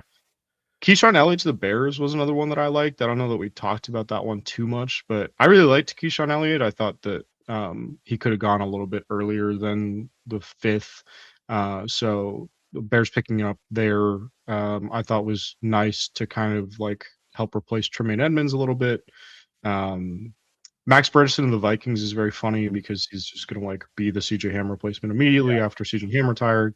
I like the Abney fit with the Lions as well earlier in this round. That's going to be a nice one as like they've been doing patchwork stuff at slot corner basically like the entire time that Dan Campbell has been there. So getting a guy who I think can be sort of like locked down that slot spot, I think makes a lot of sense. And then Stroud going to Tampa is another one that I like too. Like the Bucks tend to be a pretty good O-line environment, and you know, like we'll see if he can stay healthy because a lot of the Bucks offensive line guys have struggled with that the last year or two. But I think if he stays healthy, he's a guy that could develop into a starter too. So well, they don't have a facility shooting laser beams or whatever it was. San Francisco, right? The Eagles pick. It's been in for like 5 minutes. I know we got Insdorf's reaction on Stowers, but like, what did you think of Stowers to the Eagles Um, or Stowers? AJ Brown replacement. Like, just don't have him play tight end. Just have him play X receiver. There you go. So, Yeah, who like, was it that it reminded him of AJ Brown, like the style? I was like, I don't know about that. yeah. So, like if that's what they do with it, then like fine, that's great. If he plays actual tight end, I have more questions. But Yeah. if he plays actual tight end, it's probably also bad for our boy Stone Smart, who signed with the Eagles. Oh, he did. I didn't know that. Oh, okay. Yeah, I think he did. Yeah, I think that's right. I should double Dude, I check thought he that, but I'm was pretty sure that's right. Eagles took a quarterback, Cole Payton. So Yeah, Stone Smart is on the Sure. Eagles. So if Eli Stowers does play tight end, that's probably bad for Stone Smart because they're basically the same kind of tight end. they That still like have Pacatera or no? they do, yeah, they re-signed it. Okay. Just that kind of group. Yeah, so just a very like no blocking sort of group, but I mean he's a good receiver. Like I said, if you have him replace AJ Brown at X, and he's sort of like your third option behind Devontae Smith and Dontavian Wicks, then fine. Yeah. But yeah, I wasn't super high on Stowers because I don't think that he actually plays tight end. Yeah, odd fit there. It seemed like less so than Gadsden. Yeah, for sure. Hollywood Browns and Eagles. Jeez, I gotta really pay attention to the Eagles. When did this happen? Hey, Steven. Hey. Eagles took a quarterback just now, so there's that. What'd you eat? I just did a little turkey and avocado sandwich from a deli here. Right on. Quick and easy. Nice. Yeah. It was pretty good. It was all right. It did the trick.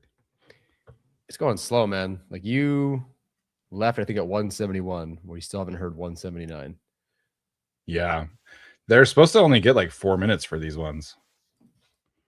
Yeah, I looked at it because Tyler brought that up too. It actually doesn't go down to 4 minutes until the 7th. So it's 5 minutes this round and the 6th round, and then down to 4 minutes for the 7th. Okay. Gotcha. I also just got someone just sent me a tweet that says that Karan Prunty, the corner that was like Dane's 57th corner that got drafted by the Patriots, is older than Christian Gonzalez. How old is that? Karan Prunty was born on Christmas Eve of 2001, and Christian Gonzalez was born in June 2002. All right. Wow. For a corner, that's a problem.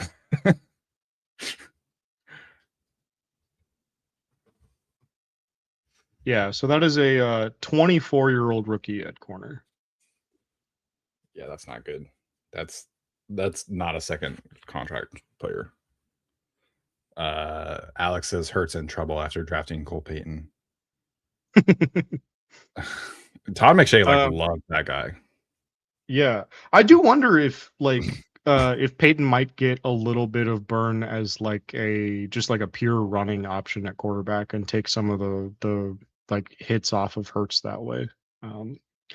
If they are concerned about that and want Hurts to focus on throwing the ball. Yeah.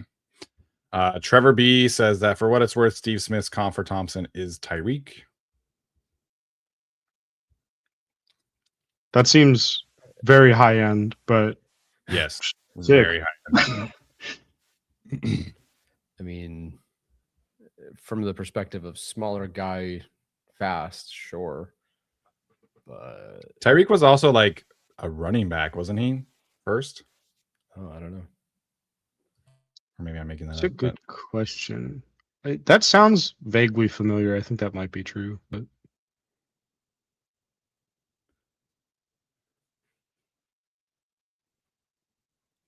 Zerf says that Peyton will probably replace Tanner McKee in a bit.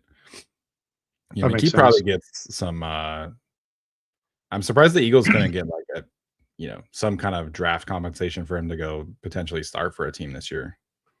Yeah, I feel like he's a guy that you he's probably a guy that at this point they'll like hang on to until cuts, and then like see if a quarterback goes down during camp or something, and then flip him for a fifth right before roster cuts or something. Because they signed Andy Dalton also, so oh really? like you're looking at So unless Dalton is not gonna like they traded for Andy Dalton actually. He was still under contract with the Panthers. They traded for Dalton, so like he's going to be on the team probably. So taking a quarterback also, I mean, like, unless Cole Payton's not going to make the team as your 5th round pick, like probably trading McKee or getting rid of him in some aspect, or I guess maybe cutting Dalton if he sucks. Yeah.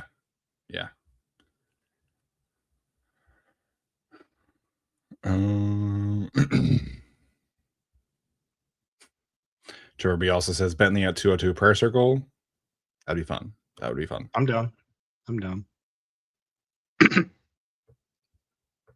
Give Steven something. I'm okay. The process has been good today, so I'm fine. Just making sure we didn't miss like any comments. Man, some of you guys are eating some good food right now. Lasagna, chicken wings. Zachary says that he just made his girl some mean PB&Js. Rico says homemade sauteed rosemary potatoes with frozen veggie fake chicken nuggets. Love it. Nice. Hopefully you defrosted the chicken nuggets. Yeah. Hopefully you got them from somewhere that's not recalling frozen chicken nuggets right now. Oh, is that a thing right now? It was a thing a couple of weeks ago that might have been like Dino Nuggets specifically were getting recalled. My childhood is just ruined. Jesus asking about Benny's injury history, Rayshon Benny. So I don't know if you guys touched on this one or not, but Dane has a broken right fibula from the Rose Bowl against Alabama that lingered into the 2024 off season. He had a hernia surgery in 2022, and then had some kind of knee surgery that was a result of a car accident in 2020s. And that's just the known stuff, but super fun player on tape. But that's obviously why he has not been drafted. Yeah. As far as Bentley goes, I was checking in with my text with his agent, who I am friends with, and Nice. A while ago, like end of March, he said that mostly it was Niners, Saints, Chiefs showing interest in him. The Chiefs have not taken a tight end, but they don't pick again until 247. The Saints took Oscar Delp in the 3rd round, and the Niners are on their last pick, picking. I don't know if 179 has been announced yet. I see it on my like web ticker, but I don't know if it's been announced on the broadcast yet, so I don't want to spoil that one if it hasn't been. But they did show that one. Enrique Cruz, the tackle from Kansas. Yeah. That's the Niners' last pick. So unless they trade back in, I don't know how Bentley would end up there. The only other team that he mentioned to me was the Lions, who have not taken a tight end and do pick at 205. So 202 seems like it would be the spot if they're going to do that. I do like the Cruz pick for the Niners, by the way. He was a guy that I had on the radar. He was actually my 6th round pick for the Chargers in my mock on Chargers Wire, because Brugler had him as like a intriguing zone fit guy, because he's a very, very good athlete. Just hasn't played a lot, which is weird because he's a 5th-year senior, but hasn't played a ton. But as like a developmental tackle behind Trent Williams, I think that makes a ton of sense for the Niners. Yeah, there was some a lot of talk until the Trent contract situation got resolved that they would take one early, and obviously they have not done that or did not do that. Will Carpenter says he ate funeral potatoes. Nice. Very awesome. niche. Lee Bruin says he had fish and chips for dinner. Nice. we went to this really good fish and chips place in London called Mayfield, and it was fantastic. So Nice. it was in Kensington. So if you're ever in Kensington in London, definitely recommend going to fish and chips at the Mayfield. I retain into none of that, but I don't know if I'll ever go. We'll see. England's fun, man. We enjoyed Scotland a ton also. Yeah. Oh, there's your guy, Sidhu Traore. How did you say it? Yeah, Traore. Traore. Yeah, To the the Dolphins. British tight end to the Dolphins. Yeah.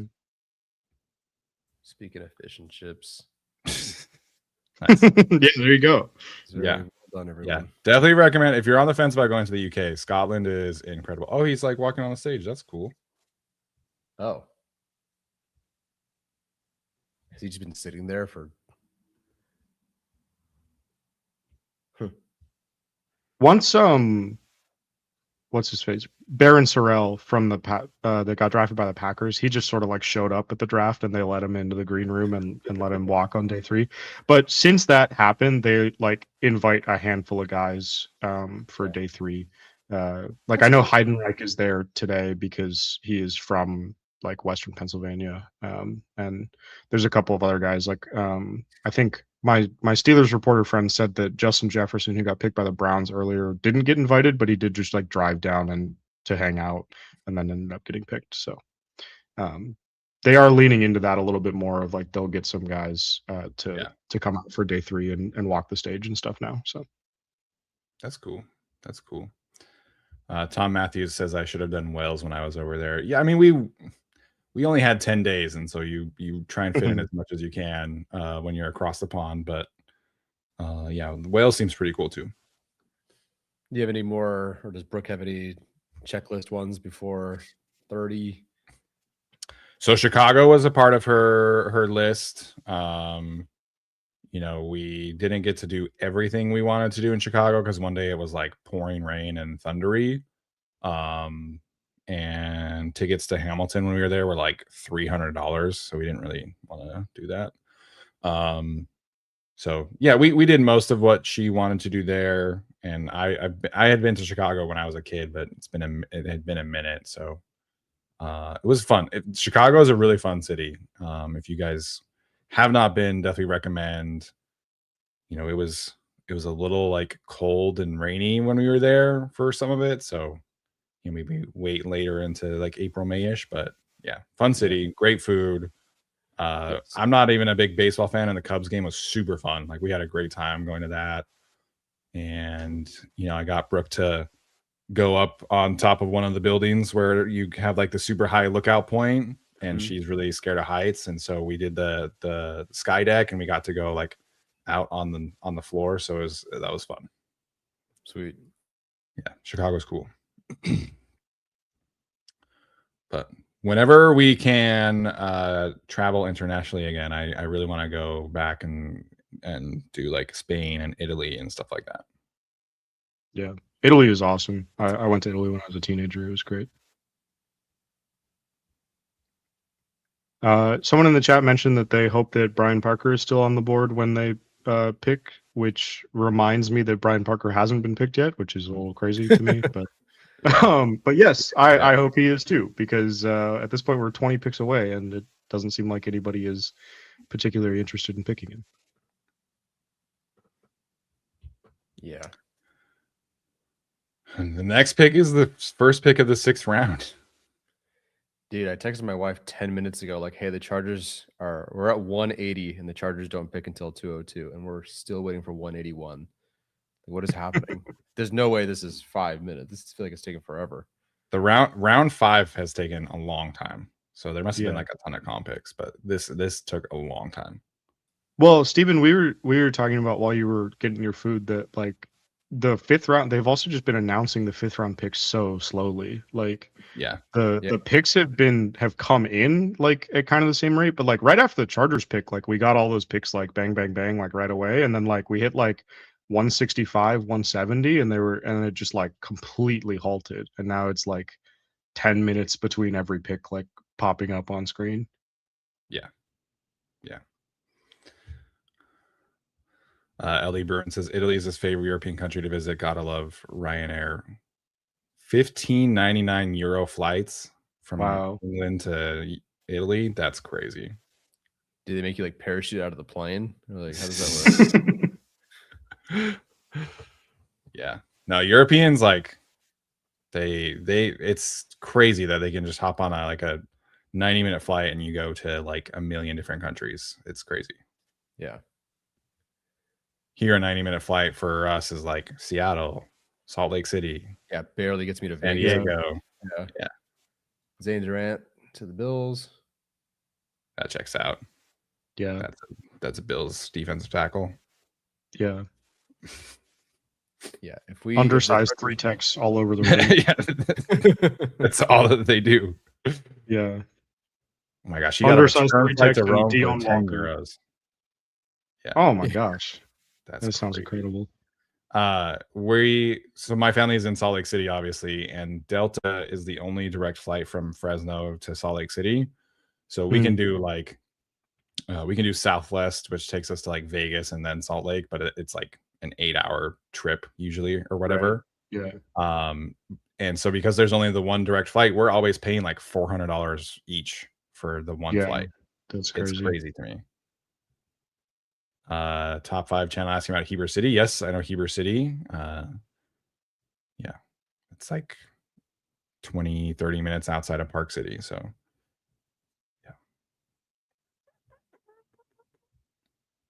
yeah, there's only been like 2 picks announced since I came back, and I feel like I've been here for like 15 minutes. Okay,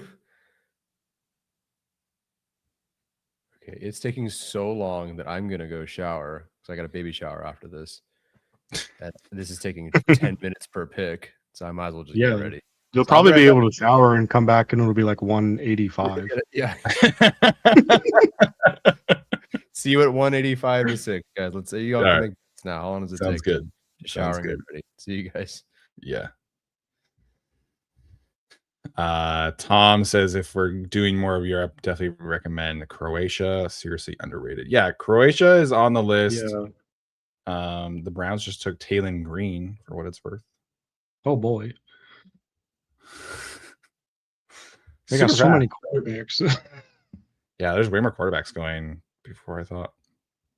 But yeah, Croatia is definitely on the list. Yeah, I've never been to Germany, so Germany's on the list. I've never been to like Norway, Sweden. So I've been very fortunate to visit a lot of places in Europe, but there are always more. So it's just like flying there, is an entire day of travel, and it's just expensive. And so I would love to go to Europe more often, but it's kind of like a once every other, like every 2 years kind of thing. Yeah. I believe my best friend just went to Europe a year or 2 ago, and I think he did go to Croatia, and he said that he loved it. So it's definitely on my list too. I've not gotten a chance to go to Europe since I was a teenager, but I love it over there, and Croatia is definitely on my list for sure. Same thing as you though. Like I haven't been to like any like the Scandinavian countries or like Germany or anything. Like I did like the England, France, Switzerland, Italy, like straight through line part when I was there when I was like 18. But I definitely want to go see like the rest of it. Yeah. So I did a study abroad in Spain. And when we were in Spain, like we went to all kinds of different places around Spain. We did some places in France, Portugal. But if I had more money back then, I would have definitely taken more advantage of being over there and like being over there for an extended amount of time and stuff like that. But you're a broke college kid, and I was just using my credit card a lot, honestly, to pay for stuff. So yeah, Europe is awesome. Brooke's first trip to Europe was the London and England and Scotland trip we did, but I definitely want to take her back, and obviously when babies gets here. Yeah, absolutely. England and Scotland is I feel like that's a good like first exposure to Europe, and then you kind of build up from there and like do the rest of it. Because she was like, what if I don't speak the language? And I'm like, the thing about Europe is that almost everywhere speaks English. Like they grow up speaking multiple languages. So Yeah, Thomas like Martinez pointing out the lifestyle of meals, etc. in Spain. yeah, That definitely took some getting used to for me. I talked about my sleep habits yesterday. oh I yeah, I've never been a nap guy. Like I very rarely can actually like sit down and take a nap. And so like I would go to my classes and then I would go back to my host family's house to eat lunch at like 2 p.m.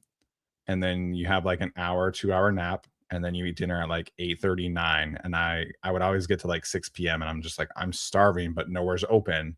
So right, it was yeah, definitely an adjustment from a scheduling and sleeping and food standpoint for me in being in yeah. Spain. That's funny. Yeah. Yeah, talking about the like the English thing, like my friends have questions about that all the time because I've been to Japan like 4 or 5 times, and Nice. my friend was just in Japan last month for like a tabletop card game tournament actually, and then my other friend is going to Japan for his honeymoon in like October, and so both of them were like, "Are we gonna be able to like get around?" And I was like, the Olympics were just in Tokyo in 2021. Everything is in English now. Like Yeah. everybody speaks English. Yeah. If you run into somebody that doesn't speak English, like just wait like 3 minutes and then you'll run into somebody that does speak Yeah. English. Like, Yeah. go down to the next booth of the train station and that person will speak English. Like it's really like not that hard. So definitely, I think that is an offshoot of the conversation, but definitely like if you guys haven't been to Japan, I would absolutely recommend it. And if you do hit Yeah. me up, I'll give you some places to go to. Yeah, one of my coworkers just did. He never takes sick time off, and so like we get to the end of each school year, and our principal's like, "Dude, you have to take time off. Like we literally cannot carry over as many hours as you have." And so he just Yeah, decided, like yeah, he just decided to go spend like a month in Asia and did like a week in Japan, a week in Vietnam, a week in like all these oh, different that's so awesome. places. And the pictures are all incredible. And Yeah, that's awesome. he speaks I forget which language he speaks. I think he speaks Vietnamese. So he got around like just fine, and his wife is Yeah, also Asian. So, but yeah, he yeah. said it was like That's awesome. he said Japan was like the cleanest country he's ever been to, and like the food was just amazing, and people are so Yeah. nice, and yeah, Yeah, it's funny. My friend who was just there, like he came back and he was like, "Yeah, like you didn't warn me that there weren't any trash cans anywhere." And I was like, "Yeah, you take your trash back home, man. Like you take yeah, it back to the hotel and you throw it away at the hotel. Like yeah, there's no trash cans on the street. There's nothing like there's no trash anywhere on the street. Like, but yeah, Japan is wonderful. I yeah. usually try to get out there like every like 2 or 3 years or so because I still have Nice, family out there and stuff. So nice. Yeah. No, I don't know if I'll ever be able to convince Brooke to get on a plane for Asia. yeah, that's fair. That one like. You mentioned like Europe is like an all day like travel day, but yeah, I think the flight to Japan from the West Coast is 14 hours on the way there and 17 and a half on the way back. Woof, Yeah. woof. The language thing though is so interesting because it's like, so I did not grow up a bilingual person, but I learned Spanish later because of my mission and then living in Spain Right. and stuff like that. And like I speak to a lot of my students or like the students of my parents who are of Hispanic descent, and they're like, man, you speak Spanish and I don't. Like that's kind of embarrassing. It's like, well, like your parents immigrated here, or your grandparents or whatever, like it was so frowned upon to be bilingual, and like as a result, it's just the United States is just so behind when it comes to language. Like Yeah. it's just not a strong suit of ours. Whereas like growing up, or when I went to Spain, it's like there are portions of Spain where they grow up speaking Spanish and English, and then they'll work in tourism, so they'll learn French or Italian or something like that. And by the Right. Yeah. time they're 20, they're fluent in 3 different languages. So it's just like, it's just something different about America that I wish we could change, more effectively. And even now, it's still like frowned upon to be bilingual. So it's just like, it's just something I wish that we were better about as a country. Yeah, definitely. So another tight end just went. Bauer Sharp from Oh, LSU. yeah, Shrine Bowl guy. Um, That's funny. I have a friend who works for the Bucks, and he was at the Shrine Bowl. So that's funny. I'll have to ask him if that was the driving factor in that one. But yeah, another guy that's just sort of like a receiver, really. Like he had like one good day of Shrine Bowl practice, and it was the day where they did the one-on-ones with the tight ends. So Nice. and then when they did actual 11 stuff, he was like, "Oh, I kind of forgot he was here." But Yeah. 6th round receiving tight end, sure. Yeah.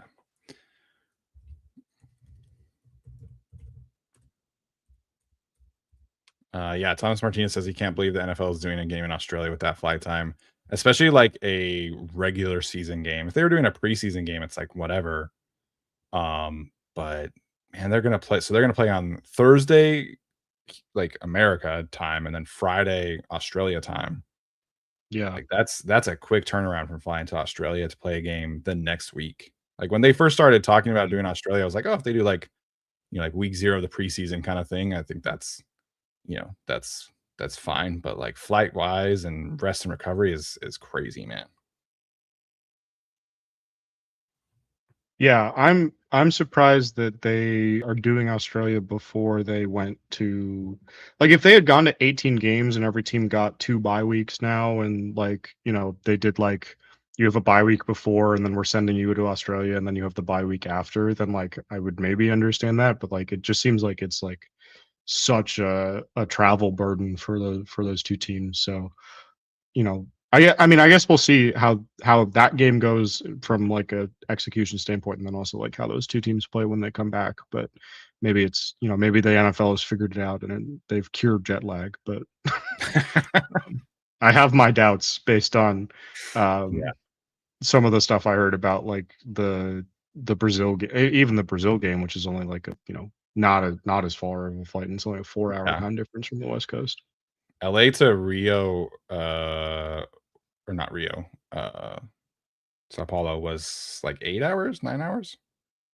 Yeah, I think probably something like that. And like, I mean, I don't know, obviously, because I came from Seattle, but I think for me, oh well, and also my flight got delayed like 8 times, so it took me like 30 hours to get there. But I think it was supposed to take me like 12.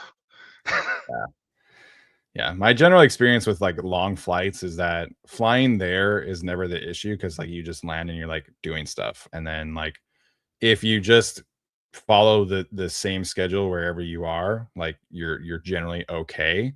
Yeah. The problem is like coming back, and because Right. you travel right, you come back, and me and Brooke, whenever we travel, we always to have like a little buffer between going back to work or whatever. So that yeah. like first day where you're trying to adjust back to things is always very difficult. Yeah, for sure. Hey, the Chargers are finally on the ticker at the bottom. Let's go. We're almost there.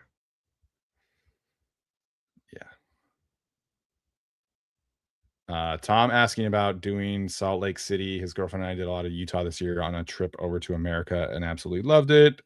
Managed to catch the Miami game too. I mean, Utah's a great place to visit if you're really into like national parks, and you can go down to southern Utah and see like Zion's and Bryce Canyon, and like Moab's a super cool place. If you're into skiing, like it's the best place to ski. This year was not good. It was not a good snow season for Utah. But like going and just hanging out in Salt Lake City is probably not like the most touristy place. Obviously I love Salt Lake City because I grew up there, but yeah, it's not like, if you're from Europe coming over to the States on a visit, Salt Lake City is probably like lower on the list. I would. What's up, Tyler? Hello. But yeah, like I love Seattle is a great place to visit, and I know Katzen's biased there too, but Seattle's one of my favorite cities in the States. Chicago was great. DC is great.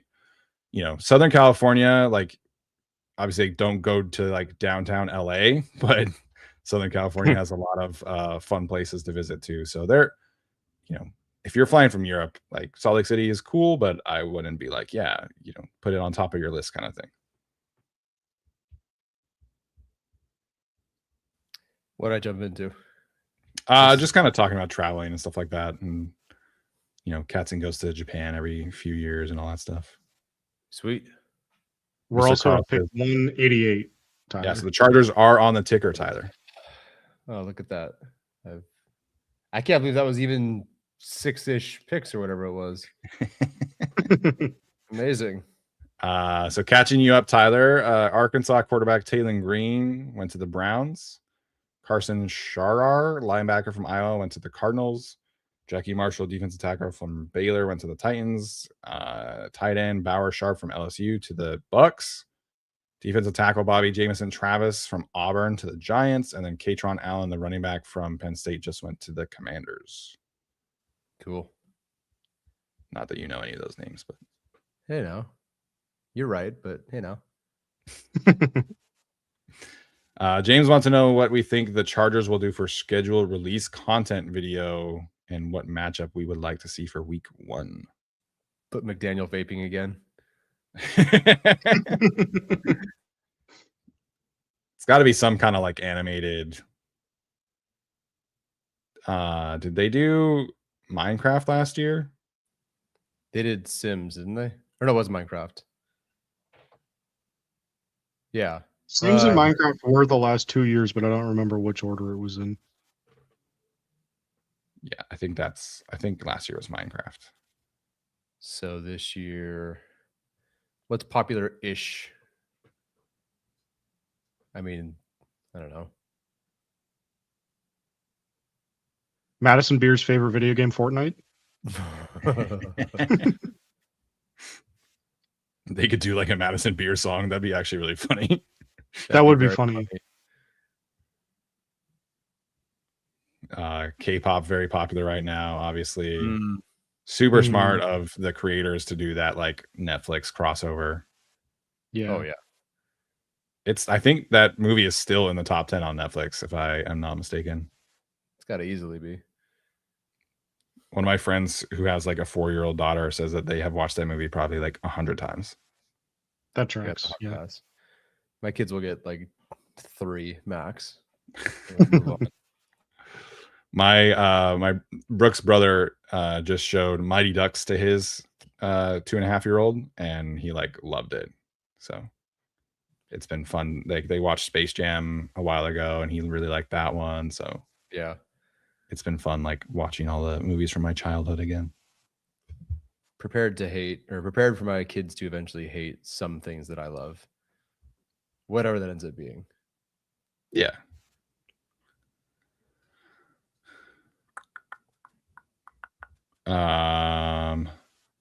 Nadir wants to know our season record predictions.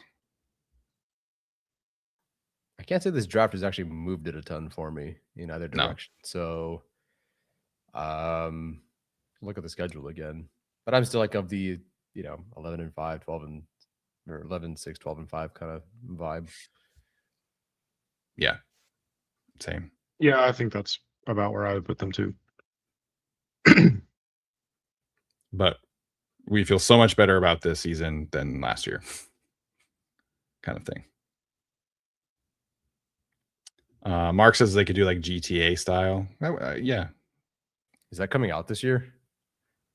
He says it might finally come out. I don't know. That's funny. Apparently Travis Burke and Aronde Gadsden played Little League football together. That's cool. Dude, that's cool.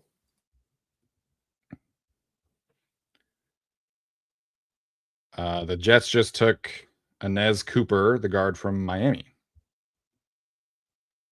Not bad. I just saw who the Bengals are picking next, and the slide for Brian Parker is officially ending. Interesting. They just took Connor Liu. Yeah. So one of them is playing guard. Or I guess maybe neither of them are playing guard and neither one of them are playing this season. Let's just take every center prospect to make them a guard. I just want to see what happens. Yeah. The announcement is as OL on Twitter, not center or guard, for what it's worth. That's fair. Interesting.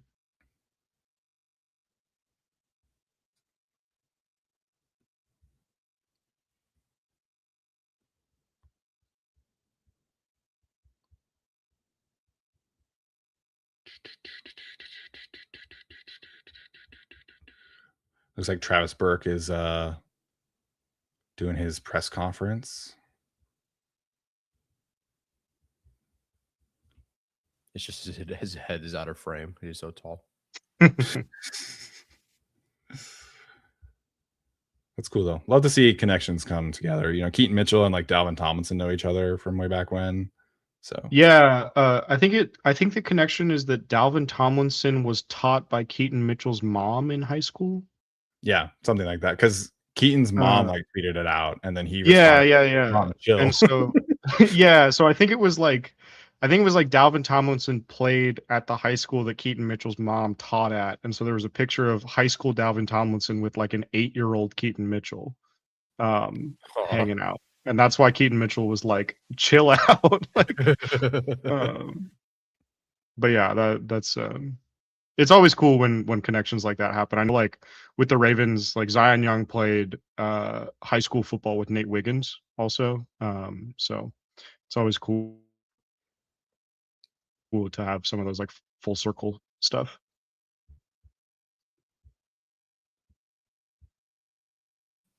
Yeah.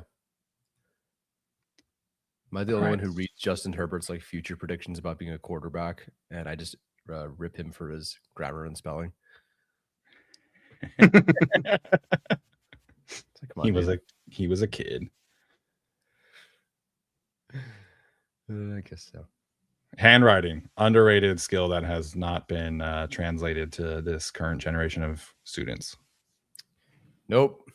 Doesn't get better for me as well. I don't use it very often. Or not as often, at least. I actually have a lot of my students who I'll do like obviously like sign them up for permission for field trips and financial aid and like this stuff. And a lot of my kids don't even know how to like sign their own names. Yeah. Like they don't have signatures. Like when I ask for their signatures, they just like print their name twice.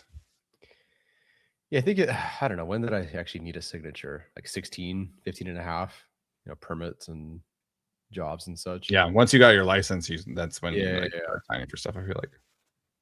So I think before it was just like, TYO, you just do the cursive version. No, I don't think kids learn cursive, by the way. Flipside's asking. No, not anymore. They can barely tell. The Saints just took Barrett Brown, wide receiver from LSU. Cool. I'm really surprised Deion Burks hasn't gotten taken yet, but Man, Rayshon Benny's still here.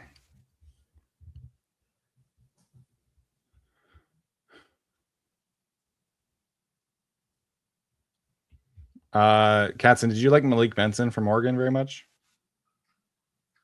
he's okay. Depth receiver type guy.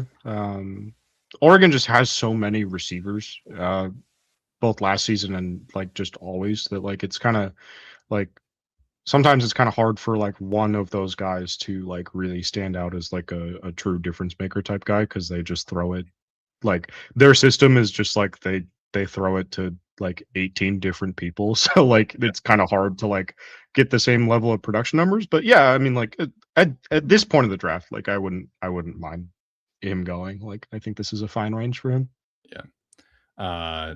Just was because Burks and then Malik Benson are Dane's highest receivers available, and they're like much more highly rated than the other ones left for him. Yeah. SP Fishing says with the big super chat here, says driving to Puerto Penasco for vacation currently while streaming GAC. Scheduled release could be Mario themed. Yeah, Mario's obviously super popular. I don't know how that works for from a copyright standpoint though. Yeah, because Minecraft and the video game world is very different than Mario, which is doing multiple hundreds of millions of dollars worth of movie sales right now. Yeah, I don't know. But that'd be fun.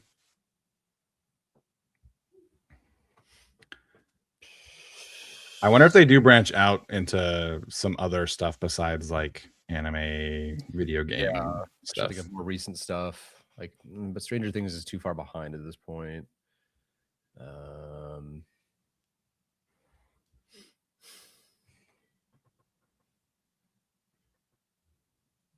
Will they just go live action? Just have Herbert do the Lisa and Al Gaib speech and stuff. I don't know. LD Bruin says Chargers got permission last year, but then some other team potentially had to take theirs down. Oh, dang. Oh, I do sort of vaguely remember this. Like the Chargers one was Minecraft, and then another team teased that they were gonna do a Minecraft one, but then they had to pivot. And I don't remember if it's because they didn't have permission from I guess Microsoft owns Minecraft now. I think. I don't remember if it's because they didn't have permission from them or because it was the Chargers were also doing it. I don't remember how that went, but the Colts took theirs down, is what Dylan says. Oh, Yeah, yes. I think that sounds right. Yeah. I was going to say, that's because they made an offensive joke. I remember that. Yeah. Oh, yeah. Colts offensive joke. Minecraft was a big movie. Actually, I should. Yeah, that is correct. Dude, a Tyreek Hill joke? Oh, God. What was the joke?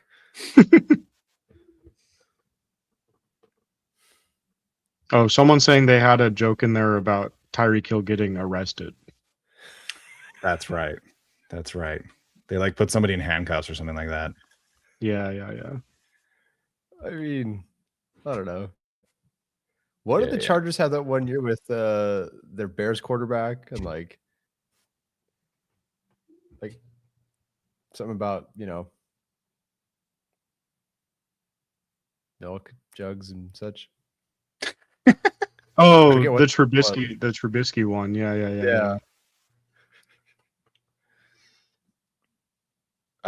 The Giants just took J.C. Davis, offensive tackle from Illinois. Sure, he's fine. Let the dog out real quick. Apparently, Mike McDaniel loved Brenen Thompson, so not surprising at all. Yeah.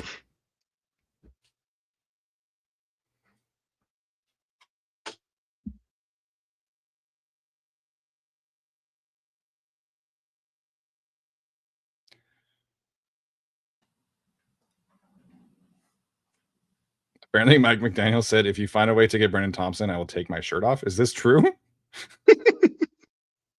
Still waiting. That does track, actually.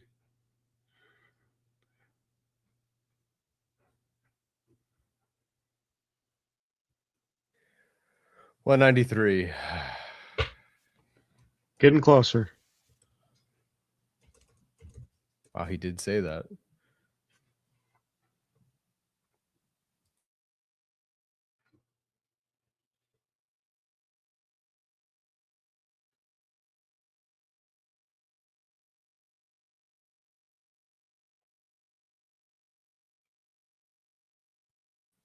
Are you looking for the video? Yeah.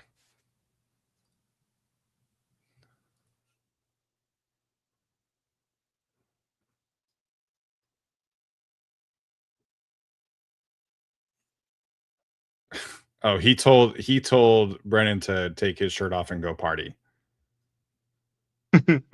Oh. That's funny. Oh, the meme with Harbaugh and two phones is also funny. Giants just took linebacker Jack Kelly from BYU. Yeah, that's a Harbaugh player. That makes sense. 194, guys. So the Browns have Deshaun, Shador, Dylan Gabriel, and now Taylon Green. Yes. Have a good quarterback room challenge.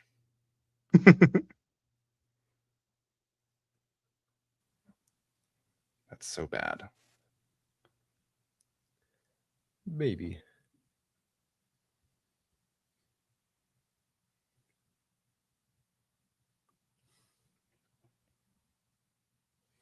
You think like baby and toddler jerseys also cost $119? What'd you ask?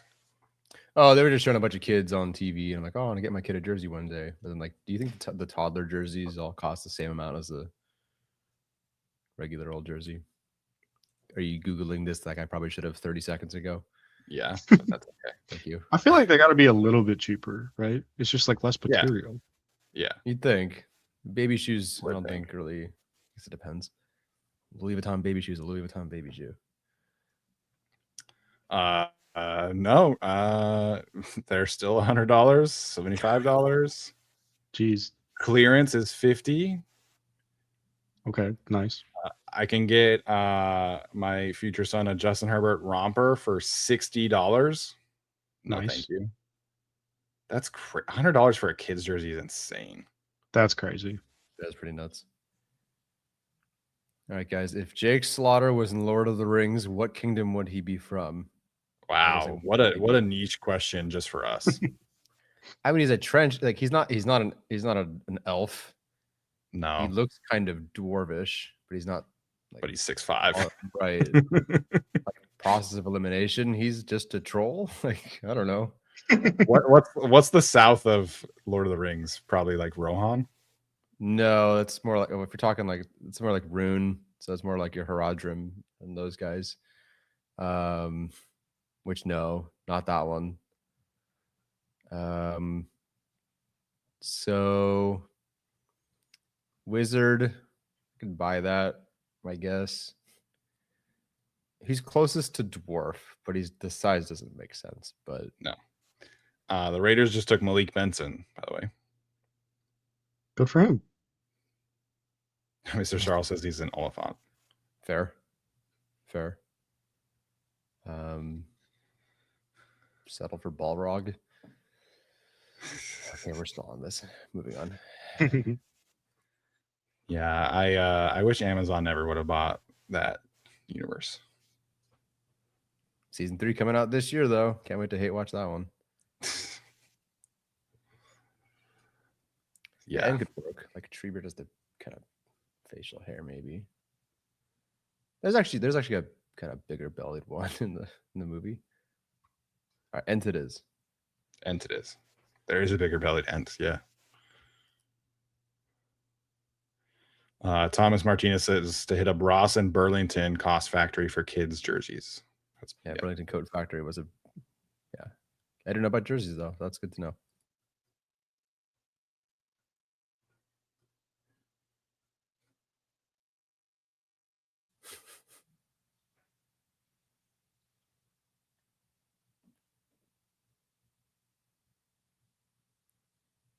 Didn't realize that, Camper. Amazon only owns the time period of the Second Age.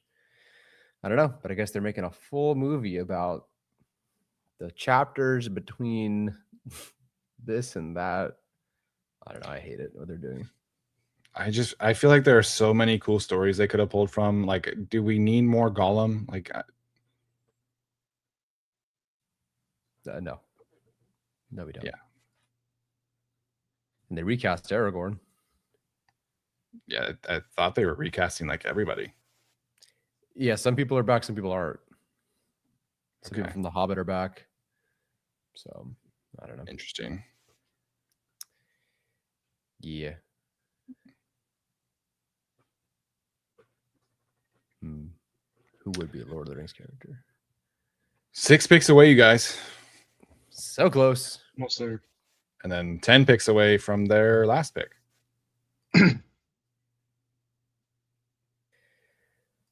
Watch them just trade out entirely. That'd be such a bummer. We just sit here for an hour and a half for no reason. Yeah, only I 45. thought it was 45 minutes away. Yeah. Oh, I don't think God. the 4-minute thing is being enforced, honestly. Yeah. Ugh. I'm not still mad. It's fine. Oh man. There was a good hour yesterday, or like half an hour yesterday, where I'm just like, anyone? I think Steven was just going through it, man. Tough. Yeah. It's all good. Can't love every pick, is what it is. Favorite value pick so far? It has to be Genesis. Yeah. Yeah, mine is Genesis Smith for sure. Probably. We are not going to be here at 2:50. We are when 2:06 ends. We are. Yeah. Good seeing Tyler's you. got a baby shower. My nephew's first birthday party is starting in a little bit. So I gotta eat lunch. yeah. More importantly, yeah. Yep. Cats, and any guesses for Mr. Irrelevant? Oh, that's a good one. Let's see. I'll go with Toriano Pride Jr., the Missouri corner. Any Cool. reason or just gut feeling? Mr. Irrelevant is normally like a DB or a lineman, I think, typically, because it's just like guys that you're taking to play special teams. But that's really the only thing I'm going off of. So I just sort of scrolled down a little bit and I was like, he's in like the 270s on the consensus board. That seems fine. Pick 196 has still not been announced. Yeah, it's nuts, man. Tyler, did you watch the Texas tight end? I did not. Katzen, any thoughts there? Andrews is fine. I liked him better at Cal. I didn't think he had a great season at Texas. I know the PFF grade for his blocking is fine, but he's really not a very good blocker. So I don't. He's probably a good enough blocker for McDaniel, but I didn't think he was like a great blocker by any means. But he's a decent like receiving like tight end 3-ish. So I definitely think he could be in consideration with one of these two picks. Cool. Yeah, he was the tight end that was on my list. I just didn't get to. Yeah.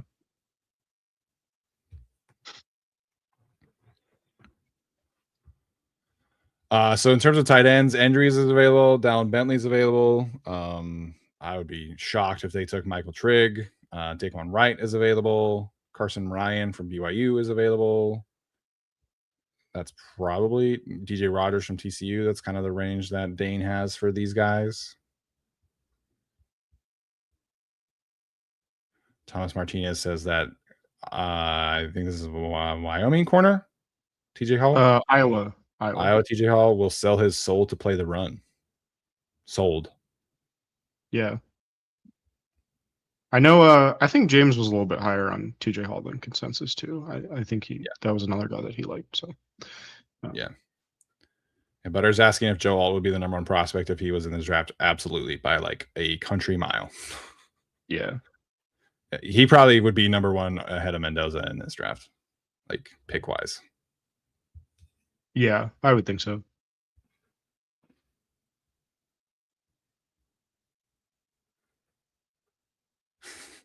Sean, yes, we are literal sickos sitting here watching six picks goes. Yeah. And there's 700 of you in the chat right now. So it's great. Love it.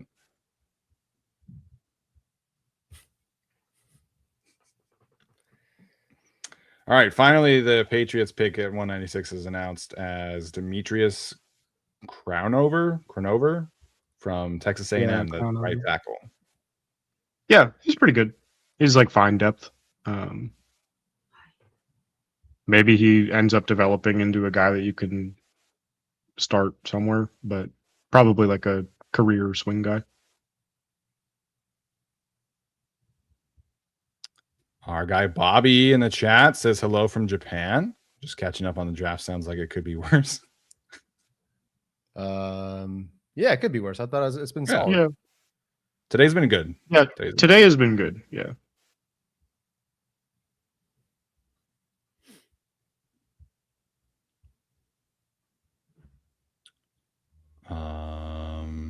I feel like they're probably not taking another offensive lineman, but CC Bolts wants to know about the other guard from Oregon that's still here. I assume they're talking about Alex Harkey. I don't think he's very good, unfortunately.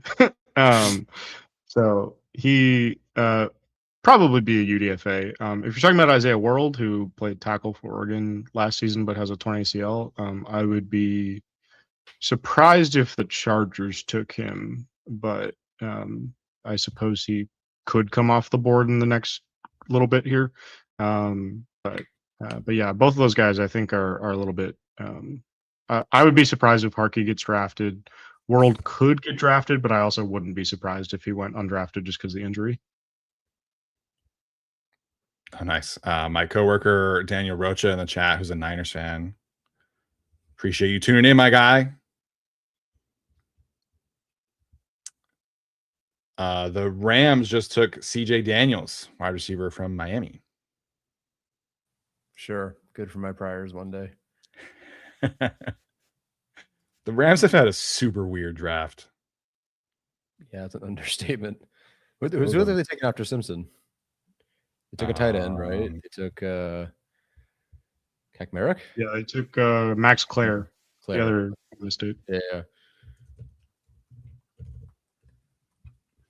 Gotta love Let's it. see. They have that was their 4th pick that they made. So I don't know what happened to their picks, but they took Keegan Trost, offensive tackle from Missouri, in the 3rd round. Oh, that's right. Yeah.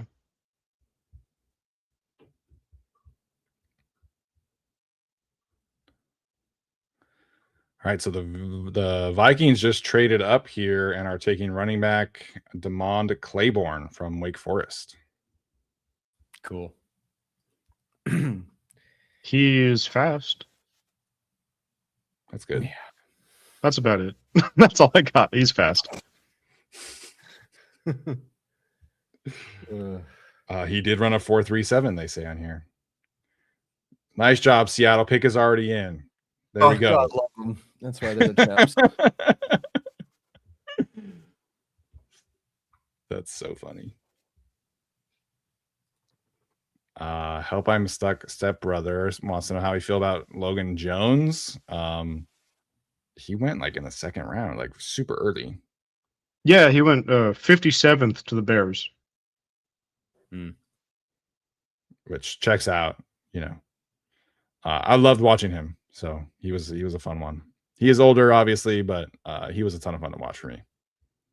Yeah, another guy that probably just a center. I thought he was pretty decent. I wouldn't have taken him at 57, but you know the Bears feel like they need to address that in some capacity after trading for Bradbury, obviously. So I think it's fine.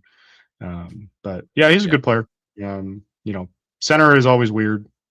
It's the position that I think deviates the most from consensus. So I'm not like absolutely shocked that he went 57th. I am a little bit shocked that he went over some of the other guys. But you know, he's a good player. I think he'll probably be pretty decent for the Bears.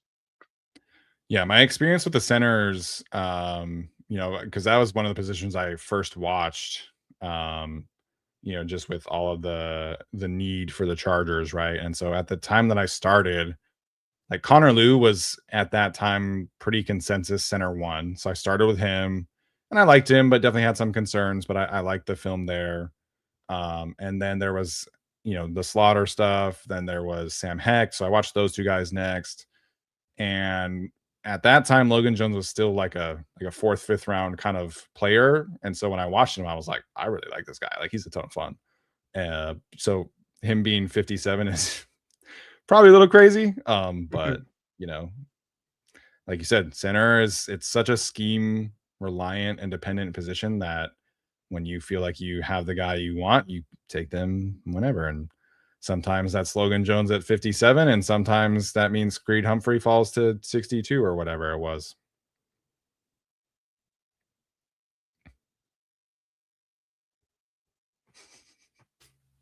Yeah, that's where I'm at, Sean.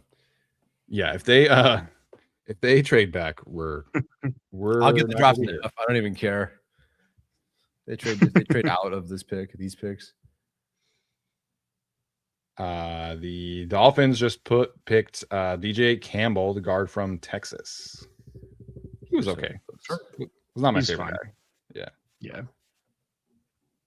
Did kind of remind me like stylistically of Jamari, but yeah, a little bit. I see that. But Jamari at Georgia had like just the hand usage was so much fun to watch.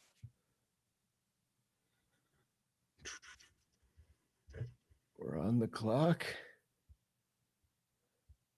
Deadbeat Sports Dad, Nussmeier to the Chargers. No, thank you. Go back to me. I don't think they. I mean, other than the fact that he's a quarterback, I don't think they would take him from some of the stuff I've heard about him. He doesn't strike me as like a Harbaugh guy. Yeah, I don't really think so. And they like he's a little bit too much of a nepo baby to be a Harbaugh guy, I think. Yeah. If the Saints took him on to do that whole thing, I wouldn't be surprised. Yeah, for sure.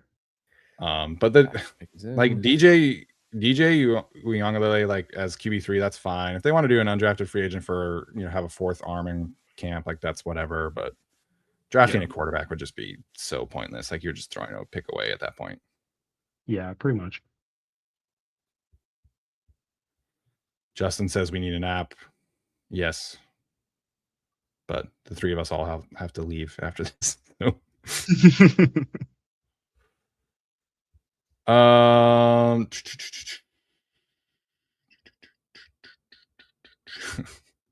Sandra said that our beards are growing while we wait for the next pick. Yeah, no kidding. Yeah, I actually shaved all mine off at pick 185.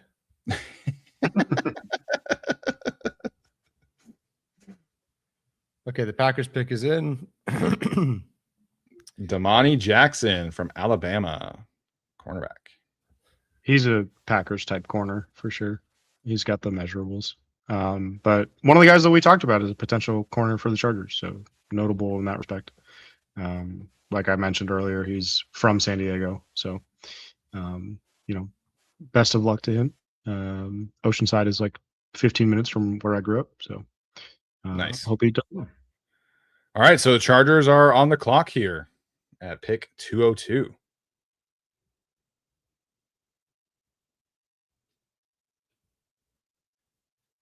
Would love to see a tight end. If they take down Bentley, I'm gonna be pretty happy.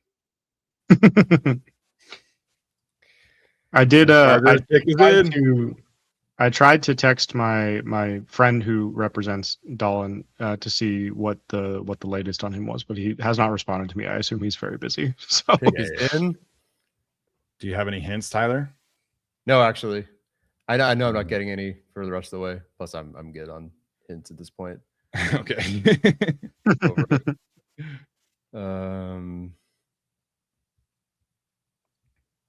You can just say it when you see it. Yeah, I'll announce it when I see it, because they're not announcing from the stage right now. They're currently showing the Mesidor phone call. Yeah. Just gonna tease us with a giant pick is in. And then they're on the board in 4 picks.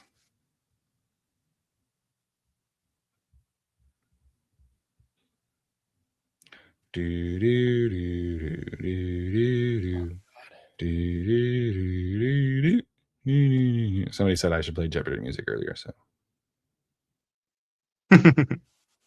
like they're not even talking about the picks anymore. Like they're talking about Caden Proctor right now in the studio. Of course, of course. Why talk about anything that's happened after pick 15? Yeah. I've seen more. Plus, I think the last 2 picks they went to commercial right before the Chargers picked.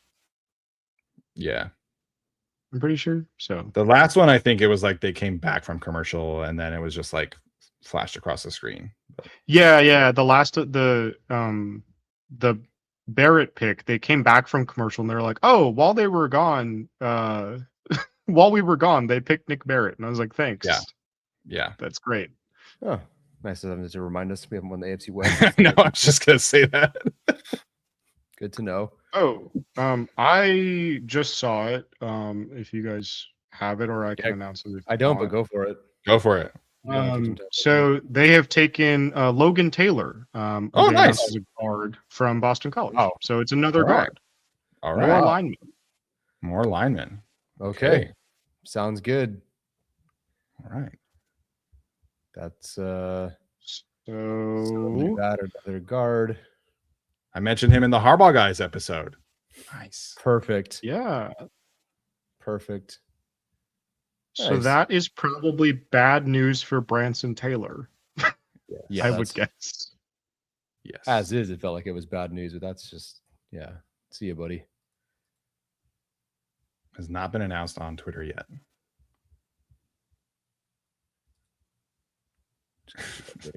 Insdorf tweeted guard, no idea who he is. That's funny.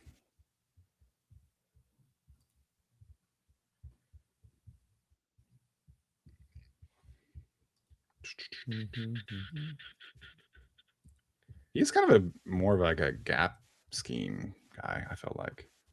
Yeah, Boston was- College is normally more of a gap scheme offense. I mean, like when I talked to Drew Kendall at Shrine Bowl, which was last year, 2 years ago, and that staff is not turned over because it's Bill O'Brien.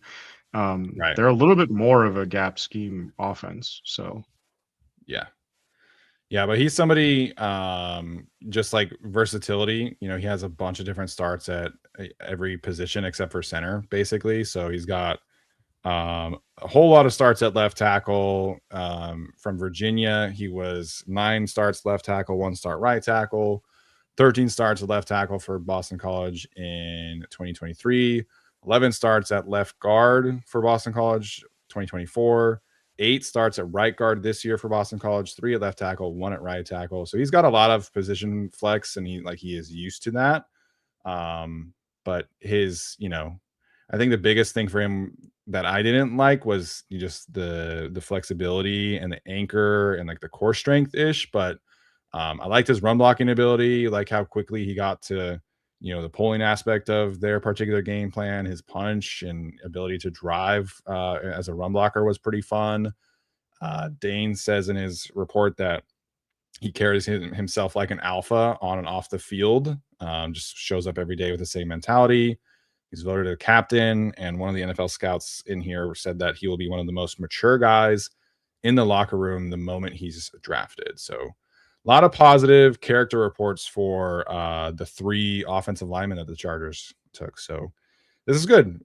I don't love the not having like a legit starter at left guard, man, but taking 3 offensive linemen in this class, I think you can applaud the approach and just taking different bites of the apple. So this is good. yeah, worth pointing out too that Brugler had him as his 9th rated guard in the entire class. Dan Brugler had a 4th round grade on him. So Nice. in that respect, and Dan Brugler is a great evaluator. So I think in that respect, you can kind of chalk this up as a value pick for the Chargers too. Yeah. Somebody pointed out Branson. Yeah. CC Bolt says Logan Taylor's college tape is so much better than Branson Taylor's. Yes. I had a very undrafted free agent kind of grade on Branson Taylor. And yeah, Dane had Logan Taylor with a 4th round grade. I had more kind of a 5th round grade. So yeah. Either way. This works for me. Good. Yeah. Let's see. Brandon Thorne.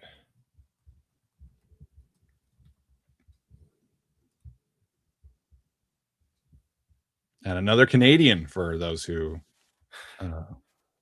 like that kind of stuff. Yes, that's true. Akeem Messidor and Logan Taylor joined Dean Leonard as Canadians on the Chargers now. Oh, man. So Thorne had a round 4 grade on him too. So seems good. Seems like being Canadian might be a signal for this team at this point.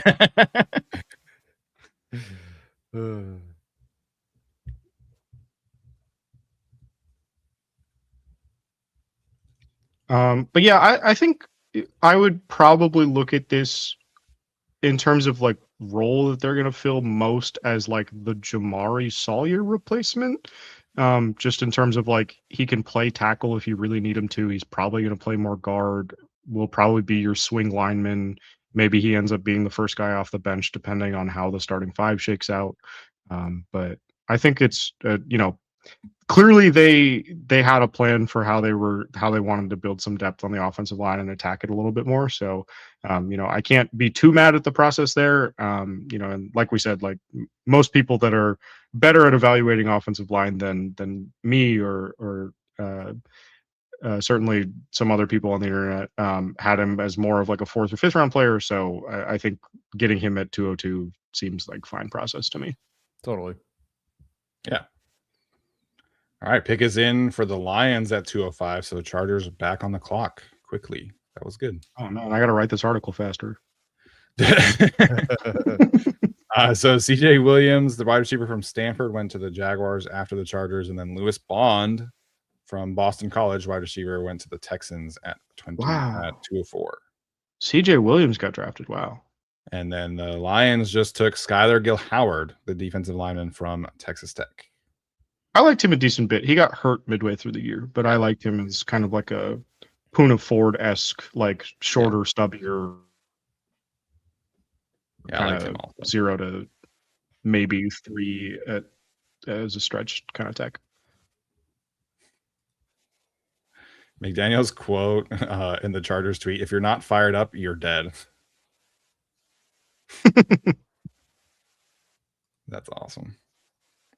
Logan Taylor, also another team captain that the Chargers drafted, so that appears to be a pretty strong signal for them as well. Obviously, Ortiz has had a couple of quotes about like how important leadership is to them, but it seems like they definitely are gravitating more towards team captain sort of guys. Yeah.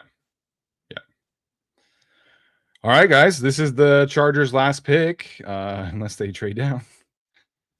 But I think we will be ending the stream sometime soon. Tyler and I both have to leave, so Katzon's got to eat. And they're going to commercial break. Classic. Awesome. That is so classic. For what it's worth, on the web tracker that I have up, Skylar Gill-Howard is picked, but it still says that the Chargers are on the clock and not that the pick is in. So yeah, on the screen, like there's a minute 50 left now for them to to pick. So someone asking about Harris from Ole Miss. He has a domestic violence case, and he currently can't walk because his foot is broken. So that would be why he's still on the board here.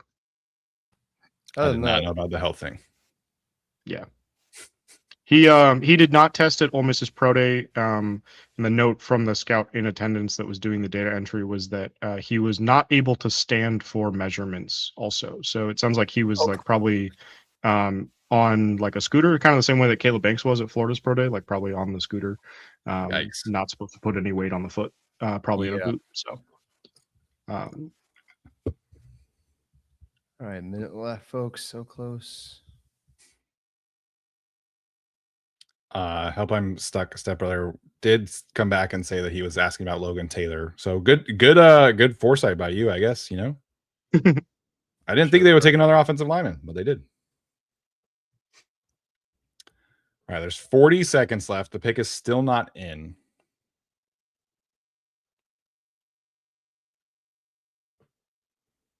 They are still on commercial break. Now the pick is in. Okay, so they are not trading. So whoever sees it first, if you see it first, feel free and announce it.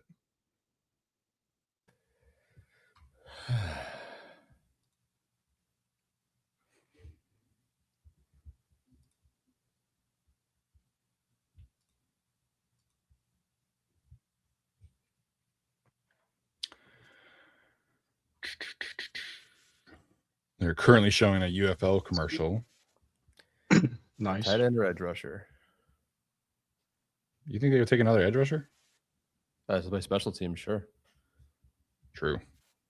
Get Thule out of there.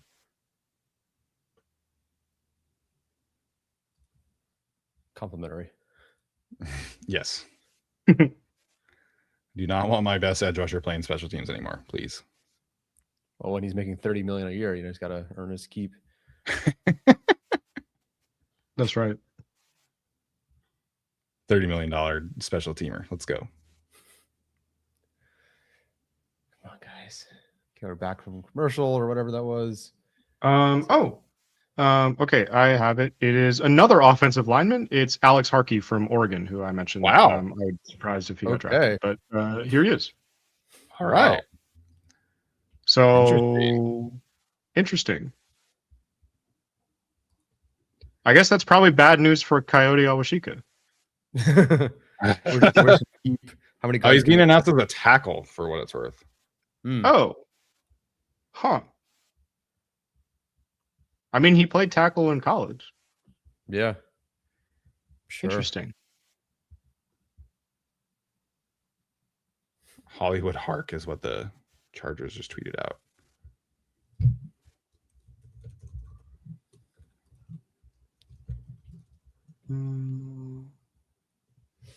So he was Dane Brugler's 13th ranked guard with a 5th round grade. So Dane liked him quite a bit more than I did. It's like I said, I had said earlier I would be surprised if he got picked.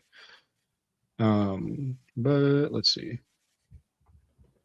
Is he from Southern California? He is not. He is from Texas. Just he because was they a have junior a little bit college more guy. like they have a Santa Monica sign in the graphic for this one, so I wasn't sure if like he was from there. Oh, interesting. That's weird. Yeah, so he was a junior college guy, spent 2 years at Tyler Junior College in Texas, and then went to Colorado, played 4 games there, and then went back down to Texas State, played 4 games there in 2023, but then started all 12 games at right tackle in 2024, and then transferred to Oregon to start at right tackle in 2025, and was honorable mention All Big Ten. Another guy with positive character feedback in the Beast, consistent worker, meshed well at Oregon. He is like another like decent like movement run blocker type guy.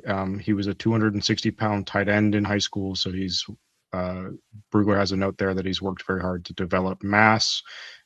He is going to be 25 in July. Fire. Because he's a 6th-year guy. Tyler. And then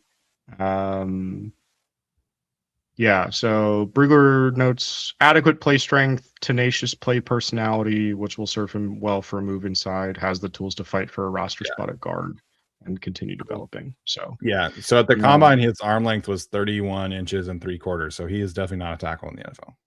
yes. Also had 9 penalties in 2025 and missed the Senior Bowl and the combine with an ankle injury. He is not Canadian also, so red flag. Right, yeah. From Texas, not Canadian, so Alrighty. All right, interesting. 4 offensive linemen drafted. I did not see that one coming. And okay, how strongly do we feel that these individuals are guards? So Slaughter in theory might be guard. Logan Taylor in theory is a guard. Harkey announced as a tackle, but it could be a guard. Plus Penning. Plus, I'm just. So I think Harkey is definitely a guard because the arm length that Steven just mentioned. Taylor could play tackle because his arms were 33 and 7/8 at the combine, 34 and 3/8 at the pro day. So he could play tackle, I guess. Burke is definitely a tackle. And then Penning could go either way. I guess Pipkins could technically go either way. So Slaughter could be a guard, but he could be a center. Like, we'll have to see what the plan is there. I would imagine. I mean, I think they said that the plan is for him to compete at left guard when they talked about it yesterday, right? Correct. Yes, but there was also like there was a line from Harbaugh that it was essentially, we paraphrasing here, obviously, that we had him as the top center, but we think he can play guard. So I don't know. It didn't strike like they didn't come outright and say like, yeah, he's our left guard, but yeah. So it's not it didn't strike me as like he's our guy at left guard, but that's what it is. So just bringing back up the depth chart here for the offensive guys at least. So a lot of yellow on the offense this year, which is good, is what it is. I'm going to zoom in on that actually.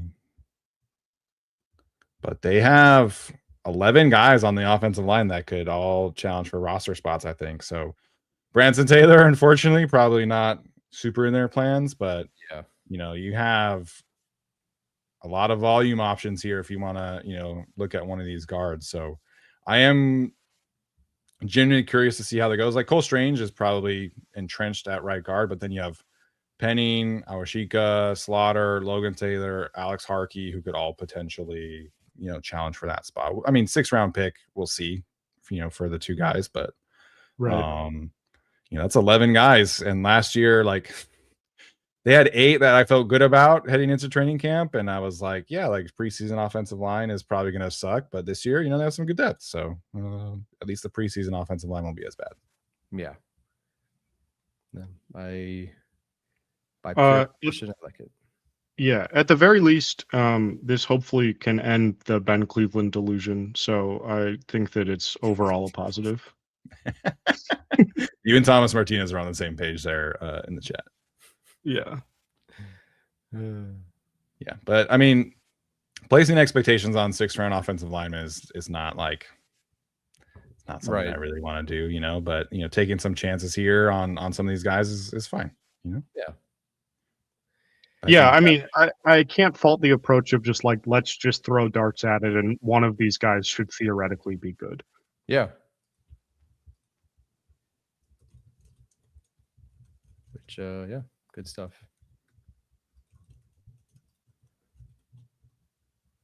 All right. Excited to watch these players. Yeah, a lot of homework to do in the next week or so.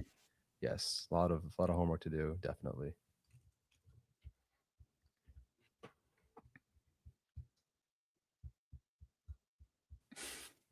A lot of tight end stuff now. Yeah, I'm a little bummed that they didn't take a tight end, but it is what it is. Yeah. I assume that means they have something with, Yeah. Yeah, let me look at totally blanking right now. Who do we have like free agent wise tight ends? Johnny Smith, that was what I was thinking of. Yeah, I assume this means that like. Johnny. He's probably coming. Yeah, probably. Yeah, Jonnu, Zach Ertz is still a free agent. Will Dissly is still out there. Darren Waller. What? Will Dissly, our guy, Big Montana. I guess like Harrison Bryant is like a fine like tight end 3. Donald Parham's a free agent.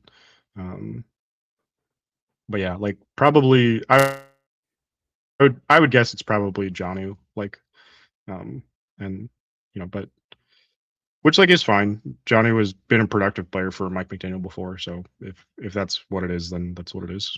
He's a fine tight end 3. Yeah. Thomas Martinez pointing out this is a good point. Last year they attacked weapons heavily. This year it's developmental offensive line, so they got a lot of options. 11 bodies in camp that should be competing for roster spots. So I appreciate the volume shooting at offensive line this year as opposed to years past, at least. Yeah, I do sort of wish that they would maybe like spread out the approach instead of like focusing on one problem at a time. But they have addressed the problem. It's fine. They'll have a new problem to address next year, maybe. But tight end probably goes on the list with corner and linebacker, like we were talking about earlier, as needs for next year. But that's fine. That's a fine place to be in. Obviously you hope that Kohler and Gadsden are a pretty solid 1-2 duo there. And so like not taking a tight end in the draft, like it sucks a little bit just because I liked some of these guys, but it's not like the end of the world by any means. Yeah, I mean, obviously you have Alec Ingold factors in there as well with everything that he does. So they're not like dying for a tight end, but it's just like you said, I was hoping for one of these players that I liked. Yeah, and maybe they think Scott Matlock can play tight end. Who knows? Yeah. A couple last super chats here. Daddy Don't Pull Out says, F it, one of these will be good. Joe Ortiz. And Jacob Arnall says, thanks for all the hard work, y'all, the real dogs. We appreciate that. Jacob. Thanks for following along, Jacob. Thanks for everyone for following along. 3 days. We're done. Yeah. It's a labor of love every year, I don't know, man. All right. So Chargers draft as a whole, Akeem Mesidor round 1, Jake Slaughter round 2, Brenen Thompson, Travis Burke, Genesis Smith in round 4, Nick Barrett round 5, Logan Taylor, and Alex Harkey in round 6. Wrapping it up for the Chargers 2026 draft class. Tyler, final thoughts. How we feeling, man? I was sight unseen for a lot of these players, so it's difficult to say. But in terms of the process in general, I think I like it. Of course, the biggest swing for this entire draft is going to be Jake Slaughter. Does that work out? Does he play guard? Does he start at guard? They, in theory, just took 2 more guards. I'm not saying they're going to beat Jake Slaughter necessarily, but could indicate that maybe they prefer him at center. I don't know. That's going to swing the entire thing. That is the biggest question mark by far. So excited to see how that plays out. I pray there's a real competition this year to get a good offensive line. It's good to know that, yeah, I don't expect all these guys to be great this year by any means, but like down the line, you have a theoretical option you can plug in, which the Chargers have been not doing for 2 years now, and I'm glad they finally do. So in general, the process seems good. It seems like a ton of value when the like consensus, comes out for like the entire draft for these teams. I feel like the Chargers should be pretty well off in terms of the value that they got. So feeling good about it. Katzen, how are you feeling?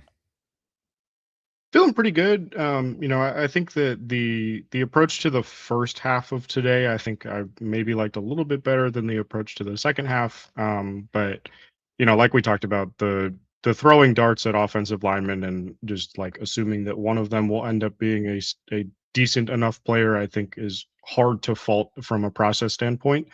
I am surprised maybe a little bit that they didn't go after like a depth corner.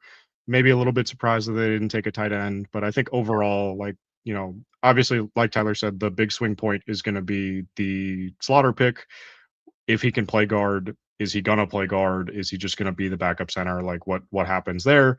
I think overall, it's a nice blend of at the top of the draft, very clearly they want to take players that are going to impact right away and impact winning right away. And then, the way that they've operated today, I think they've done a good job filling some holes and kind of preparing themselves for down the line and, filling out the depth of the roster a little bit so that they can be a little bit more aggressive of if going all in this year doesn't really work out, then they can go a little bit more all in next year and swing a big trade or trade up in the first round like we talked about a little bit earlier. Yep. Completely agree. A couple other super chats rolling in. Anthony, good work, gents. And Carson Connolly says the preseason O-line is going to be fun to watch. Definitely more fun than last year. I can say that for sure. Mm-hmm. Haroon asking, got one more question about grass. Better hurry and fire in that question in if that's a real comment. If not, we touched on undrafted free agents a little bit earlier, but Alex Katzen will definitely have you guys. That's not undrafted free agents. Excuse me. It's free agent wave 2 on Monday. Jonnu Smith, come on down, I think is the next one here. But yeah. All right, you guys. That is going to do it for us for the 2026 NFL draft. It was an interesting one. A lot of grass comments. It was great. Had a good time with laughing and chalking it up with the boys as always. We appreciate you guys. Sincerely appreciate you guys. There's been a couple hundred super chats and lots of views, comments, and everything that is just always a real treat for us to see. And it just makes us feel so appreciated from you guys who watch us, consistently. And it really, really does mean a lot. So we got one other super chat jumped in here from B Wilkes. At least we have our backup guards now. So yeah, definitely there. So from us to you guys, sincerely thank you. Been a fun weekend. Go have some fun, work out, whatever you're going to do. And hopefully you guys have a great weekend. We'll see you next time. As always, bolt up.